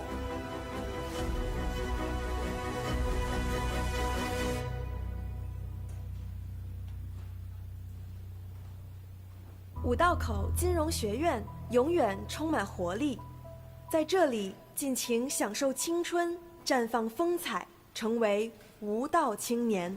在这里前往基层和企业进行实践与调研，去发现中国经济旺盛的生命力。在这里，未来金融变革的推动者迈出第一步。五道口金融学院从建立的第一天起，始终不忘社会责任。一系列培训项目及公益课程，推动交叉融合创新。学院帮助创业者和从业人员提升知识与能力水平，促进金融业界和社会各界良性互动。五道口金融学院的前身是中国人民银行研究生部。80年代初，为了满足金融体制改革对高素质人才的迫切需求，中国第一所专门培养金融高级管理人才的高等学府在此设立，为我国经济金融事业的发展输送了许多优秀的金融人才，也被誉为是中国金融界的黄埔军校。因此，它成立之初便有巨匠护航，大师解惑。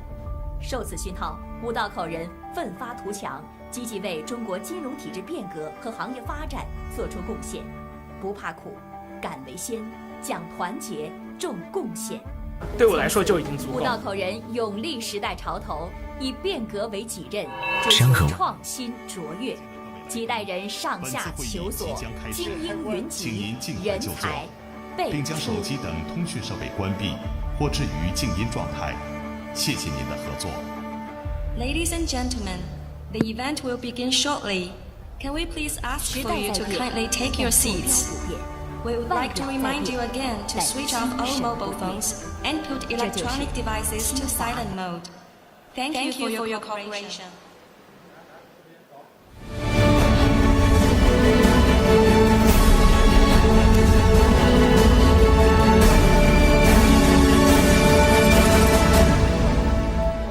有请主持人清华大学国家金融研究院院长、清华大学五道口金融学院副院长、讲席教授田轩老师，有请。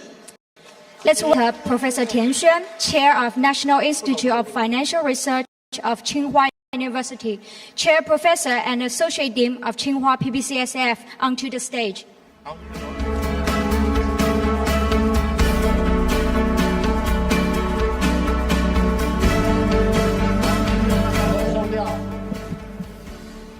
好，尊敬的各位嘉宾、各位学者、产业界的领袖、金融界的同仁、女士们、先生们，大家下午好。我是这一场论坛的主持人，我叫田轩，来自清华大学。欢迎来到2025清华五道口全球金融论坛新形势下的国际贸易讨论环节。作为今天下午 We are going to discuss opportunities and developments in international trade and investment. And in this panel, we'll talk about the challenges and opportunities in international trade and investment. This is very important for achieving a breakthrough in the current deadlock. And at this particular time, we need to think about many issues. Why? How can international trade break through from the current geopolitical landscape? And how can we find new investment opportunities in the highly uncertain world? And what are the challenges and opportunities for China? Today we have 4 distinguished panelists from academia and the industry, and we hope that cross or multidisciplinary discussion will help us understand these issues better. So the panelists are Hu Xiaolian, former president, the Export-Import Bank of China, vice chairman of CCIEE; Nanli Collins, chair, UN Sustainable Stock Exchange, senior director, division on investment and enterprise, UN Trade and Development; Marshall Mills, chief representative in China, IMF; and Cui Li, Chief Development Officer of ZTE Corporation. Welcome. 有请4位嘉宾登台就座。 Please make your way to the stage.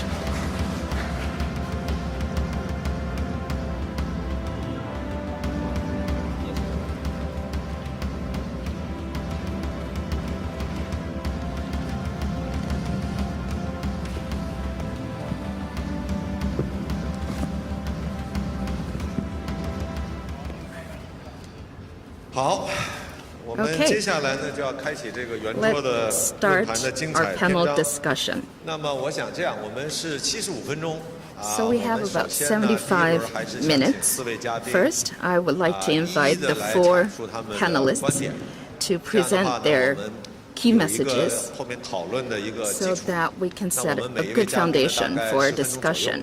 And each has 10 minutes. And then in the 35 minutes afterwards, we will discuss these topics. So the first panelist is Hu Xiaolian, former president of Exim Bank and vice chairman of CCIEE. Thank you, Mr. Tian. I'm really delighted to have this opportunity to discuss international trade and investment trends with you this afternoon. We know that the biggest influence or event that affects trade and investment globally is tariffs. And President Trump's tariff policy shocked the world. And the launch of these policies, whether from the U.S. government side or not, it tries to reduce the trade deficit and increase fiscal revenue. It tries to disrupt the current international order of trade and investment. So this restructuring of the current order will further emphasize the U.S. dominance in the system. So we know he has many objectives. So given this context, we can see that international trade and investment landscape is going through a transformation. As for the direction it will take and the impact it will have, or the outcome of this transformation, deserves our. So I'd like to share with you my observations. I want to point out 3 things. 1,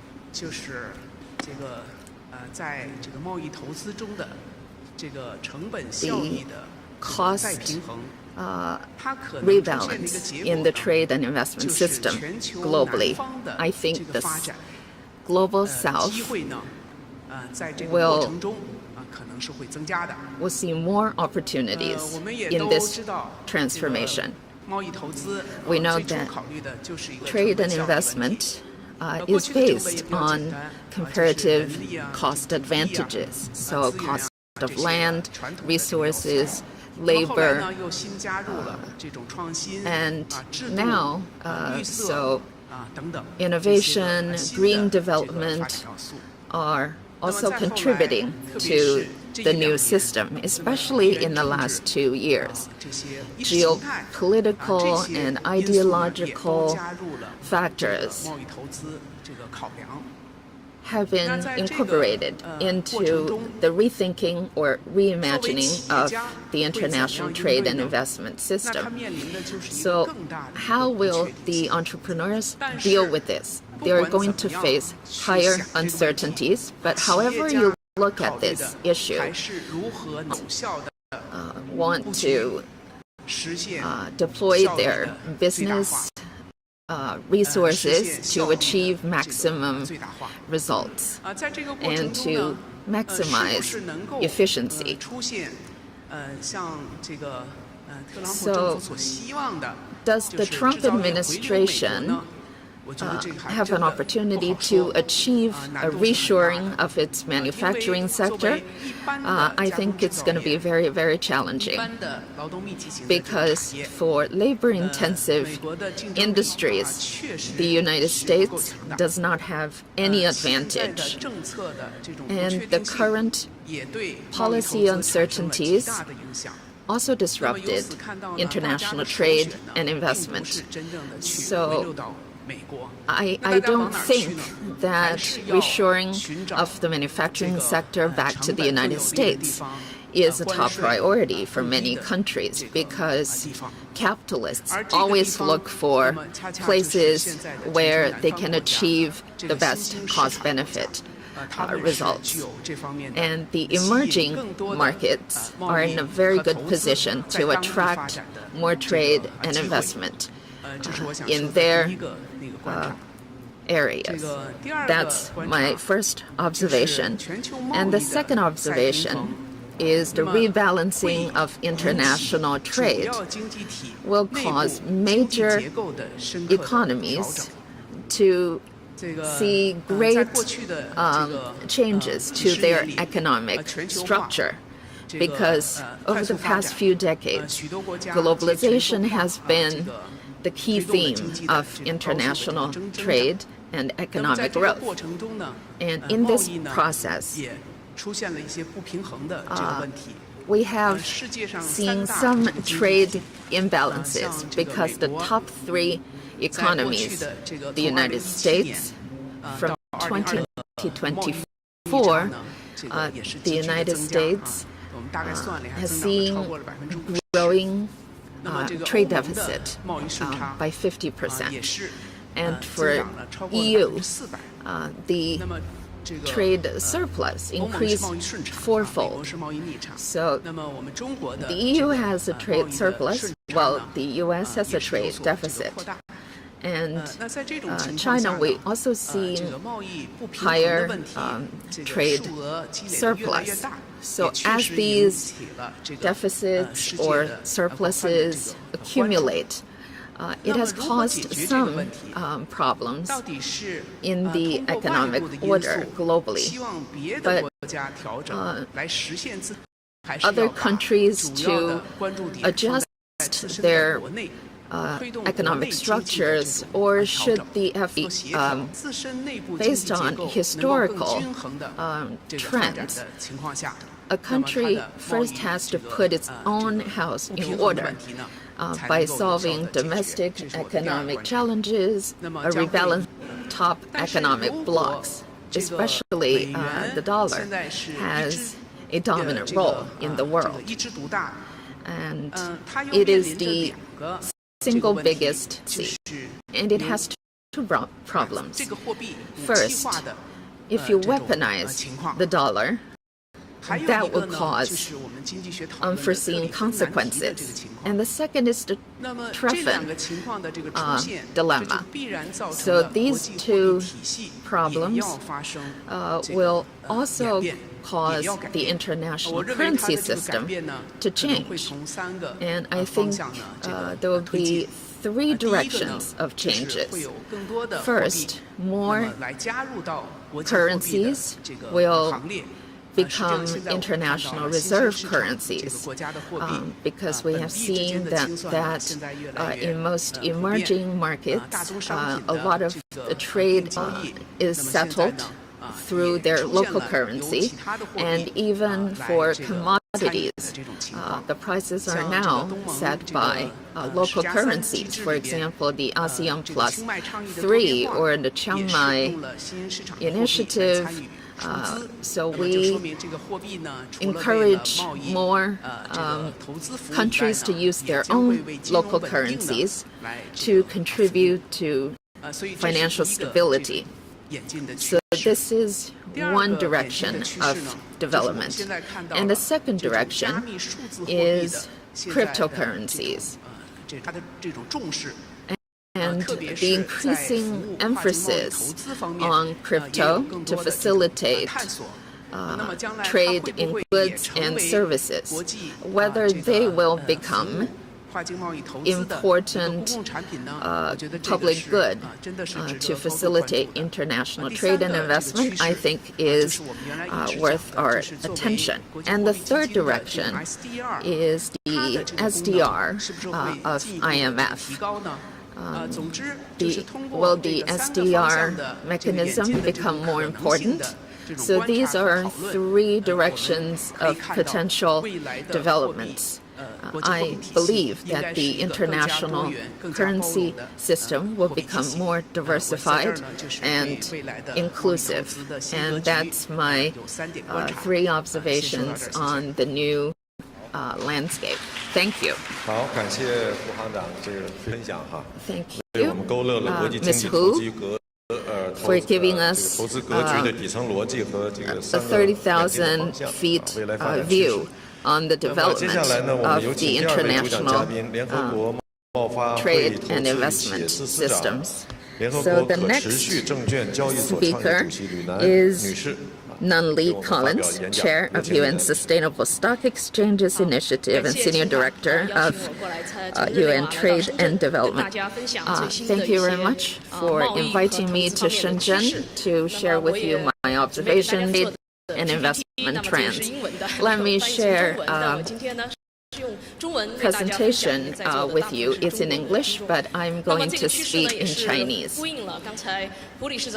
And to echo Madam Hu's observations, I will spend a few minutes to talk about my organization, which is the UN Trade and Development.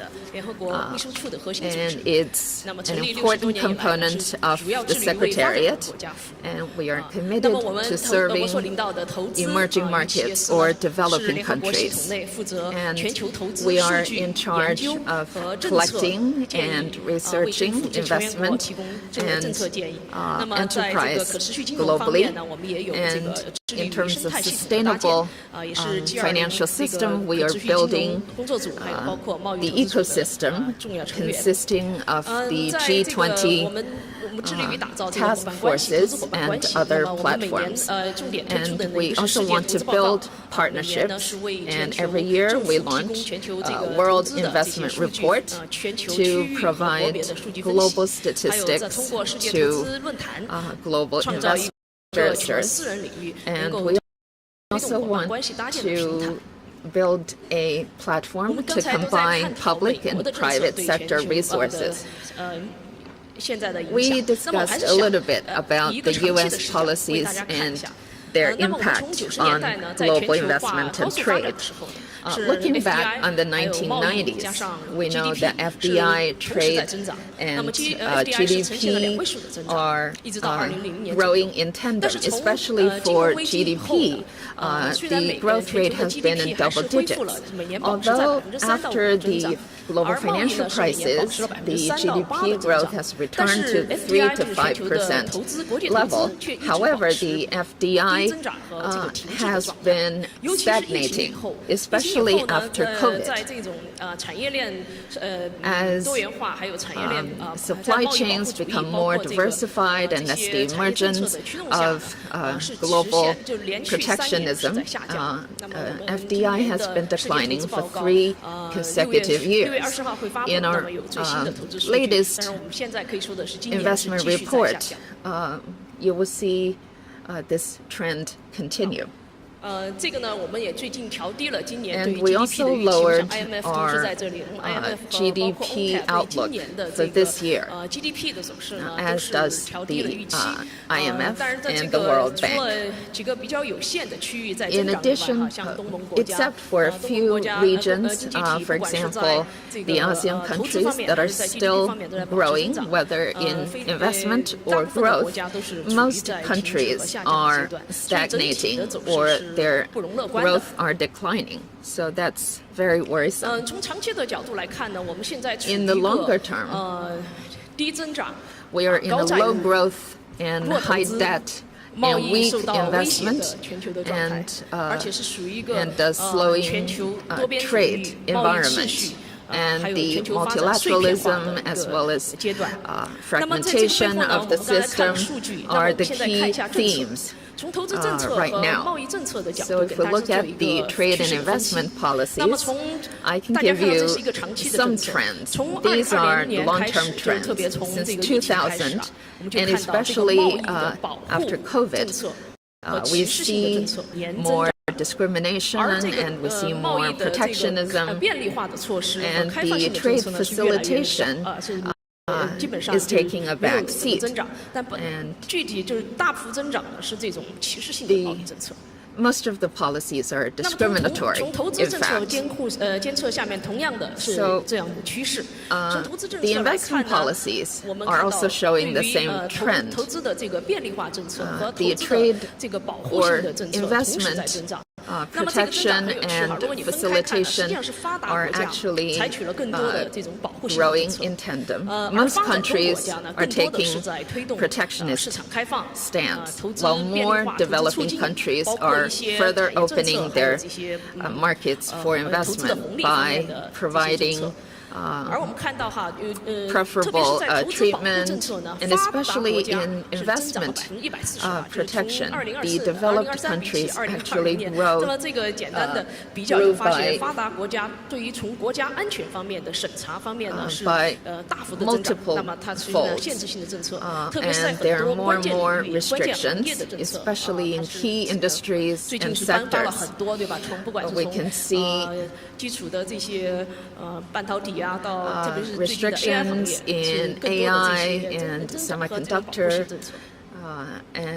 and other sectors. 那么我们看了这个数据和政策的趋势，现在我们从 So now 现象下面 let's 看本质， take 也 a 回到 look 刚 at 才胡理事长说的 the 几个观察。 trend behind 那么从 these 这个 numbers. 我们叫做驱动性和它的 In 决定 terms 性 of 因素啊，就是 the drivers and key determinants drivers 这两方面来 and 分析呢，我们 determinants, 看到现在是 we can 从 see 以前的逻辑，也就是以前这个逻辑呢发生了底层的变化。以前对于这种经济效益和 has 这 started 个 to change 成本的这 because in the 种主要 past 的考量， the key 现在转换 consideration 成 wasn't 了逐渐的 cost, 转化成在受 and now 国家 it's 安 more 全 on national 还有产业 security. 链多元化、韧性，我们叫这些方面的。一些转化。那么对于这个以前贸易基于比较优势这方面的这个传统呢，也造成了一个巨大的冲击。那现在各国考虑的更多的是国家安全、产业自身的产业增长和它的，所以保护主义盛行。那么我们也看到，在保护主义呢，现在是对于这种一个是单边关税的增长，一个是这种产业补贴。那么现在上个月在 OECD 我们讨论的很多的就是这个产业补贴的问题，对吧？发展中国家，包括发达国家，其实都在实施很多的产业补贴政策。包括欧盟即将要推出的这个碳税，对吧 ？CBAM。那么这些政策呢，实际上都对这个全球的，特别是 CBAM 对于中小企业有重要的影响。所以这些保护性的这种壁垒性的政策呢，我们看到是在逐年的增加。那么这个呢，也就提到了这个影响。那么这些最近的这些趋势对全球秩序的影响，那么这一页呢，也跟大家简单的叙述一下。一个呢是它打破了这个多边的贸易规则。今天上午我们也提到这个 WTO 的这些现在的单边这种政策、单边的谈判是抛弃了 WTO 这种最惠国待遇的这种普遍原则。然后呢，在这种情况下呢，造成了今天上午也谈到有一个重要的词就是 multipolar， 对吧？多极化。但是如果是多极化情况而没有多边主义，那将是一个碎片化的世界，对吧？我们叫属于 multipolar world without multilateralism is fracturing world。这个我们去年呢，贸发组织呢是推出了一个碎片化的报告，我们下一场看也要讨论碎片化哈。那么在我们的网站上，大家如果 Google 这个 UNCTAD Fracturing Report， 我们可以看到碎片化趋势对全球投资的10大影响。那么对这个感兴趣的呢，可以去我们网站上下载。包括我之前说的这些所有的投资数据网站上面都有全部的数据，也可以大家有兴趣的话去。但这种不确定性呢，刚才胡理事长也提到了，现在我们对于跨国公司大家的这个交流里面最大的探讨，就是因为这种不确定性严重影响了这个大家的投资的决策。那么，所以在这种不确定下面，我们看到投资是逐年下降，特别是跨境投资非常深受影响。在这种碎片化的世界，那么对于风险管理的要求就变得更复杂了，对吧？因为现在大家在商学院里面，包括大家探讨的可能更多的是这个贸易政策对这种全球化的影响和布局。所以呢，在这种传统的投资政策和这个投资决策方面增加了复杂性和这种风险管理的这种挑战。那么我们也从区域优势区域来做一些对比。胡理事长也提到这个问题，南贸易呢是在逐渐的增长。但这种南贸易呢，还要分区域来看啊。我们下面再看我们最上面的是这个传统的那个为发达国家之间的贸易 ，North-South Trade， 还有 South-South Trade。South-South Trade 就是这个红线，那么是看到这黄线哈是中间这个黄线增长的比较快。南的贸易额呢是逐年的在增长，但这个南的贸易额怎么看呢？我们还有这个分国别、分区域的这个对比。那我们可以看到这些简单的趋势，当然今天没有时间做详细的分析。那么我们可以看到，包括比较 obvious 比较清晰的就是说，包括中国。与这个去风险脱钩的这种贸易的减少，那么但是越南跟美国的增加，那是不是这种转口的贸易呢？对吧？驱动有多少是属于转口贸易、转口投资呢？我们还可以做进一步的分析，但这个呢，只是给大家一个总体的概览，就是这种贸易和投资的趋势呢，还是要分区和分国别来看，它有很多复杂性在里面。然后从简单的跟大家说一下投资趋势。这个投资趋势呢，也是我们基于去年的投资报告的分享，今年的是6月20号出来哈。从去年的数字来看呢，是下降的比较严重。那么尤其一个数据，希望大家关注呢，说除了总额的下降以外呢，就是我们叫 international project finance， 对吧？全球的这个项目融资为什么重要呢？因为项目融资对于很多基础设施、很多新的项目，就是特别是 greenfield 这些新的项目的推动是非常重要的，对吧？因为跨界并购 M&A 它没有太多的增长性，但是这种新的这个greenfield project 和这个project finance 对于这个全球新的增长是非常重要。您可以看到它的下降额是非常的大。那么简单从行业来看呢，基本上对于可持续发展相关行业都是在严重的减少，对吧？特别是基础设施、水资源、农业投资都有巨大30%左右的下降。那么这个也是需要国际社会对此做出共同的努力来逆转这种趋势。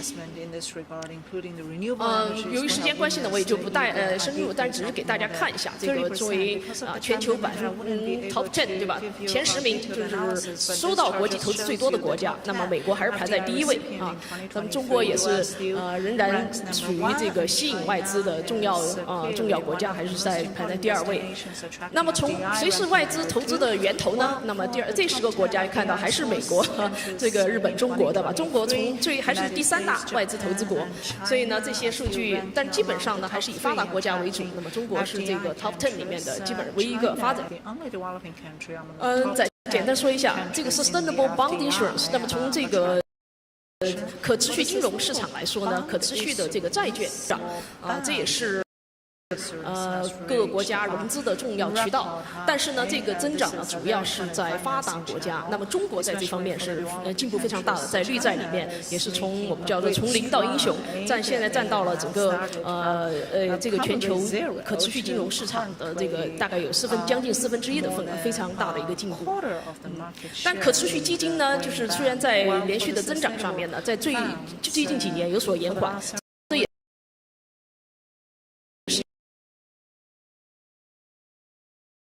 因为美国包括对于还有最近的欧洲的一些政策来说都是有所影响。那么在新的这种可持续基金的成立方面呢，现在近年有大幅的减少。最后再说一个，就是我们今年的世界投资报告呢，是以这个投资数字经济为主题。那么我们用了G20的分析框架，对于从 core、narrow、broad， 对吧？从核心到窄义的这个数字经济，到广义的数字投资经济，做了全面的这个国际投资的分析。我想提到的一个重点数据，为什么这个主题重要呢？这数字经济就是在我们看到各项投资都在下降的时候呢，数字经济是仍然保持了每年10%到12%的增长。那么它是非常值得关注的，而且在这个数字领域经济呢，我们可以给大家看一个趋势，也是非常有这 concentration effect， 就是它的集中性。那么我们看到很多问题，之前源自于全球发展的不平衡、不包容。那么在新的数字领域、数字时代，我们以什么样一种包容性和平衡的这种政策去能够推动全球的发展？这是我们今年报告今天讨论的主题。好，那我今天暂时跟大家分享这么多，谢谢。好，非常感谢李楠女士精彩的分享哈，从全球治理的视角给我们带来很多详实的数据和独特的见解。那么下面我们请我们的第3位主讲嘉宾，国际货币基金组织驻华首席代表米歇尔·缪斯先生来给我们带来他的分享。his observations. 好，谢谢。Thank you. I'm going to speak in English, although I will try a couple of words of Chinese at the end. Good afternoon, everyone. It's a pleasure and an honor to speak with you here in Shenzhen. This is my first speaking engagement as the IMF representative here. And this province was also the location of my first visit to the Chinese mainland 4 decades ago, coming full circle. We've heard different perspectives so far, but they seem very complementary.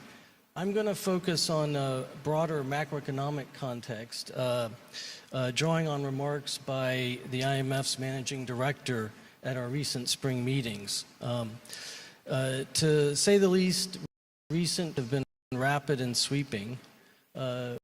We believe that these shifts are a call for action. A more balanced, more resilient world economy is within reach if we act wisely to secure it. I'd like to begin by addressing 2 basic questions. What are the consequences of these shifts?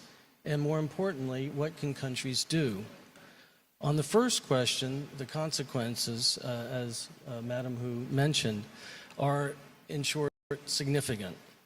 The U.S. effective tariff rate remains at a level not previously seen in our lifetimes. Let me highlight 3 observations on the impact. First, uncertainty is costly, as Ms. Hu pointed out. The complexity of modern supply chains means that bilateral tariff rates makes planning difficult for companies. As a result, investment and consumer decisions are postponed and precautionary savings could rise. The longer uncertainty persists, the larger the cost. 2, rising trade barriers hit growth up front. Tariffs act like taxes, raising revenue at the expense of reducing and shifting activity, and not particularly efficient taxes at that. 3, experience shows that protectionism erodes productivity over the long run, especially, but not only, in smaller countries. Shielding industries from competition reduces incentives for efficient resource allocation. Entrepreneurship and innovation suffer as companies expend energy to plead for exemptions, protection, and state support. As the other speakers have mentioned, the impact of these factors are significant. We quantified them in our recent World Economic Outlook, and there were notable markdowns to growth across at the same time, our World Economic Outlook also laid out arguments that determined policy action can deliver better outcomes. This provides answers to the second question: what can countries do about it? First, and most urgently, countries can work constructively to resolve trade tensions as swiftly as possible, preserving openness and removing uncertainty. A trade policy settlement among the main players is essential, and the IMF is urging them to do it swiftly because the uncertainty is so costly. A settlement ought to preserve openness and deliver a more level playing field. Also, it is critical to remain focused on policies to cushion the blows on those who may lose out from greater integration. Second, and here Madam Hu used the same phrase that my managing director did. All countries must redouble their efforts to put their own houses in order. In a world of higher uncertainty and frequent shocks, there is simply no room for reforms to enhance economic stability and improve growth potential. Countries with high debt need to rebuild fiscal space over the medium term, setting out gradual adjustment paths. At the same time, current shocks may warrant new fiscal support, provided it is targeted and temporary. The policy trade-offs in this constrained world can be difficult, and the best way to ease them is by lifting growth potential. Structural reforms that incentivize the private sector gains will lead to stronger, sustained economic growth. Ambitious reforms in banking, capital markets, competition policy, intellectual property rights, and AI preparedness can contribute to higher growth. Let me focus on what this means for IMF policy advice for China, although we do advise policy actions for all major economic powers. On China's fiscal policy, the fiscal expansion is welcome and will help support the economy, mitigate deflationary pressures, and lower the current account surplus. Given the tariff shocks and high uncertainty, some additional fiscal expansion is warranted in our view.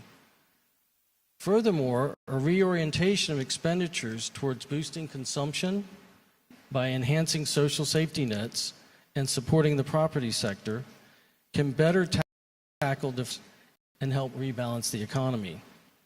Support should be maintained if deflationary pressures persist, thereby avoiding a premature consolidation.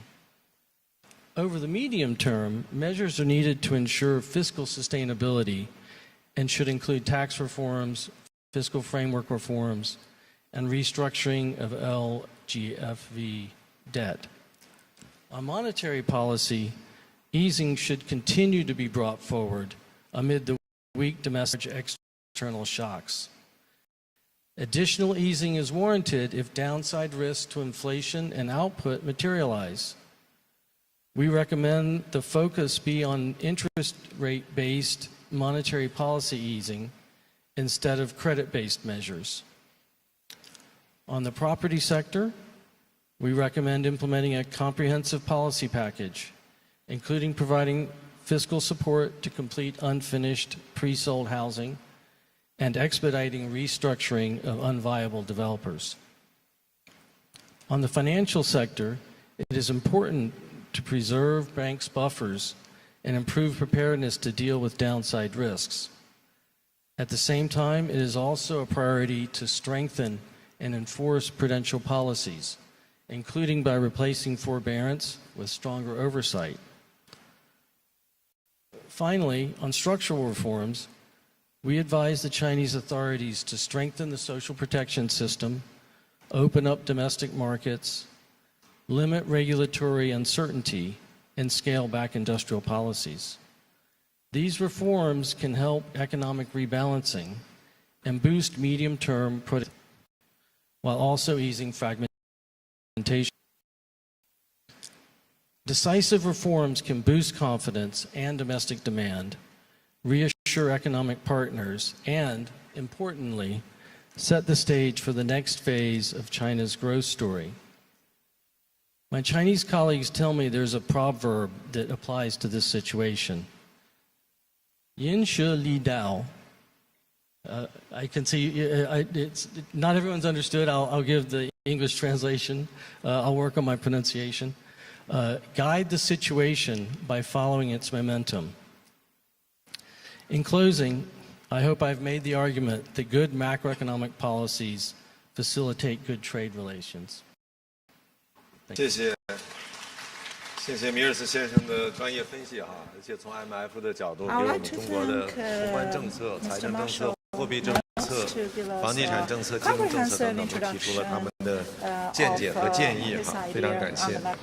好，那么我们最后呢，接下来让我们聆听产业界的实战经验，有请今天第4位主讲嘉宾，中兴通讯首席发展官崔丽女士。有请您的分享。谢谢大家。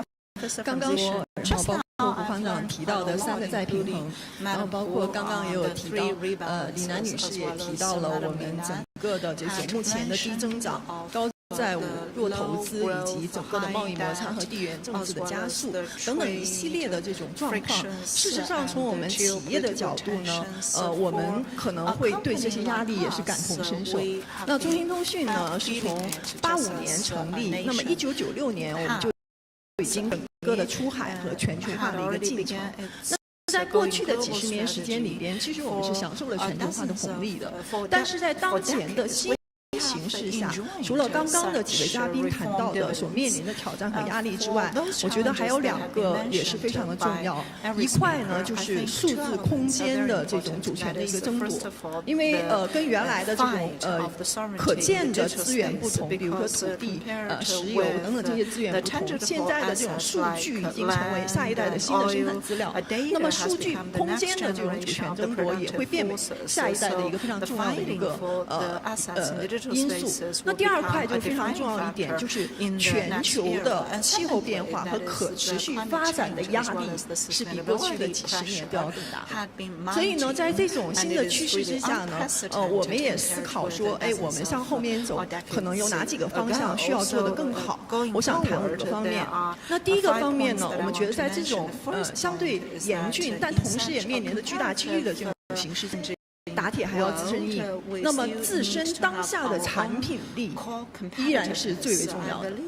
那我们可以看到过去的时间里边，比如说我们在整个的产业里边非常出圈的，不管是早年的 iPhone， 那么包括今年年初的 DeepSeek， 然后包括像我们公司也会有很多的产品，就的确有非常大的竞争优势，还包括像中国的无人机，然后以及我们的电动汽车等等一系列产品竞争力到客户无法拒绝的时候，其实本身就给我们带来了巨大的优势。那第2块我希望分享的就是我们还是护城河非常的关键。那其实这个也是中国企业一直需要去加强和关注的地方。那作为通讯行业，我们一直是一个高投入而且是长周期的行业。我们整个通讯是10年一代，那么可能 IT 呢周期会稍微短一点，快一点，2到3年的一个时间。但不管怎样，在这个行业的企业，通常的研发投入都会在20%左右，这还是一个非常非常高的金额。那以中兴通讯为例，我们去年的研发投入占到我们的营收占比接近20%，也就是250亿左右。而这个投入更是持续了30-40年的一个时间，所以在这种情况之下，我们觉得说，对于企业来讲，你一定要想清楚如何能够去长坡滚雪球。也就是说，你选了一个很好的一个赛道，然后你要持续的雪够厚，赛道够长，你能持续的去把自己的核心竞争力去不断的放大，让自己的护城河能够越来越强。那么在这一点上，我认为抵抗很多的风险和脆弱性的能力会加强。那第3块，我们认为非常重要的就是，作为组织而言，在新的这种形势之下，其实组织自身的一个进化和强身健体也是特别重要的。那我们会包括我们自己中兴通讯也是一直在做的一件事情，就是我们从2016年开始，我们就开始做自己的一个数字化转型。那么目标其实就是希望我们能从传统的类似像机械式的这种组织，能够像一个生物型的组织去进。认为这种强心健体可以从3个方面来看。第1个方面，你一定要有免疫力。那所谓的免疫力，最为代表性的就是合规，因为合规的本质是对法律法规的理解和遵从。其实我们大家经常一直管制，但事实上包括数据保护，包括我们的这个反商业贿赂，这些都属于合规的一个范畴。它的本质上就是对法律法规的一个遵从。所以我们在过去的很多年，在合规方面如何去强化整个的为我们的业务保驾护航，其实做了大量的工作，而且我们还做了自己研发的合规体系，包括给国内的像海信等等企业，给他们贡献，让大家能做得起合规。就我想做合规和做得起合规，做得好合规，这是一个方面。那第2个方面，我们觉得韧性很重要。其实，在当下整个的这种复杂的形势之下，不确定的形势之下，其实供应链就是韧性的一个最好的保障。那你如何能够实现消除独家，然后核心的部件能够实现有全球的这种产业链的布局？我们觉得这一点，然后包括你能够有数字化的系统，随时感知到变化，进行动态的调整和预判。这些都非常重要。那第三块，我们觉得弹性也是非常重要的，你不能一拉就断。所以我们觉得数字化，我们一直会谈数字化转型。那这里边包括了数字化、网络化和智能化。它的所有的转型的目的，其实就是为了让一个企业能够非常敏锐地捕捉外界的变化，并且能快速地分析、制定策略，进行组织的一个快速响应。所以这个我们认为它是应对未来不确定性做到唯快不破的一个最重要的一个点。那第四个方面呢，我们会觉得说，链接资源很重要。就是我们大家经常谈，我知道投资圈特别喜欢的就是投轻资产的企业，因为它转身会非常容易。但是呢，现在轻资产跟这个本身又会有一些矛盾，所以我们现在觉得呢，在当下这个时代，在如此高度复杂和不确定性的时代，其实你本身拥有多少资源固然重要，但更为重要的是你如何能够强链接很多的，就是你有足够多的朋友圈，你有足够大的一个生态圈。那么这一点就会用新长板理论，也就是说用别人的长板来补我的短板，大家共同在第一时间去把握住机遇，能够创造更大的一个市场空间。那最后一点呢，我想就是整个的未来的一个可持续发展。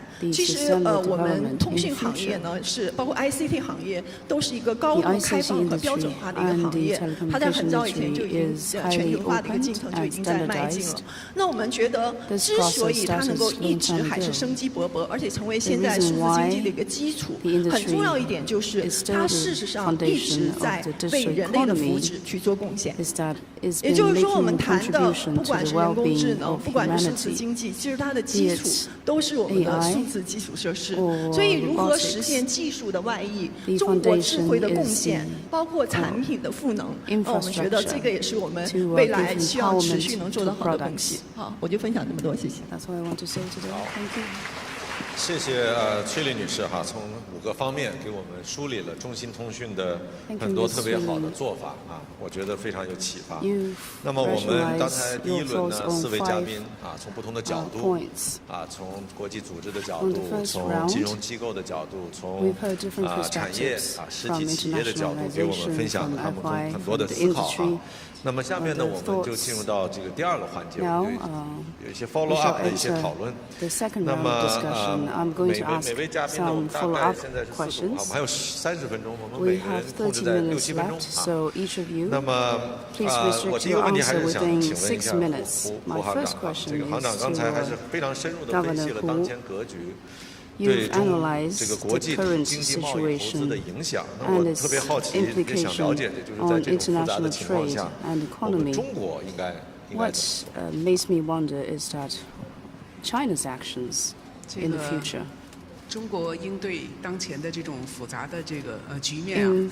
Facing with the complications, China is fully confident, and China should be confident. 刚才这个贸发组织的李女士讲了，这个近年来由于这个全球环境的这种变化，跨境投资呢，是在这个增长是在放缓的哈。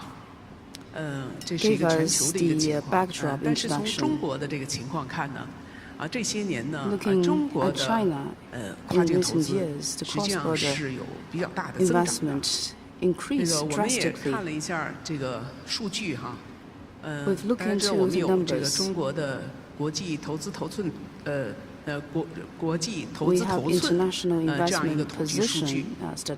我们也查了一下，就是在2014年之前的这个20多年，我们国家的整个的对外投资的存量呢，也就是9000多亿美元。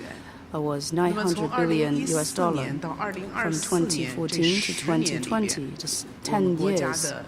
China's external direct investment amount exceeded by $3 trillion US dollars, so 3 times compared with the previous decade, which demonstrates that the Chinese companies are actively participating in investment and the building of international industry chain.